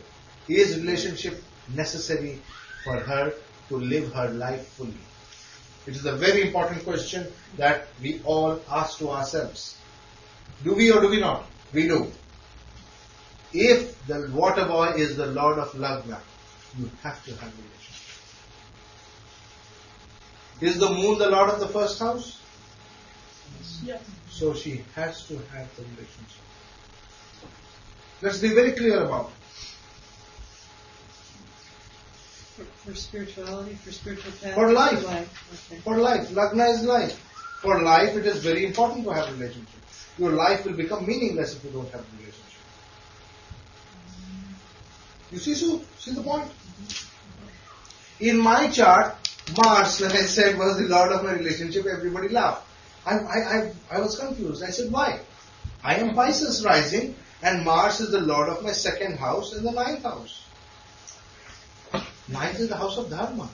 My Dharma will increase due to relationship. Or I will be tested in Dharma due to relationship. But for Dharma, if I want Dharma, ninth house, I must have relationship. If I want second house, I must have relationship. It will help me for it. So it is not bad for me. It's in Navagrahas. It is in Navagrahas because it is in a very bad house, in the 7th house in my chart. Mars in 7th house is very bad. So every time I am in a relationship, I'll feel like as if I'm dying. Right? But there could be situations where I would feel like I'm dying. But from the 7th house, is Mars bad place? No. My Mercury is in the 6th house. What is the relationship between Mercury and Mars? Right. You see my point? So Mercury is indicating first relationship. So what's happening over there with my first relationship? It's a miserable situation. What will happen with the second relationship if I get it? Second. It will be the lord of the second house. Like that, you can check each relationship from the water boy. Please check the relationship from the water boy. Okay? Okay, Sue. My next question to you. You have a spouse right now. What is the lord of his moon sign? What's his moon sign? Gemini. Oh, interesting. His moon sign is Gemini. So, his moon sign is in trines to your water boy. It's with, yes. Is in trine. See the rule. Yes. The present relationship that you are in is in trines to your water boy. Isn't that good? Yeah. See, ultimately, if my spouse's moon sign, mine, is in trines to my water boy, I will have a very healthy conjugal relationship. Quadrants? And quadrants. It's both quadrants and trines. Yeah. Yeah. Interesting, right? Yeah. It's a very interesting point. Right. In Jiva, you get lots. I like the term water boy. So water boy. So putting it in the head, I wanted to go into your head, the water boy. So, you see, one must be very careful in choosing spouse based upon water boy. There could be other choices. Right? Okay, now, anybody else wants to come forward and give an example? I thought Sue was the brave one, so I took her line. I'm curious about mine, because you told me that I should get married, or whatever. Let's see. What is the lord of your Tithi? The lord of my Tithi is... First tell us your Tithi from here. I want the Sanskrit name. Is Dwadashi. It's Shukla Dwadashi. Shukla Dwadashi, right? Shukla is bride, Dwadashi is 12. Right. Who's the lord of that? Mercury. Mercury, right? Okay. You sure, right? Yes. Okay. It's Wednesday. And yeah, so it's what? It's Wednesday also. Yeah, from the Mercury. calculation. So, where is Mercury in your chart? Mercury is in the 4th house. It's your Lagna. Oh, I'm sorry. What's my Lagna? Leo. Your Lagna is Leo. Lagna is Leo. Mercury's in the 4th house. Mercury is the lord of the 2nd house and the 11th house. Right? Right. And it is in the 2nd house. Or 1st house, 4th house. Fourth It's in the 4th house. In Scorpio. Oh. So your water boy is in a very fiery sign. So what happens when the water boy is in a fire sign, in a fiery sign like that of Mars? Water dries out. You're right. Because Mars is the lord of celibacy. If the water boy is in a sign of Mars, the person will debate between celibacy and... So this is better. Peacefulness.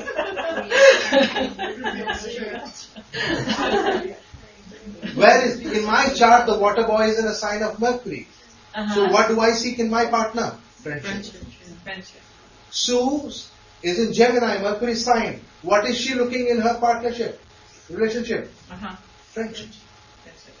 You see my point? Okay. What happens if somebody's water boy is in a sign of Venus? Oh. That's not it. Oh.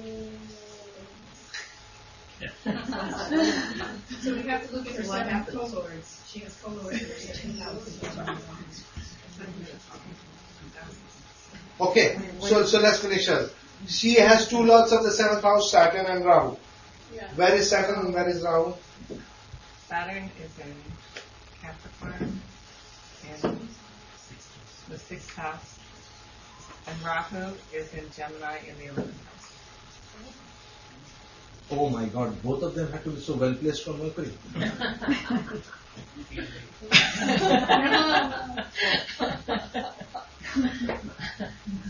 I learned through my first marriage. Yeah, the first marriage is the same. First time I said, this ain't happening. So the first one is indicated by the Saturn, right?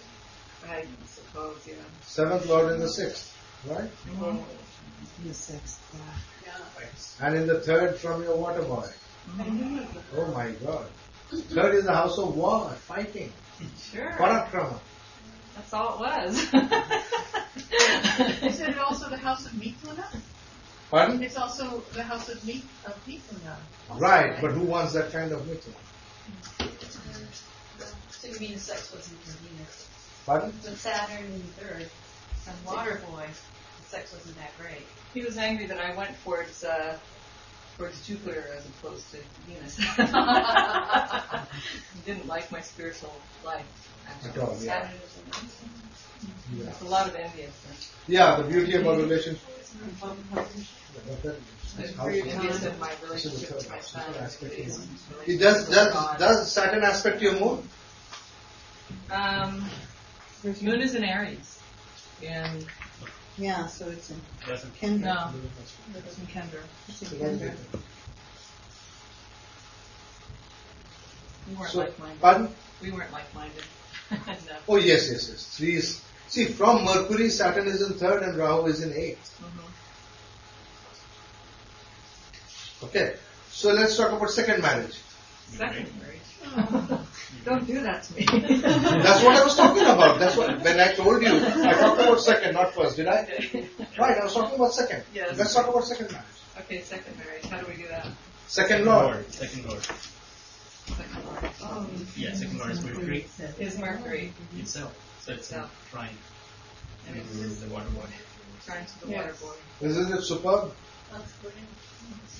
That should be good, right? I don't believe it. I can't believe it, man.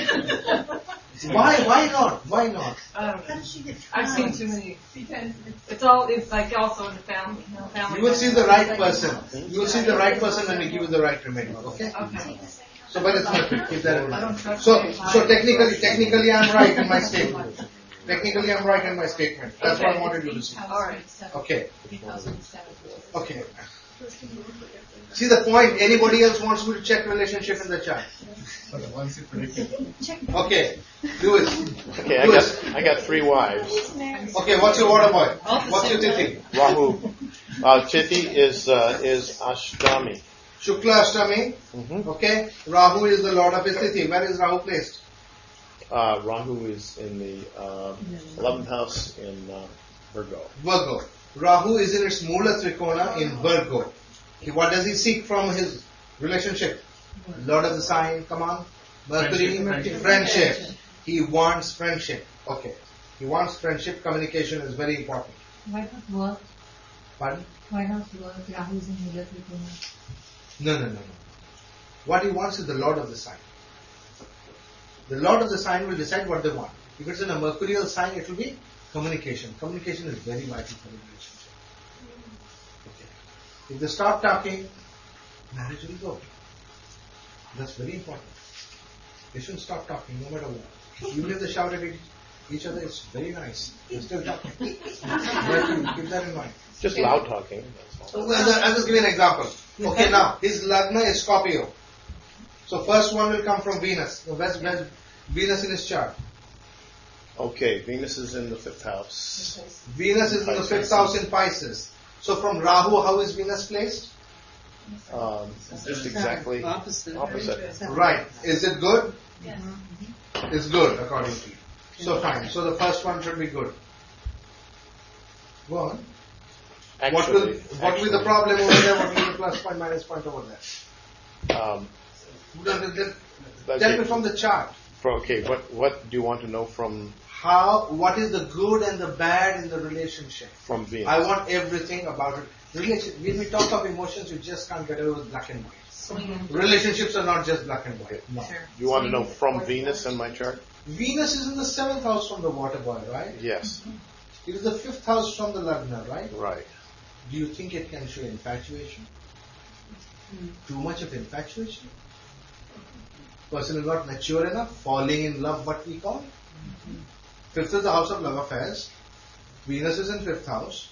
Incorrigible romantic, right? Not at all. It was a shotgun wedding. No. That would be your first relationship. Yeah. He actually had a total, when he was madly in love when he was 17. Yeah, he I never would married think her. so because see, Venus is exalted, Yeah. and 7 from the water boy. That's your first I'm relationship. seeing something good. My first relationship I wasn't married to. That was the one. Let's not talk about whether you went to the church.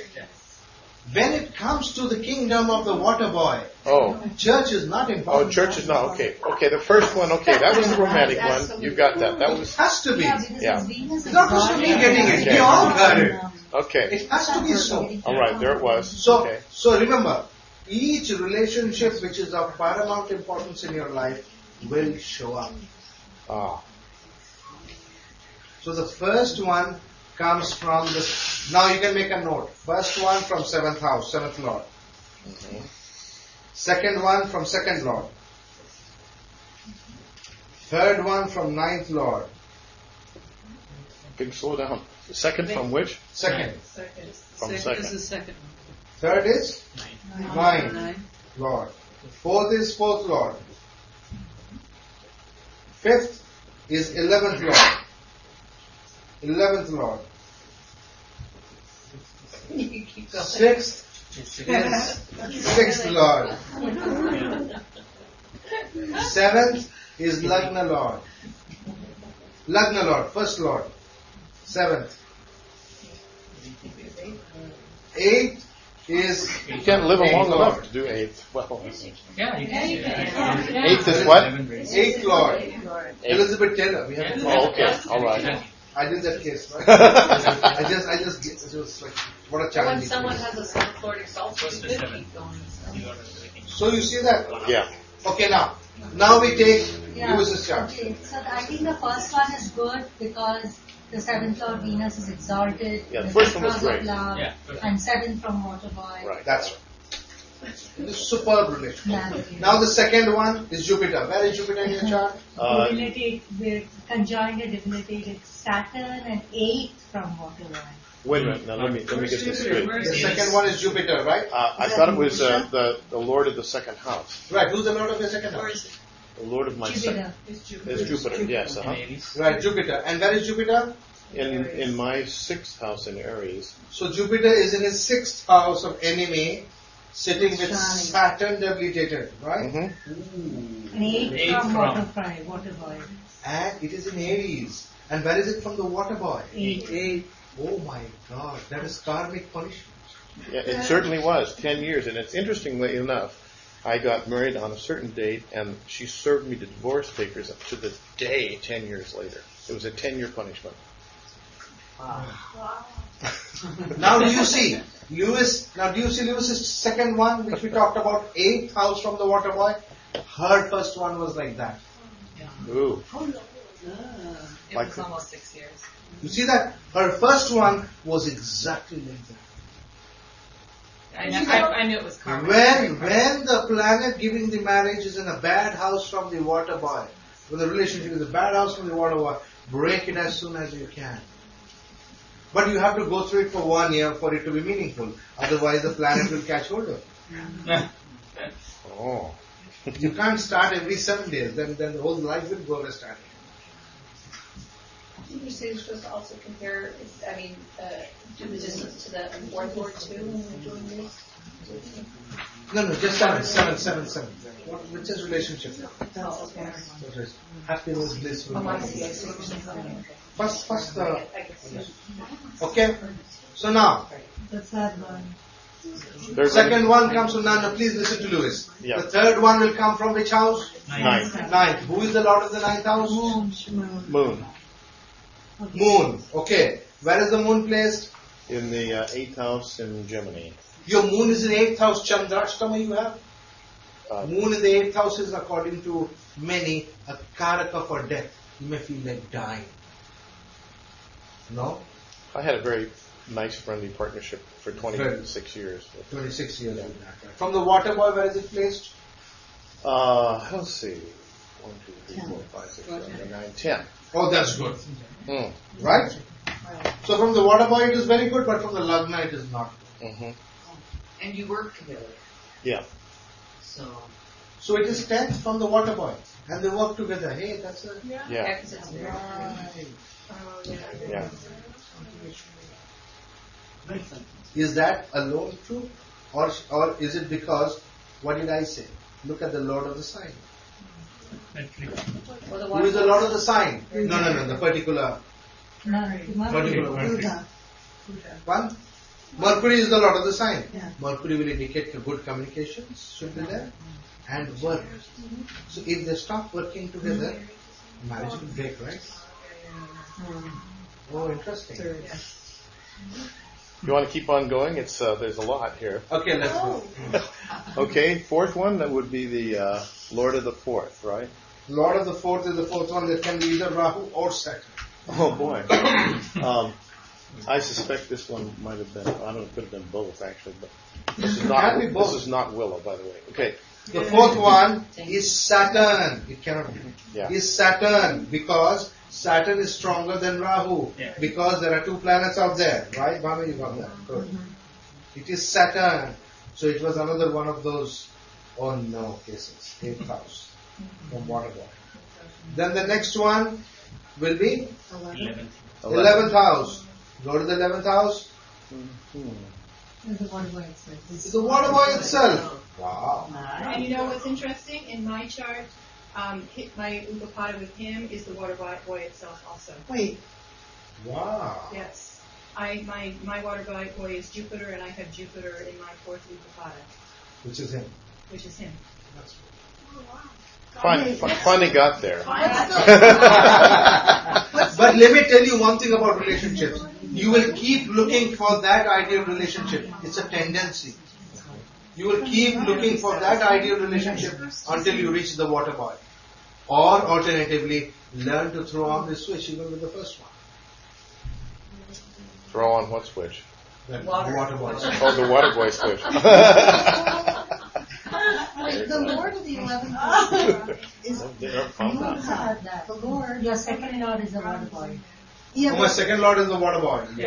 Wait, I have a question. So if we're on the 5th, that's the 11th house, right? And the Lord of the 11th is Buddha. The lord of the? 11th? Yes. I thought somebody just said that the Lord of the 11th You don't have was to take his the Lord water because boy. it is in the 11th house. The water boy is there itself. The water boy is there. Yes, Buddha is important. For them, communication is very important. They stop talking, that marriage is going. But we either talk or we shout, so it works. It's good to shout. Yes, It's good right. to shout. The shout is loud talking. Yes, right. So long as you can take it that way. But it's very important. Communication must be good. And it's very, very good. I have seen that if the communication ends when Mercury is involved, marriage ends. If work ends, marriage ends. The significator gives us an idea as to what we need to do to keep the relationship going. So if somebody has Venus as the water boy or in the sign of the water boy, what does it mean? Right. Too much demand in relationships. The relationships tends to demand too much of you, which can be difficult. You see my point? Demands it of you or you demand it? Demands of you. And we also both have our water boy in Virgo. I have Jupiter in Virgo, he has Rahu in Virgo, and Right. that's my... But if you were doing Western astrology instead of Jyotish, you would say, oh, where his Rahu is, my Jupiter is there. So I take his chart and I take my chart and I put it on top of each other as Guru Chandala, so I'm managing nothing.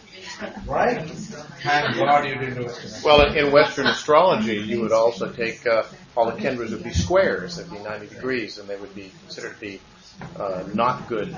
Right. Yeah. You see that? And that is American Western astrology, Yeah. or modern Western astrology. Yeah. Whereas in the old Western astrology, the Greek astrology, which is still there in India, kendras are very good. Yes. Kendra aspects are superb. Yeah. They talk of aspect of planets. It's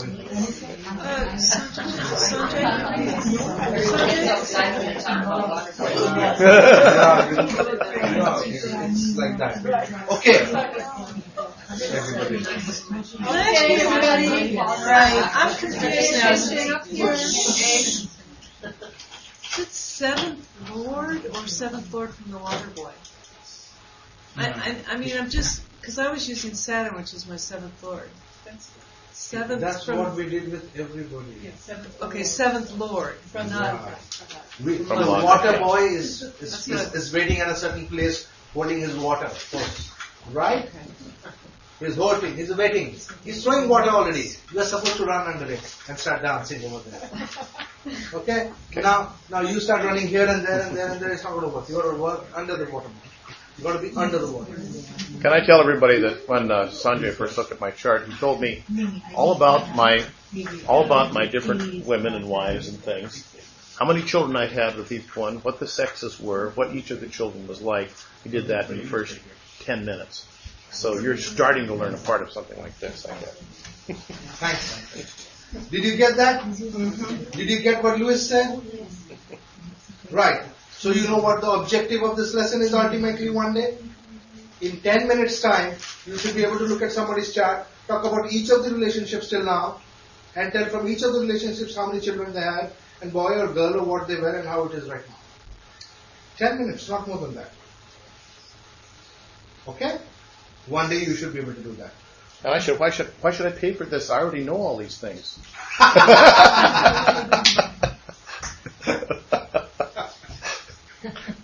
But you don't know how to do it for Yeah. It's an intra-family money transfer.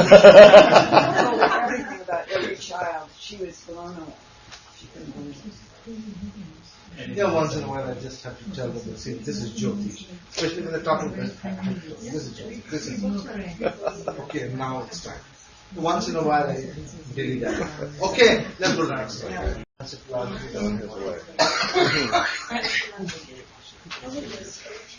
Okay. This is a chart of somebody who was born in 1948. And I want to know how is Saturn Dosha for this person.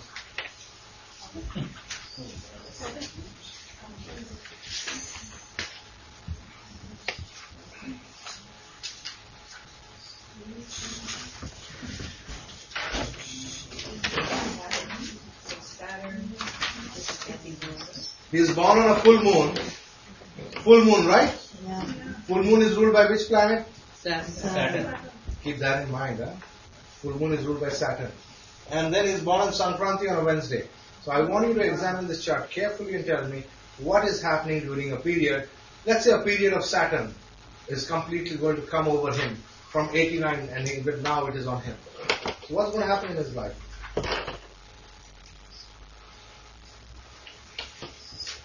Quite bad.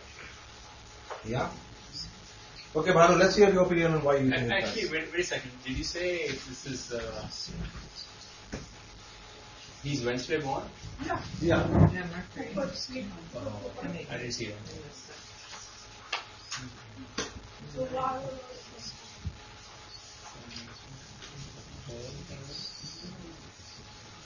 Capricorn's dead. No, isn't the house gone because... Mercury is the lord of the day. Yeah. The houses of Mercury. Mercury is the lord of the day. So we have to look at the houses of Mercury. Which are the houses of Mercury? 3 and 6. Oh, I see. 3 and 6. Younger. Right? Yeah. Younger siblings. Yeah, he doesn't have any younger siblings. That's right. Does he have younger brothers and sisters? No. No. Because Mercury is the lord of third house. So younger brothers and sisters cannot be there. Good. What else?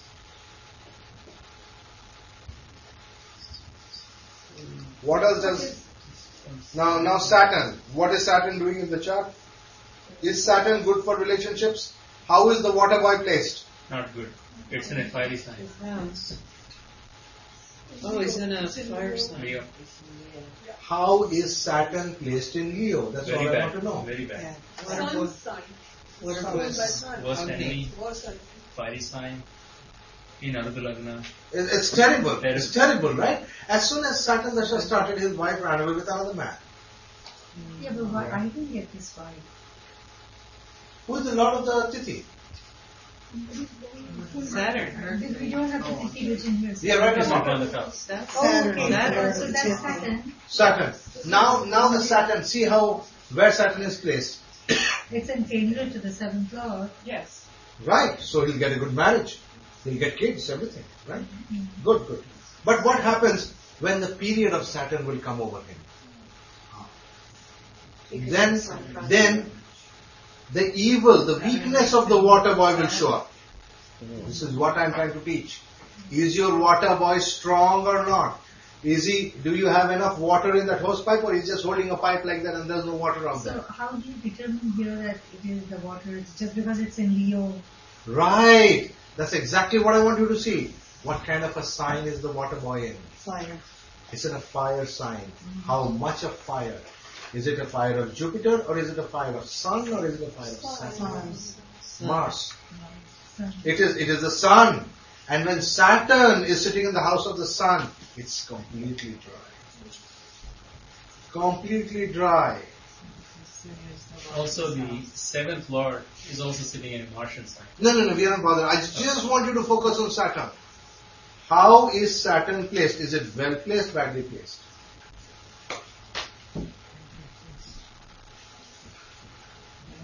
It is the lord of the seventh. I'm not convinced why it should be so bad. I mean, I know what a Saturn-Sun relationship is. But that means anybody with a Saturn placed in Leo will have a bad Saturn Dasha? No.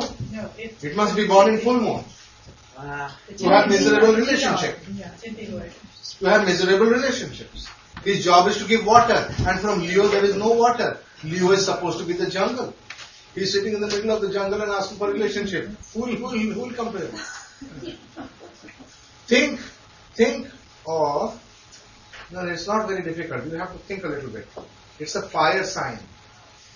Water and fire do not gel. No, I know that, but my question actually goes beyond that. That means will anybody having a Tithi Lord in sign of Leo or any fire sign that's bad for them? Firstly, Tithi Lord or the water boy in a fire sign is bad. Always. Even in the dasha of that planet? Whatever. This is the basic rule. The water boy should not be in fire. Yeah. Just as the day lord, which is fire, should not be in water. Before this we were talking about the day lord. Fire. Fire should not be in water. Just as fire cannot be in water, water cannot be in fire. It is absurd. How can you have water in the middle of fire? That's right. You do that. Yeah. Okay, that was rule number 1. Rule number 2, among the fire signs, the worst is Leo. Yeah. Worse than Aries, huh? Oh yes. Yeah, Sun versus Mars. It is Sun versus Mars. Mars still has one water sign. Sun has nothing to do with water. Okay? Number 3, the worst enemy of Sun is Saturn. You see the point? Everything has fallen perfectly in place. So as soon as Saturn Dasha comes, his relationship will dry up. He cannot understand. This man calls me, spends half an hour only crying over the phone. He just cries. And he tells me, Sanjay, why do I feel like crying all the time? I'm just crying and crying and crying. Then I thought, oh, the water boy See, if the water boy does not throw water on you, you will throw water out of your eyes. Saturn is sorrow. It's just crying and crying and crying. Everybody is having relationships, everybody is happy, everybody is doing this, everybody. How come I am totally lonely, this, that. Nobody wants to do anything with me. I said, listen, on so and so date you fast, try to prevent this. Early morning, wake up in the morning and worship the sun and pray for forgiveness. Then he forgot how to fast. When I told him to do the mantra, he forgot to fast. You see, it's a peculiar situation. Somehow or the other he cannot complete all the things. So the fact that if we said Saturn there was bad, but then now how does Sankranti impact on it? The fact that the Lord of Leos in Sankranti. Oh. So that he...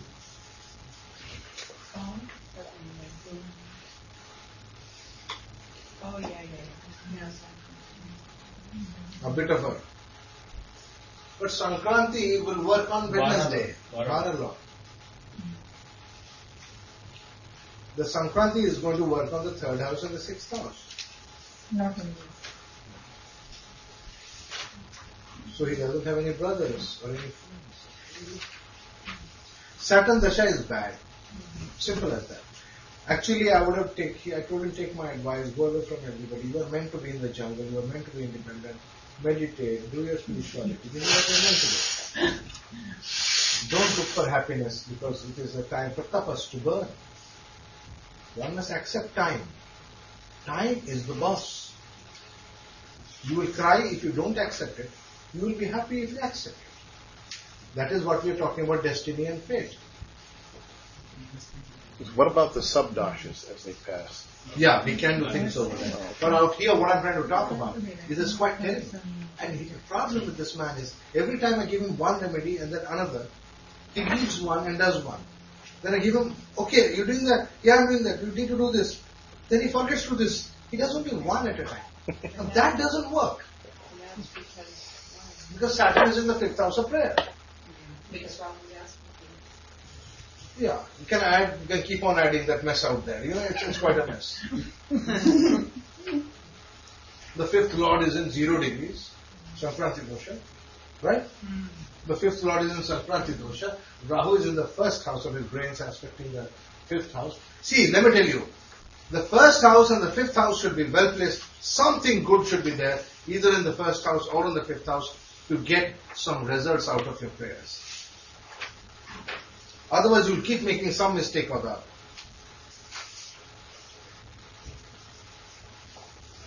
Because ultimately, when you remember the sun, when we were talking about the sun and his offices and departments, the 5th house and the 1st house is what we were talking about. Right. Okay. Next. Now I want you to go one step even further. Now, some more math. Okay. Now one Tithi, you know, is a span of 12 degrees. Now these 12 degrees are again mapped into 12 signs, from Aries to Pisces. The water boy is controlled by Shiva. The water boy, the functioning of the water boy. See, the water boy has to hold the hose, right? The water boy is only holding the hose. But if there is no water coming from the back, what do you do with the hose? Somebody has to pump water from the back. You need a pump to pump the water. So I need to also find out if the pump is working for the water boy. Right? The water boy is running to hold the water like that, but there's no water coming and looking at it. Hey, no water. So we need water to be pumped. That pump will depend upon the degree of the Tithi.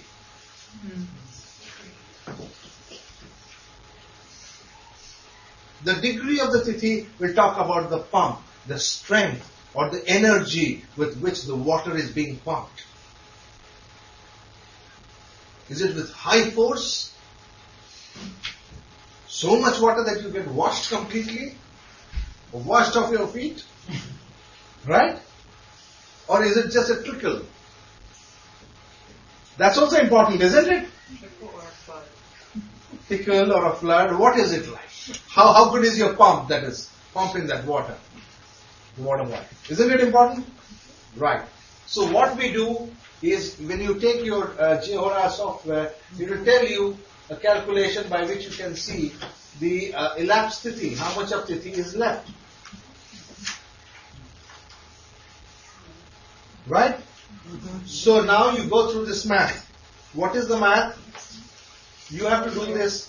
Tithi elapsed is equal to 100 minus Tithi left. Okay. So please do 100 minus, go through the steps that I've indicated in the second column over here, from here. Panchanga, from Panchanga. Tithi, here in this case of George Bush Jr., we have Shukla Ashtami. Rahu is his Tithi Lord. His water boy is Rahu. And the balance of Tithi left is 25.65. So what you need to do is Tithi elapse is 100 minus 25.65. Take that and you move the decimals by 2. You take it as a fraction. So 0.7435. And then you multiply this by 12. You get 8.922. And in Jyotish, like everything else, we round it off to the next higher number. Right? Clear, Dipti? Right. So 8.922 is 9 rounded off to the next higher integer, which is Sagittarius. So,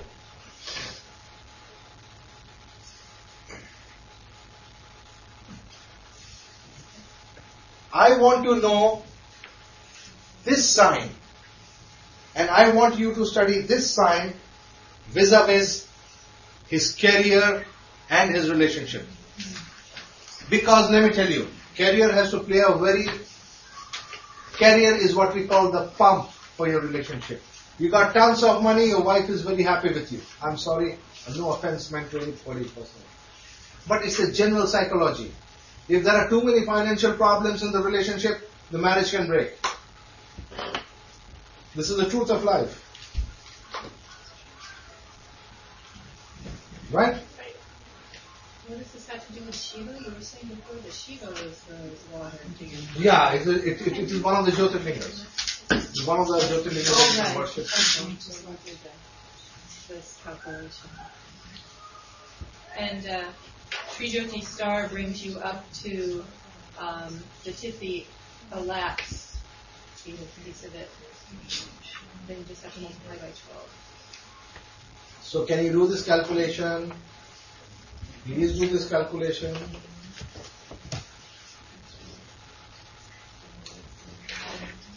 You mean the one that's already done up there? No, for yourself. For yourself. Oh, I see. For your own self. It is very important to do this for yourself. Where's his chart? It's on my computer back there. It's in your computer bag. Marita, would you please pass on her computer bag so that Just my computer. I'll go back and get it. Yeah. If it comes up to 9.01, you have my chart. Then it is 10. 10. It's still going to 10. Even 1/10 of that's Even 100. even 0.001. That means 9 is over. You are in the 10th. 71. So 10th will be Capricorn. You're in the 10th. You're in the 10th. So Capricorn is your... Do you have your charts? Oh, yeah. I'm in the second. The other charts? Yeah. Mine's 10 also. Where's 10? Must have left mine in my car. Then for Bush, since he has Sagittarius in the 6th house, the being at war is what his purpose was. His purpose was to come to Earth. He's the war president. He's the war president. And that's where he would get his name. So, leave for another that's down. Yeah, 17.8. I'm just checking my math. See how that's almost 9? And yours just Take that minus 100 minus 17. It's got a very interesting thing. 51.62.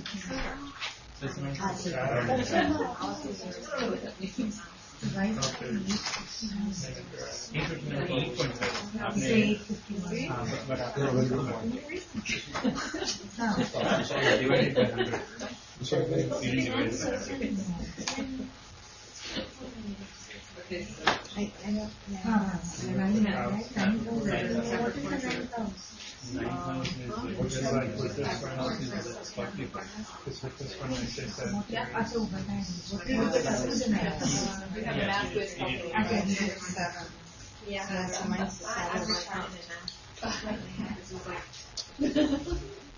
Okay. He's saying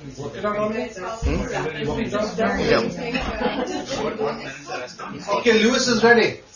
Shall we take Lewis's chart so that we understand one case? Okay, let's hear your Tithi balance. It's the source for my thing is 10th house. 10th house. Wow, that was fast. So your balance of Tithi was how much?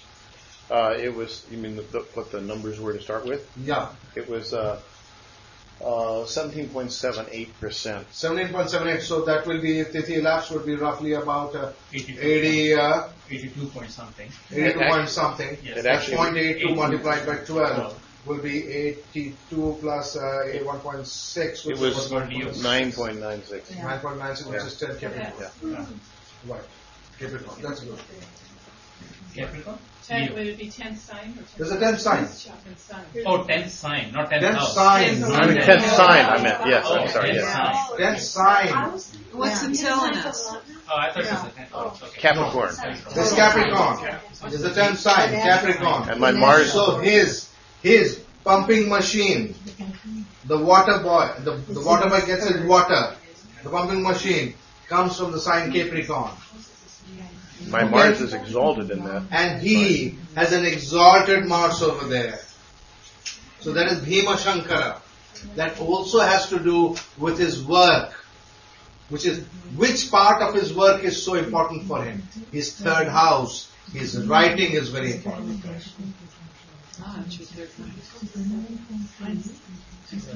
Do you see my point? Yeah. That is the most crucial. And that has got to do with your emotions, with your career, with your relationships, with your everything. It's the way you are going to live. Do you see my point, what I'm trying to say? That sign becomes so important. Based upon the amount of water it pumps, your quality of life goes up. Your achievements in life go up because man is emotionally driven to achieve. So you achieve in life when you have a very powerful water boy pumping water over there. And you have a Mars exalted. So that can mean that if you worship Bhima Shankara, Bhima is the strong one, the muscle one, the one who cannot be defeated in war, undefeated one. Bhima Shankara is a form of Shiva associated with Jyotirlinga, associated with Capricorn. You will get that ability to that every time you fall, you will rise with double strength. You see my point? So every time you do something wrong, each time you find even a better path, even much more better. Each time you improve. You see that is what you need. Bhima Shankara. So do you get that? So you see, third house is so important for him. For him, writing is very crucial. If he is not writing, he can become very unsettled. He can become something can go wrong. He may feel cranky, whatever. Right? So that is crucial, yeah. So the house that occupies that sign for your chart, you have to pay attention to that. Totally. That becomes the focal area of your work. Yeah. What will manifest? See, in the case of Bush, which house is this? Sagittarius is the sign. For George Bush, it is the 6th house. So in his career, when he is reaching the high water mark, what is manifesting? Fighting. Sagittarius is 6th house. War, fights. There you go. And Sagittarius is the natural battlefield. Chronic wars. Who? In the name of Dharma. Dharma. No, whatever it is. I mean, Sagittarius is Kristen, right. So mine is in the second. Yosin said, let's hear Julie's. Let's hear Julie's. Come on. So mine is in the second, which is Taurus. How do you get second? When I multiplied it, I get 1.8. I had 85% remaining, so that's 15 has passed. I multiplied that by 12, got 1.8. That's rounds up to 2. Plus. Yeah. 1.5 plus 0.15 is about 1.65. How do you get 18? 1.65. 85. Well, Yeah. no. 15 times 12 is 180. All right. 1.5. Good. Sorry. Okay. Good. I want that. She's an accountant. No, she has to give me an answer. Like this. Just because somebody is an accountant doesn't mean they are right. No. Very They have to prove it to me that they are right.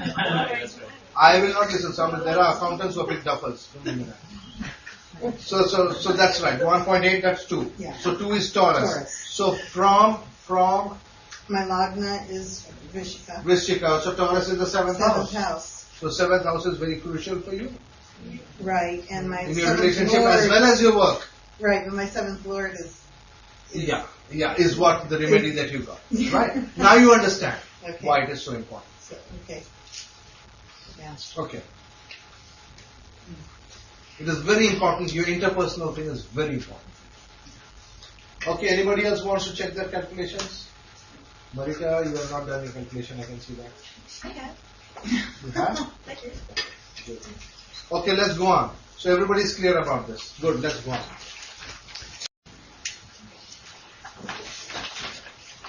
Now there are some rules that are given in this which you can do the reading and easily follow. I mean, this is for assignment, huh?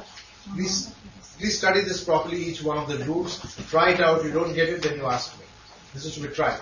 Without practice, it won't.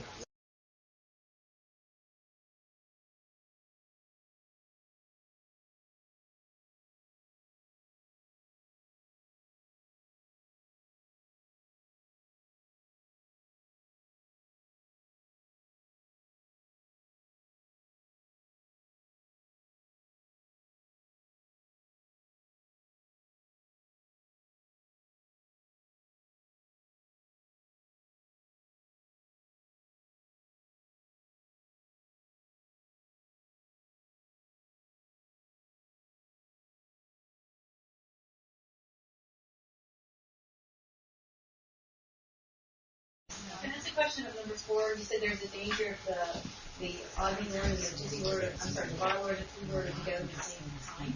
So you mean there's danger to health during this bout? One of the two. She's talking about the previous page where some rules are there, you know. And rule number 4, where the Vara Lord and the Tithi Lord, if they are together in one house or they are one planet, one of the two will be troubled all the time.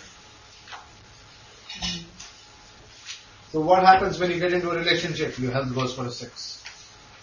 So if you have to stay healthy, then your relationship goes for a 6.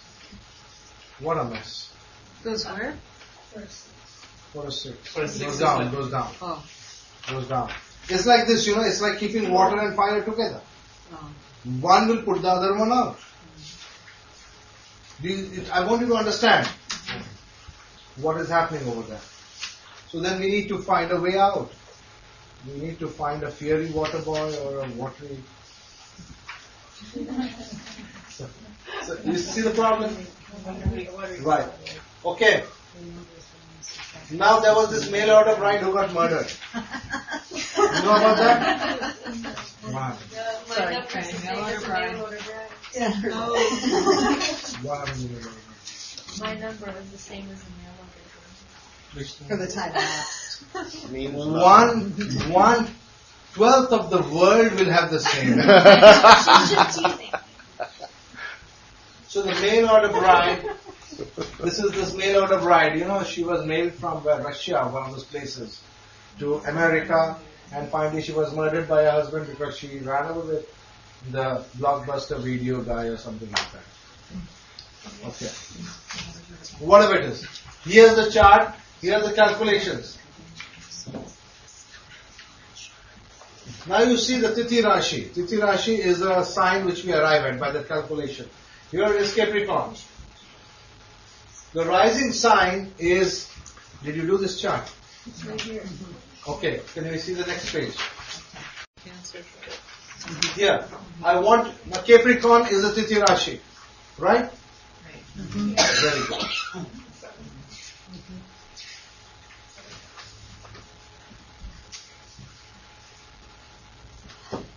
Can you tell me which Tithi she is born in? Shukla Shashti, or Venus is the lord of the Tithi. I want you to examine the Tithi occupied, the sign and the Navamsha occupied by the water boy. Who's the water boy in this chart? Number one. Who is the water boy? Please put a circle around Venus, water boy, WB. WB, water boy. Keep that in mind. Okay? Venus is the water boy. He's in Capricorn in the Rashi. In which Navamsha is he? Can anybody tell me? There's a chart called the fortune chart which we call Navamsha. So those of you who don't know can probably... okay, Venus is in Pisces in the Navamsha. Pisces. Do you think Venus in Pisces is good? Yes. Okay.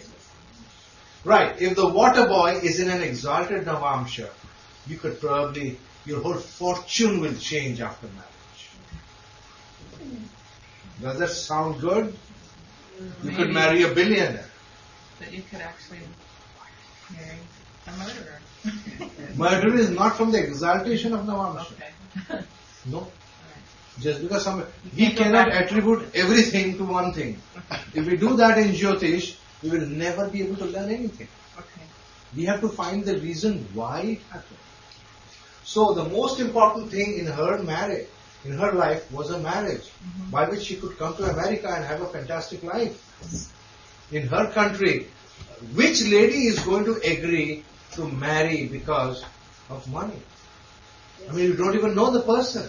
The person is ordering a bride and the bride is coming to live. What is that? Is that not like prostitution? Desperate. Right. Now you see the Tithi Rashi, which house is it? Capricorn. Which is the 7th house.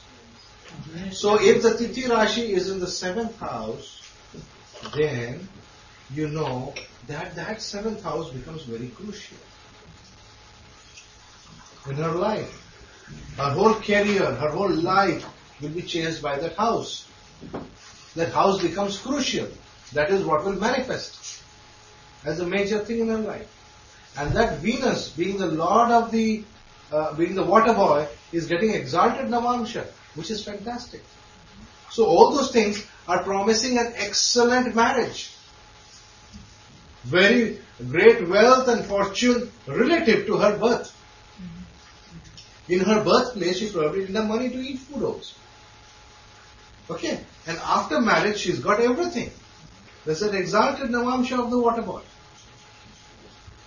Now, the problem here is, I want you to look at this Venus very carefully and see, is it good, is it bad, is there any affliction, what's going on over there? There is affliction because Rahu is aspecting Venus. Gale says that there is some affliction because Rahu is aspecting Venus. So is Mars. So is Mars. That's a good. Where is Mars? No, Mars is aspecting the 7th Lord. No, Mars. I don't see Mars. Mars is in a trine for Venus. But it's not aspecting. No, it's not there. It's in a trine for Venus. That is not sufficient. Rahu is Ketu.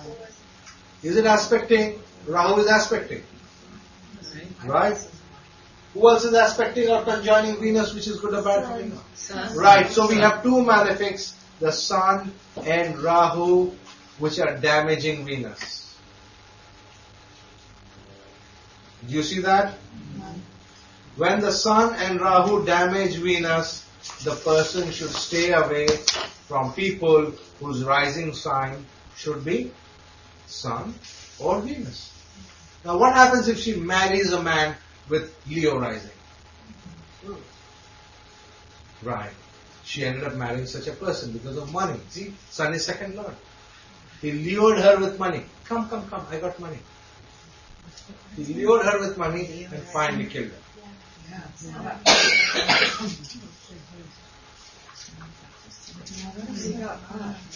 Yeah, he got caught around. But that's So maybe she came to America on the advice of a Vedic astrologer who said, if you marry, you will become wealthy and all this. That is true. She will become wealthy. That prediction is right.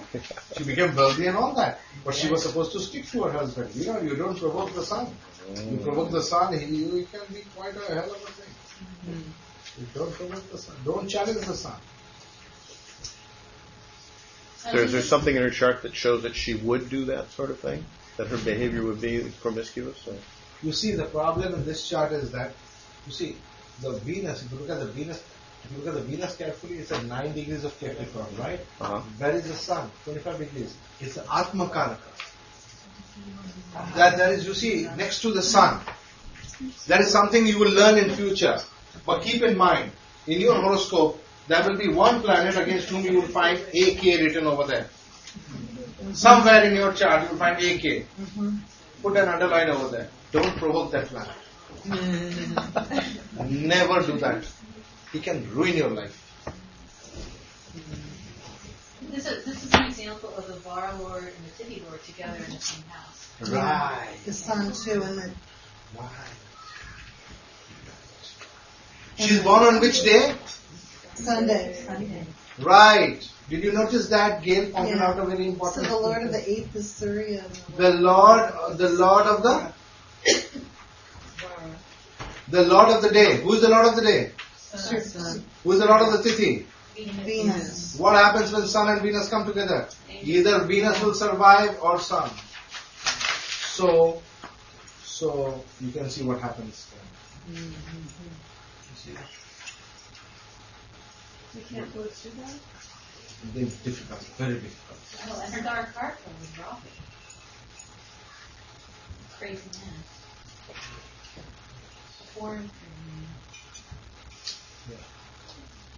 Yeah, I should have married him before this thing. There's no mistake in the dark heart is not.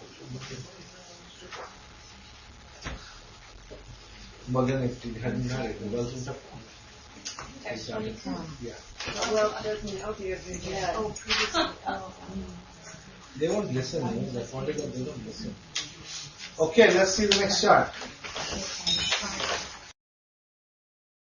After a tea break, and here we go with the next anga, that is Karana, that I will teach you. See, the three things that I'm teaching you in the first year is the Vara, the Lord of the Day, which is health, the Tithi, which is relationships, which is so important, and you saw how we could do it. And now, we will be doing about Karana, and we will focus on work. Work and possessions, right?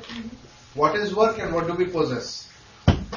This is very important because we have all come to this planet to do some good things in life. And we should end up doing good things. And it's very important that we use certain times in our life to optimize our abilities to do what we have come for. Okay? Now the word Karana is like half of a Tithi, you know. There are 30 Tithis in a month, so there are 60 Karanas. A Tithi is 12 degrees, so a Karana is 6 degrees. It's half a Tithi. It's very simple. You take a Tithi and you divide it into two parts. So a Tithi has got a Shukla or a bright half and a Krishna or a dark half. What we call a Ram Karana and a Krishna Karana. Okay? So if I take the 12 degrees of a Tithi and I break it into two parts, I will get the first part, which is the Ram, and the second part, which is the Krishna, or the bright and the dark, two halves of 6 degrees each. But these Karanas are not 60 in number. You see, there are 15 types of Tithi, but there are only 11 types of Karana. 11. And in the solar cycles, those of you who have learned something about astronomy will know that the solar flare cycles follow a 11-year phase. So the flares reach to a height every 11 years and come to a bottom every 11 years. So it's an 11-year cycle of heat or solar flare in the world. This 11-year cycle is called the Rudra cycle. Rudra, R-U-D-R-A, that which makes you cry. Sometimes it's hot, sometimes it's cold, sometimes it's angry. I mean Rudra. Rudra is that which makes you cry, the reasons by which you can cry. Rud is from the root root word for Rudra is Rud, to cry, to weep. That which makes you cry, that which makes you weep. So, career ups and downs are like the heat wave ups and downs. Sometimes you are hot in your career and sometimes you are cold in your career. Okay? Now these careers, these 11 Karana types are basically 4 plus 7. The 7 is very simple. How to find out which are the 7? First, Sunday, Monday, Tuesday, Wednesday, Thursday, Friday, Saturday are the 7 types. Saturn, Sun to Saturn are the 7 types. And these are called the movable or changeable. Because they change. Which tithis they change. Whereas the Rahu and Ketu repeat 2 times and they are fixed. Rahu and Ketu are related to those Karanas which have no light, which are a part of the curse. Remember we were talking about curse tithis? So the curse tithis are special tithis, right? They are Krishna Chaturdashi, Krishna Amavasya and Shukla Pratipad. There are 3 tithis which are under curse. Now in these 3 tithis, the whole tithi is not cursed. Now did you know that? Right. So you learned something new. The whole tithi is not cursed. So somebody, for example, who is born on Krishna 14, if he is born in the first half of Krishna 14, the curse is not there. But if they are born in the second half of Krishna 14, the curse is strong. Similarly, somebody who is born on the Shukla first, the first half of Shukla first has got this strong curse. But the second half of Shukla Pratipad does not have a strong curse. So do you realize that the tithis, the 3 tithis, are not fully cursed. There are portions of it which have a curse and portions that don't have a curse. K15? Oh, K15 is totally cursed the whole way. So there's 4 First one. Yeah. So there are technically 4 Karanas that are cursed. Right? They are without light. So that is the second one of Krishna 14. Then there is Amavasya 2 Karanas. And there is Shukla Pratipada 1 Karana. And these are the 4. See? One is called Kimstungha. One is Shakuni. Then Chatushpada. And there is Nagava. These are the 4 names. The 4 fixed Karanas. They are called the 4 fixed Karanas. Because they are without light. There is no moonlight over there. Krishna Chaturdashi does not. Oh, okay. It falls. The half in this. Yeah. So, for example, Kimstunga. Kimstunga will fall in Shukla Pratipada, first Karana. You see that? That is fixed in every month. In every lunar month, the first Karana is always Kimstungna.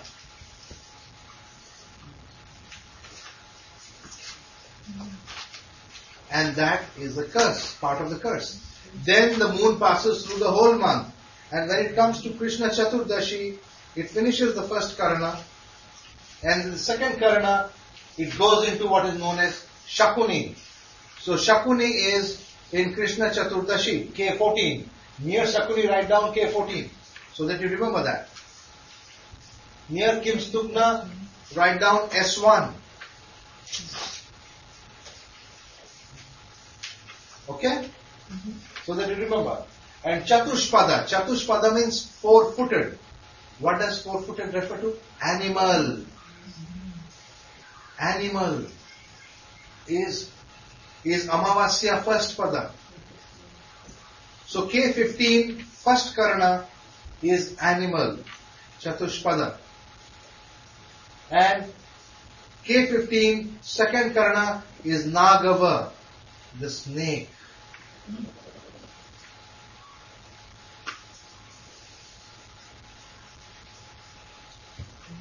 I have indicated within brackets the lords of this Karana which you will not find in other books.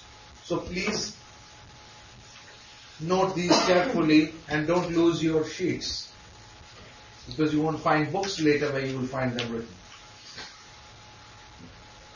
So And where did you get it? Directly as an oral teachings in your Vedic? Where else do you think I could have got it from? Maybe there are other texts you've read that we haven't mentioned to us yet. No, when I say it is not available in any text, that means it is not available in any text. English or Sanskrit. Yes, of That's course. from your uncle. Or Hindi. Any text. Simple as that. Okay. When I say it is not available in any text, means any text. If I tell you that there is a text which you cannot read it in Oriya, that means there is a text. I will be very specific on what I am saying. It is not available in any text. So, this is the only text available right now. The only other person, it is there in the Jehora software. Because I taught this to my student Narasimha and he put it in the software. So it is easy for you. If you use the software and you click the button, you will find this mentioned over there. So people are using it. By now many have been using. So the software has it. It's not a problem. Now, the remaining Karanas repeat one after the other. So that means, now please follow and do this exercise with me. I want you to write the Tithis over here. S1 and then after 1 you write 2, right? Second Karana. The second Karana of Shukla Pratipada is ruled by the sun, Baba Karana. Right? Then Balava is S2, 1. S2, 2 is Kaulava. S3, 1 is Taitula. S1 was Ginsburg, right? Here, it is here. S1 2 would be Baba. Yeah, S1, 2 is Baba. S1 2 is Baba. That's right, Baba. Like Baba, British Association of Vedic Astrology. Baba. Okay? It is here. Okay? So each, then after that this is S2, 1. First Karana of the Dvitiya. S2, 2 is Kaulava. S2, S3, 1 is Taitula. S3, 2 is Garaja. Then S4, 1 is Vanija. S4, 2 is Vishti. Then you again go to Baba and you can keep on and on and on like this until you finish up to 57. They will keep repeating. You see my point? They keep repeating. So K14 1. Yeah, you won't go to 57. K14 1 will be The last Vishti. 57. Right. And there's a chart in Vishti's book that gives this, if you want to see a chart of all Yeah. of them. A chart of all these Karanas, all the Karanas has been made in the book My Master's Words, Jyotish Fundamentals. Yeah. You have a copy of that with you now? It's in my purse. Suyan. Sui, could you just give a copy of It's the in the verse? straw purse. Yeah. And it was given as a recommended text, not required, but recommended text for this book. Right. Again, open the page. And I think that Lakshmi can bring copies if anybody wants a copy. Do you remember what page? My master's. It's in the beginning, the first chapter.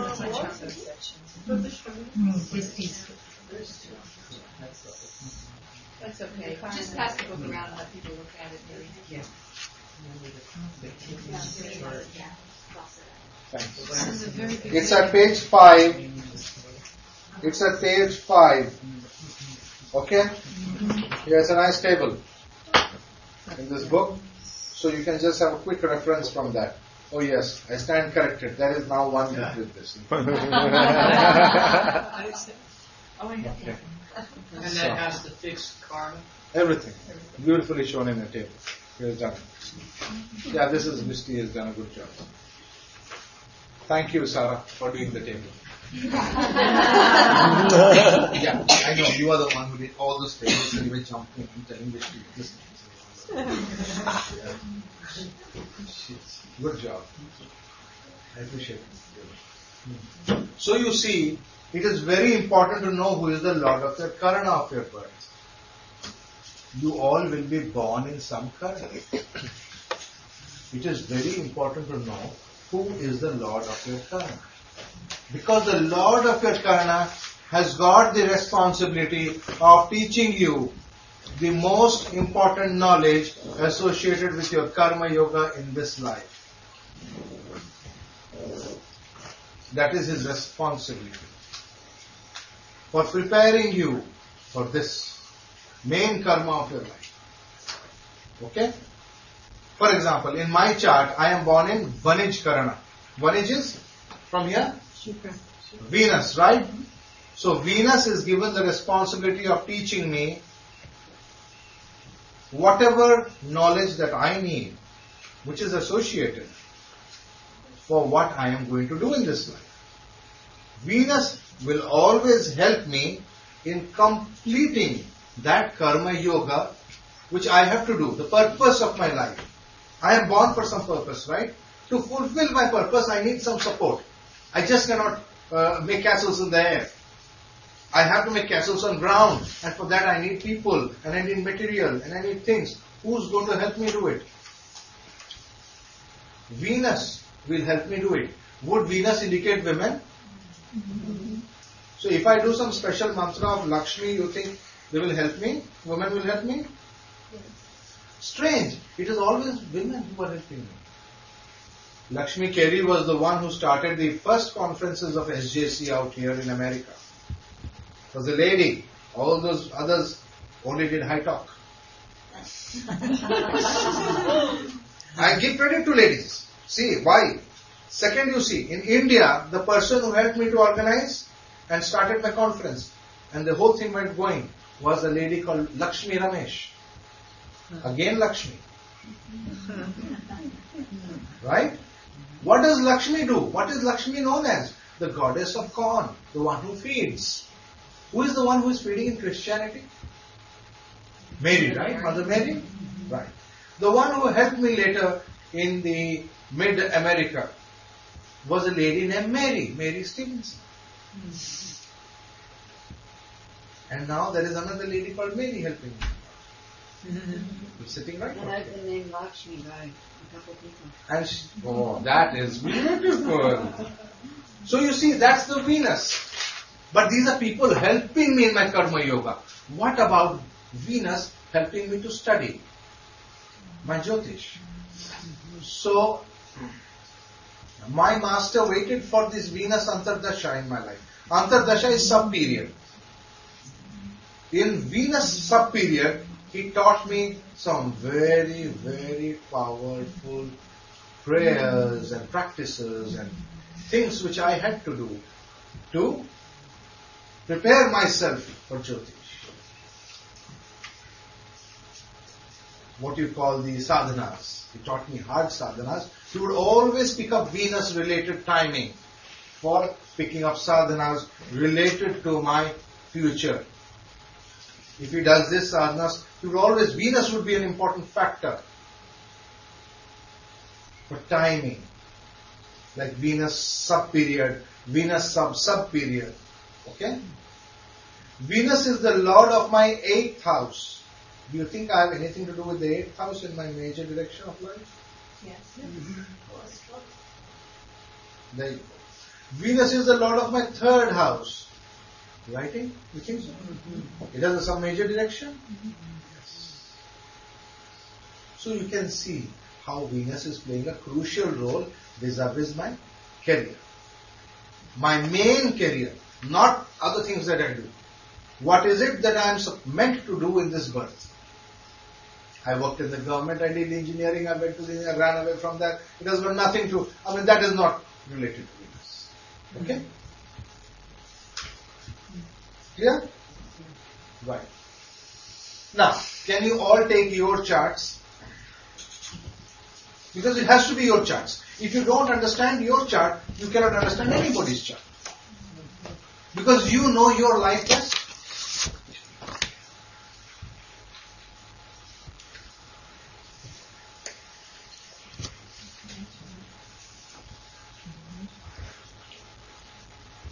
So, please take your charts and find out your Karana lords. So Venus is the lord of your Karana. In her chart, Venus is the lord of her Karana. Venus is the lord of which houses and in which house is it placed and which planet still is? It's in 12th house in Leo. In her chart, Venus is in 12th house. Do you think 12th house has something to do with foreign? Do you think coming abroad would be a crucial part of a career in life or whatever? There you go. It is in Leo. That means it's a yoga karaka placed in Leo. Is it good? How is it? But it has to do with foreign. Her coming abroad is very important for her in her career. What are the other things that could be related to her career? What sort of a career? What is the major health that Venus will do? It's a lot of which houses? Second and ninth houses. Second. So it's maybe to do with money. Health, Second, time. Yeah. money straight. Be straight about it. Be very straight. In this matter, you have to be very straight. Second house is money, food and family. So she married into money in the form when she came over? No. Marrying into money is not the main career objective. Marrying into money has to do with Tithi. Okay, that is Tithi. Okay. We cannot mix Tithi with Karana. Okay. Karana is what is the Karma Yoga. Okay. So Venus will help her to come abroad to make a lot of money as an objective. That itself will be to create wealth. That is an objective in itself, to create wealth. Why are you creating wealth? For the welfare of your family, for the welfare of family, broader family. Depend on what is your definition of family.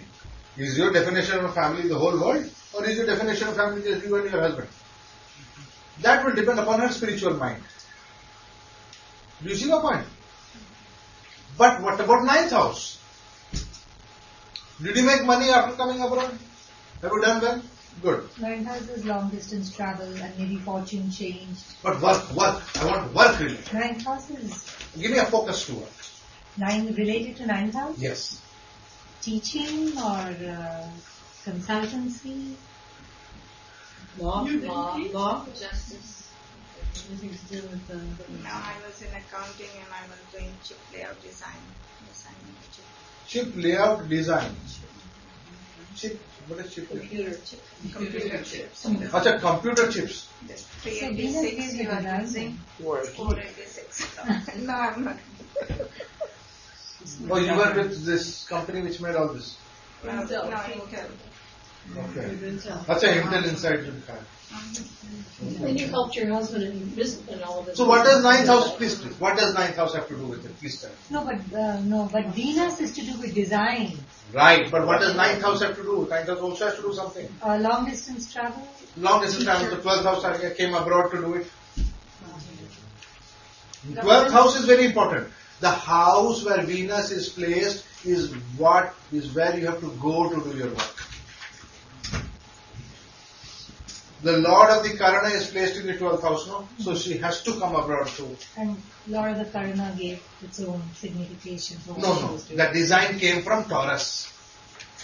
9th house. 9th house. I don't know what a Lagna is. It's 12th house. If Venus is in 12th house in Leo, what do you think the Lagna is? Oh, I didn't get it that it was. Okay, Venus is in 12th house. Okay, it's a 9th Lord itself. Right. No, we have to see which houses it is Lord of. The houses that it is Lord of will indicate the work that you have to do and the purposes for which you are here. So second house is to do with money and ninth house has to do with higher studies. What is dharma here? Higher studies. So what is higher study? Higher study? Researching. Right? Research. And research associated with a sign like Taurus is design. It is a Venus sign. Venus is design.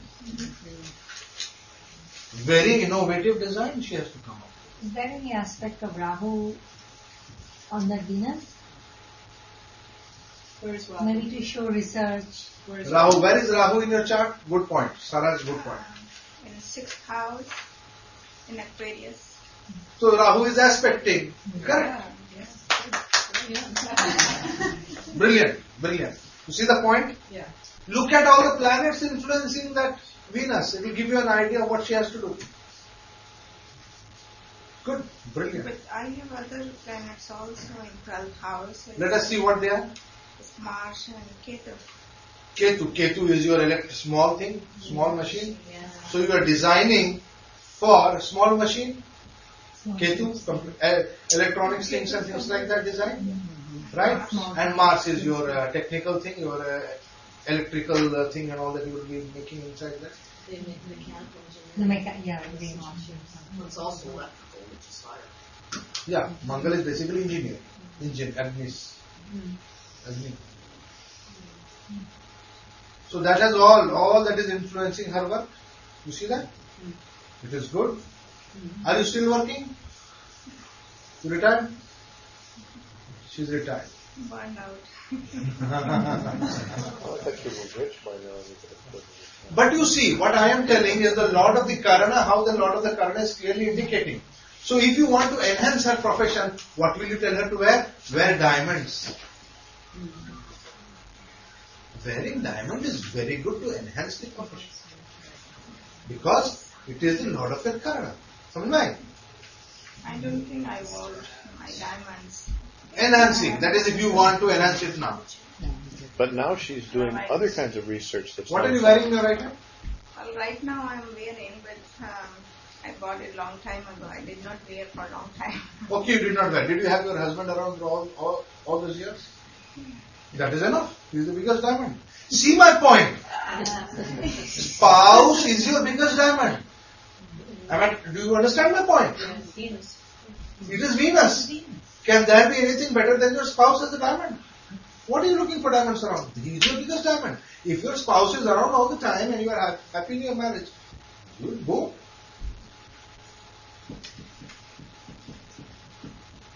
Correct or wrong? Yeah, it's 36 years of my marriage. Wow. God bless. That is good sign. That's a very good sign. And spouse was very supportive of your work and all that. He was supportive. There you see. You see that? When Venus is the Lord of your Karana, the greatest support for your work will come from spouse.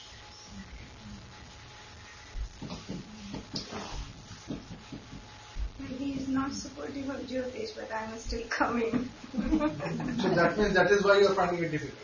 When he starts supporting it, he brought you here the first time. That was pretty supportive. Yeah, though. I brought him here. Yeah, he drove her over the hill and stayed for the presentation. That was that pretty is okay. very important. You see, it has to be husband. I'm telling you. You see that the spouse will be supportive. 100% sure. He may say something here, something there because of little confusion here and there, but that is okay. Basically, you are blessed because the Lord of the Karana is that. So long as you do not spoil your own Lord by wearing something which is opposed to that planet. If Venus, for example, you start wearing emeralds. Okay? Emerald, for example.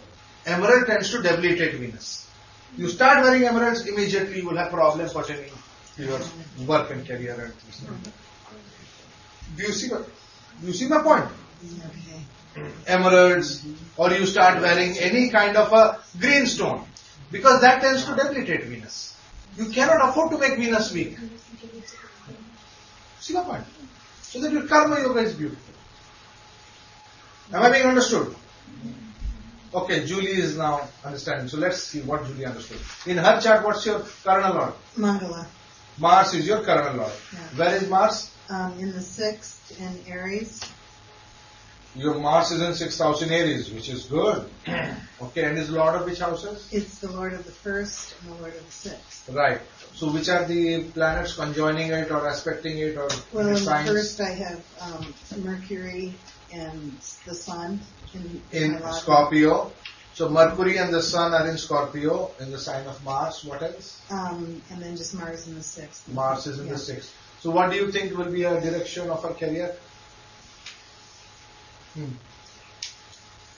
Well, so we already know what her that she's an accountant, And so then Mercury would definitely show that. Okay, Mercury showing one of them. What else then?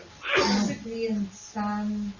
What else? It's in the 6th house from Lagna, so it has to do with service. It has to do with employment or service or serving people. Mars itself should show something. Math. Very good. Okay. What else? So maybe some other career direction. What about the Sun? Nobody's talking about it. Show some management, administrative. Did you do any administrative work? I coordinate a lot of things. There you go. What else? Mars. What else? Sun and Mercury also shows intellect, so that may be the accounting work. Because that's So the planet which is always helping her in her career is Mars. People who are ruled by Mars are always going to get her work, or she will like to work because of them. Mars has to play a crucial role with her work. Right? She is the accountant for Jiva. Right? And thanks to her, our accounts are all good and clear. And the person who thinks that she is very good and she should be given the work is Villa, who is Aries Lagna ruled by Mars. There you go. See that? Do you see how it is working out? Do you see how this Karana is working out in life? How it works out. So her major life contribution shall be brought about by Mars. She will feel very good with her life when she does some work related to that because of Mars. So when she does this for Villa, she feels very good. Do you see my point? My essence is that. Yes, sir. Yeah, would Mars, because Mars is the Karana Lord itself, so would it give any kind of nature of work related to it, like Venus had some influence because it's design. So I don't know whether Mars would. Technical or computer. Engineering kind of thing. It could have done that. It could have done that. Problem is that actually Mercury and Sun are in the first house. She could have gone for that had it not been these two planets already in a sign of Mars in the first house. These two tend to dominate over that Mars. Sun is in its own. Does Ketu's placement also matter that she is not in computers? Ketu has nothing to do with Mars. What does Ketu have to do with Mars? Ketu has something to do with computers or something. Right, but it has nothing to do with Mars. Hence, she was not. Right.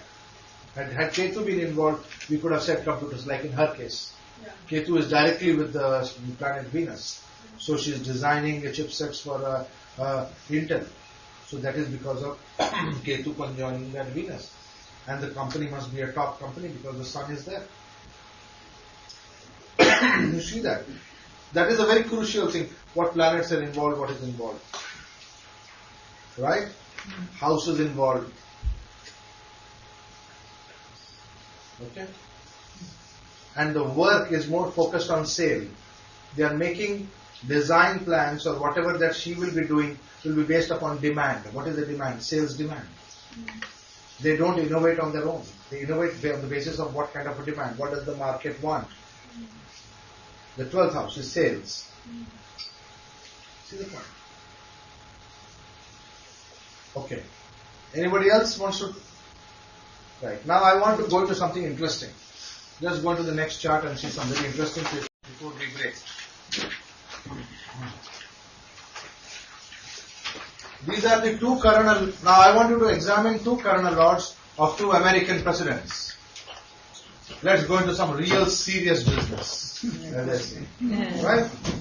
On one side we have George Bush and on the other side we have Bill Clinton. You will be surprised. Look at the similarities. Karana is Baba Karana for both of them.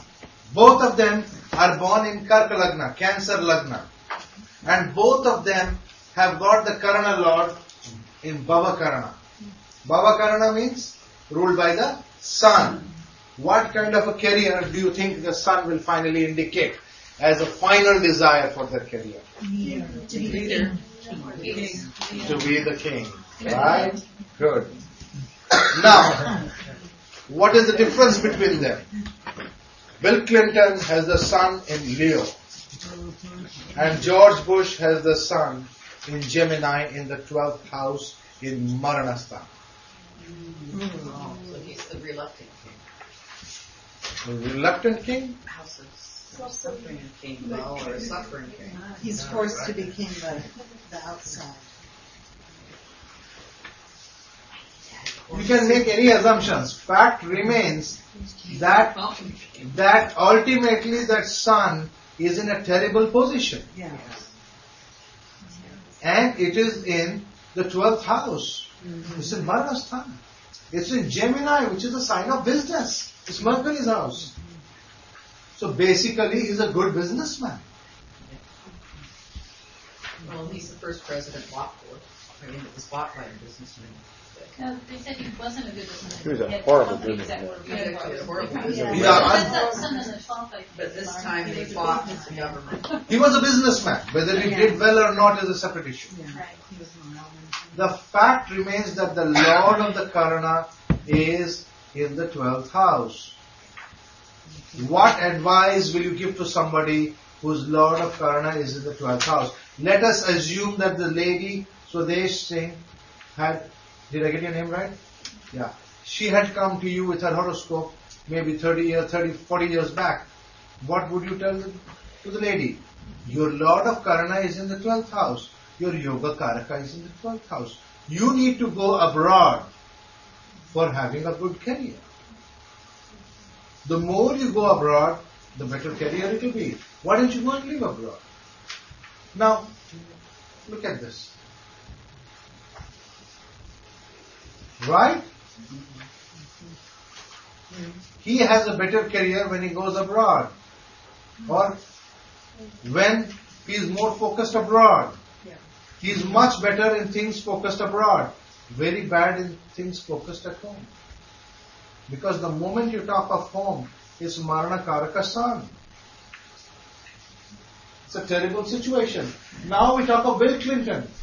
Look at Clinton and look at his son. His son is in the 2nd house. And if the son has something to do with his wife, do you think his wife would have played a crucial role in his career? Yes. His Upapada or wife point is in Leo. Right? It was his wife who actually gave him the strong desire to be president. Right in the beginning of his career, even just as he started his career, he announced that his goal is to be president. Thanks to his wife. It is she who announced it. She said, I'm going with this man to be, I'm going to be the wife of the president. You should have put her chart. You should have done her chart Yeah. to see if she's going to be the president. If you had your way, you would have made her. Okay. No, they're talking about that she might not be president. I have been telling that in Boulder also. It's time America had a woman. India, we are much more broad-minded than you people. We had a female prime minister very quickly. England has already got a female. How come America doesn't? You haven't had a single one in 300 years of democracy. No. This is crazy. Yep. What kind of a democracy? It's not. Well, you know, behind every man is a good woman. Those stories are very nice, doesn't? Just joking. Yeah, Don't get your Mars all riled up now. No, we are in politics, you know. We are in politics, you know. So my Jyotish is like, my Venus gets burnt when it comes to the sun. You know that. Okay, so let's now examine the role played by the sun in their careers. You can see what it has done. Why is the dasha of Jupiter so favorable for the career of one born in Bhavakarana? Both Bill Clinton and Bush became presidents of the United States as soon as the Jupiter dasha started. There is some dasha called Jupiter dasha. Okay? We have not talked about dashas, but think that there is some way of calculating a period in life. And both of them became president when Jupiter was running. Why would Jupiter give them power? It's very simple. Take the Lord of the Karana, right? And count 5 planets from them. So which is the 5th from the Sun? No, not house. Planets. Sun, Moon, Mars, Mercury, Jupiter. 5. On the basis of the weekdays, right? So which is the planet? Jupiter. Jupiter. Right. So Jupiter will do a lot of good for them. Okay? Which is like a trial. Fifth house is 430. Okay, so anyway, what is the meaning of Clinton having Karana Lord in Leo and Bush having this in Gemini? That we discussed. Okay, next slide. You have to admit that we may not have had any women presidents, but we have had intellectually challenged presidents. What is that? Oh yeah. Okay. The dark sky Jupiter dodge is good only solely because the Jupiter is 5 planets from the Sun, or is it also because Jupiter is aspecting both the Sun by Rashi Drishti? That's a very good point. Here has got that the planet which we counted by this method, 5 was what? Jupiter, right? So Jupiter is aspecting the Sun by Rashi Drishti, the aspect of the sign. That is the reason why authority came to them. Bill Clinton's Jupiter's in the 3rd house from the Sun. Right. This is Rashi Drishti. Sign aspect. Have you done sign aspects? Yeah, it does in both cases. You have not done sign aspects? Yes, we have. Yeah, you have not been doing your homework. They both have it. Right. Everybody seems to say yes, except me. Okay, you need to work on that sign aspects if you have not. Okay? Right. For me it is Venus. Tell me mine. I am interested in mine. Right? So Venus, count the 5th planet from Venus. Venus, Saturn, then. Do we go back to the Sun or do we take Rahu? Okay, we have to take Rahu Ketu also. Karana. Okay. Karana has Rahu Ketu. I knew you all are. Somebody was going very fast. Okay, go on again. Venus, Saturn, Rahu, Ketu, Sun. So Sun is very important. My Venus is in Cancer. It is with the Sun. Is it good or bad? It's good. So the Sun is strongly supporting my Venus. There are chances that if I go in whatever career path that I go in, I may have a good position. Right? I can be a pretty fine astrologer. Good. Good. We're not going to count Rahu Ketu. No, not for that.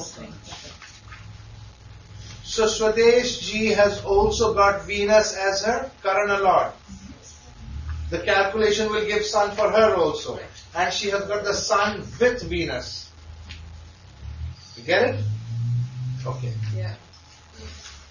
Now this is the chart of President Clinton. You can see the Sun and you can see how the Sun is aspected by Jupiter by Rashi Drishti. Rashi Drishti is that movable. Planet Jupiter is in a movable sign and it is aspecting all fixed signs. So that is why the Sun in a fixed sign is aspected by Jupiter. So that is how Jupiter aspects the Sun. Somebody got it? Okay. Next one. President Bush, Sun is in the 12th house. It's in a dual sign, again aspected by Jupiter. Jupiter Dasha came and he became president. And Jupiter Dasha is on for 9 years from the year 2000. Exactly from 2000.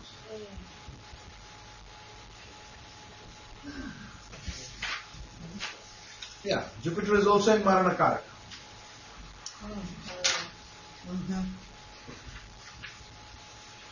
And Jupiter is He started being You can see that. Hitler also had a different Is that right? Can you say it again? No.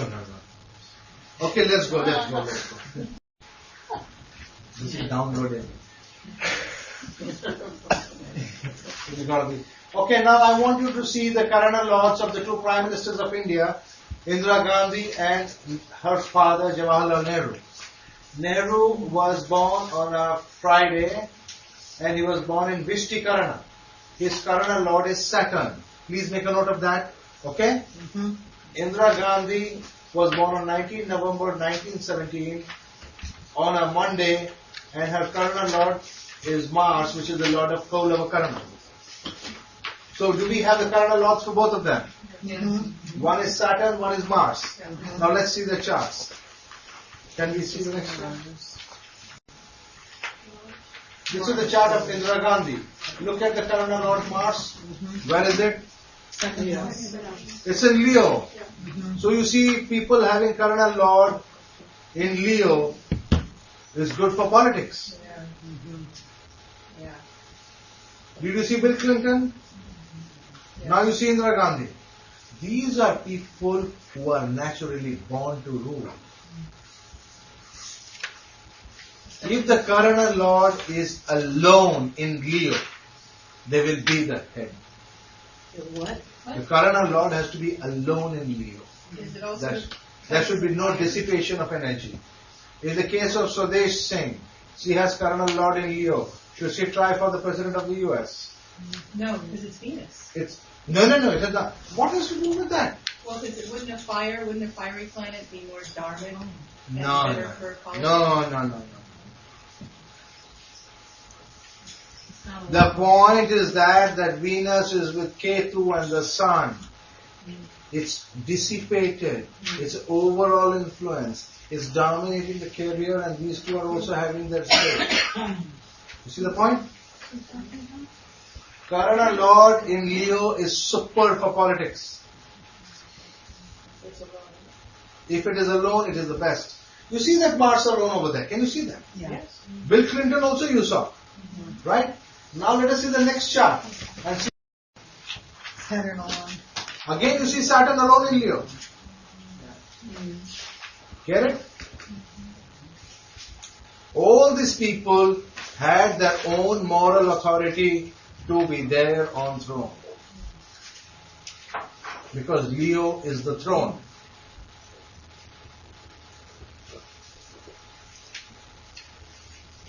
Okay, now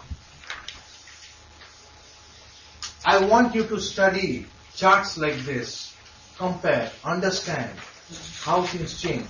Why is it that some people actually achieve the purpose of their birth and others don't? Here, the charts I have shown are people who have achieved the purpose of their birth. They were born for a purpose and they achieved it. In the case of these politicians, you saw most of them, either the sun was in Leo. The Karana Lord is in Leo. And the sun is somehow related to the house of authority. You see here also the sun is in 5th house. In Indira Gandhi's chart also the sun was in 5th house. In Bill Clinton's chart it was in 2nd house in its own sign, in the Karan. So you see there is a strong linkage. And also, you observe how the Karana Lord in the case of Bush is in the 12th house. But it is still the sun which gave it the power. Fact remains, he is the president and he continued as president during Jupiter period. That is a fact of life. The point I am trying to say is I want you to study these things more carefully. When they are alone, is it better? Or when there are too many planets, is it better? When they are alone, they give a clear focus. In this case, Saturn is in Sun's house and Saturn and Sun are enemies. Doesn't that impact? I mean, even though he is in that position. Yeah, it is like Saturn coming and taking power. Did Saturn deserve to be on the throne? If you see the truth about his becoming Prime Minister, everybody knows the story. Pick up the CD. What was the CD on the story of Sardar Patel? Sardar. There's a movie called Sardar. Just pick up the movie and see. You'll know the truth. It was pathetic. There were 7 or 8 regions. They were supposed to elect a leader who was to become the first Prime Minister of India.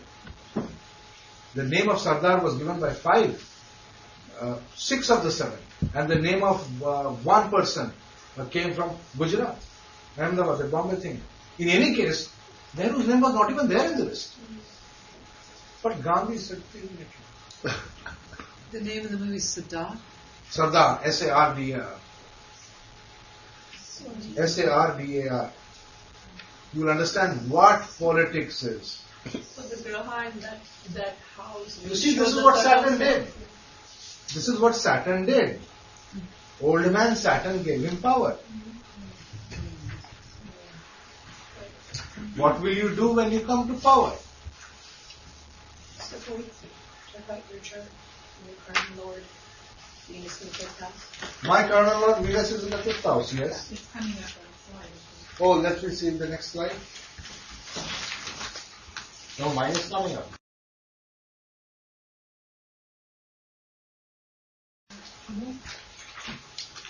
Now we are going to see the charts of two astrologers. Interesting, right? One is Dr. B.V. Raman and one is the person who is talking to you right now. Sanjay. In case you don't know. Okay. Both of us are born in Bhava, he's born in Bhava Karana of the Sun and I am born in Vanij Karana of Venus. Okay? So now let's go into our charts. In my chart, Venus is the lord of the Karana. And which planet is conjoining it? Sun. In which sign is it? Cancer. Now keep the sign Cancer in mind. Cancer has to do with creation. Cancer, the sign Cancer has to do with creation, right? So you can see that my Karana lord is in the sign of creation with the Sun. Okay, shall we see the next one? And he has the Sun alone in the sign of creation. And you both have Mercury in Leo. Yeah, that is helping us also. There is so much other similarity. We are barely born a day apart. He was born on August 8th, I was born on August 7th. But so many years. Alan Leo was also born like that. August 7th. Yeah, August 7th. But if we're talking about this having a lot to do with your career and purpose, right? The purpose of birth. Yeah, then. The purpose of birth and a career could be do different things. Mm-hmm. Your purpose of birth, like my purpose of birth, has to do with the creation, studying creation. Doesn't it have to do with students, making a lot of students? Education, 4th house, Jupiter. Cancer. It's in Cancer, yeah. No, it's in Cancer. Yeah.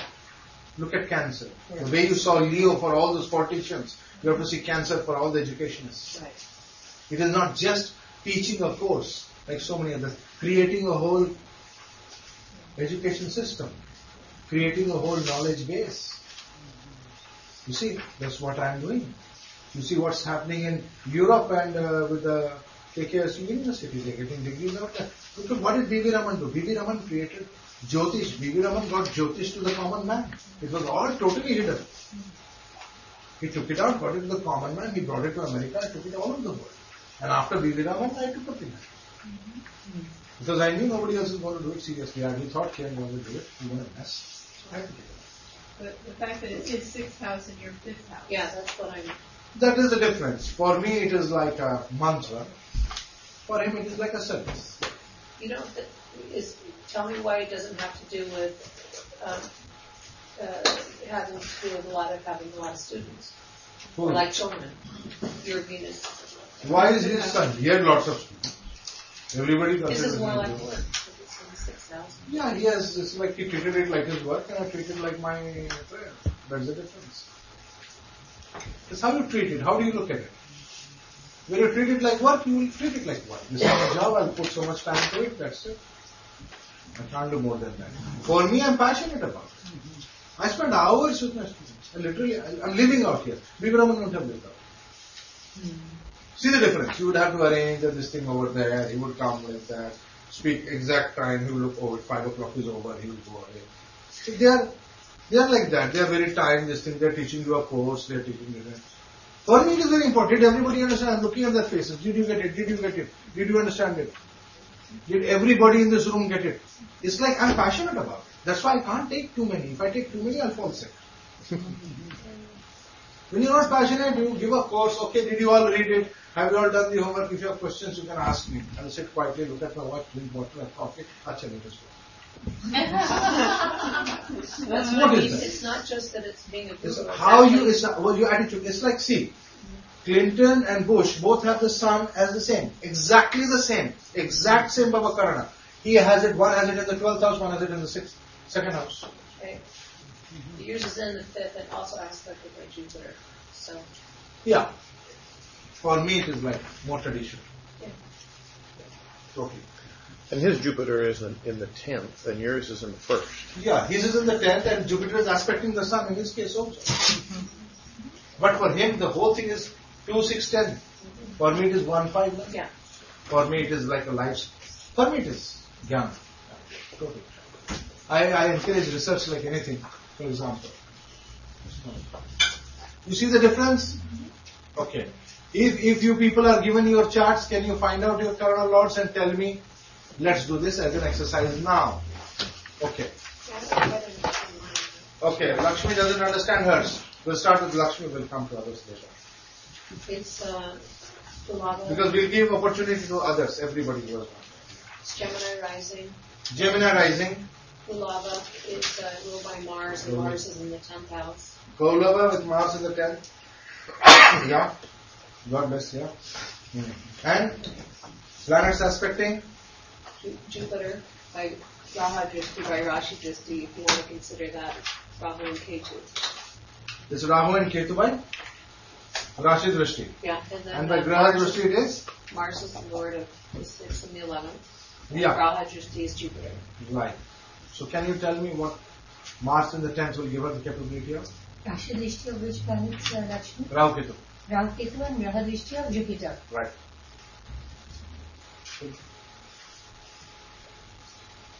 Tenth is good for a Karana lord. What does that mean? Yeah, 10th is very good for Karana lord. Anybody wants to? Could Mars a Karaka for properties? Could we Any work related to Mars? What are the works related to Mars? Working with Math, land? logic. Pardon? Math, logic. Math, logic is a work. Okay, fine. If math, logic is a work, then math, logic. What else? Working with land? Land and property. Land, property. Okay. What else? Maybe you want to take Mars as animals. Mars is not animals. But it is a sixth fire. That is not sufficient. Cutting. Cutting. Yes. Okay. What else? What? So we count the Jyotish as a Mars-related activity? Jupiter aspects. So. Jupiter aspects from Cancer. Hard work, she puts a lot of energy and effort into what she does. That is the Mars in 10th house. Oh, in 10th That house. is irrespective of it being Karana Lord. Oh, I see. Okay. When Mars is in 10th house, the person can execute any task. So it is question of any task, is it? Any task given to her, she will execute. That is Mars in 10th house. Tremendous executing ability. That's very good for management. You know, it's the general. I mean, she would be able to. She's a go-getter. She's a go-getter, right. Okay. What else? But I want to know what are the works. What are the other works? Handling land properties, okay. But that's not her like, it's not like a profession or anything. Yeah, She's not a real estate, her work is not to do with real estate. What is her work, sir? She has a... What is her work? Let me know. What is her work? Tell me, then I will see whether I am right or wrong. She works with foreigners. She works with foreigners. What's with foreigners? That is different. I did not say that George Bush only works with the sun. The Karana law doesn't tell who a person works with. This is 10th house. He's looking at Rahu. She has a bookstore. She has a bookstore. Right. That's Does that have to do with the main activity of life? No. I think it's got to be the properties. Just knowing Lakshmi. No. Tell me what is her main. She may not have done it. Why do you assume that she has done it? That is what I am trying to say. But Mars would show otherwise engineering and otherwise working in real estate or land. These are the things Mars will show. Right. But also in high tech or tech type things, she does the recording and all That is Mars aspected by Ketu. You are right. That technical stuff. She does a lot of technical stuff. You look at the Yes, she does that. model, Mars isn't really technology, is it? Yeah, Mars is the engineer. Mars is the engineer of the zodiac. Yeah, but I mean, this kind of stuff. This is not technology. Okay, it's not technology. I guess what is this? Fishing? You know what I mean? It's different than being a computer programmer. No, but a geek, no. Yes, but it's How? It's just technical. theater. That's It's called, intense. That's You got to do that. You're doing Very technical. You got software which does that. How many people know how to do that? You edit. That's Mars aspected by Ketu. That drives you. Yeah, I But don't that drives you sort of. It's a passionate drive. But what else? What about Rahu aspecting Mars? Yeah.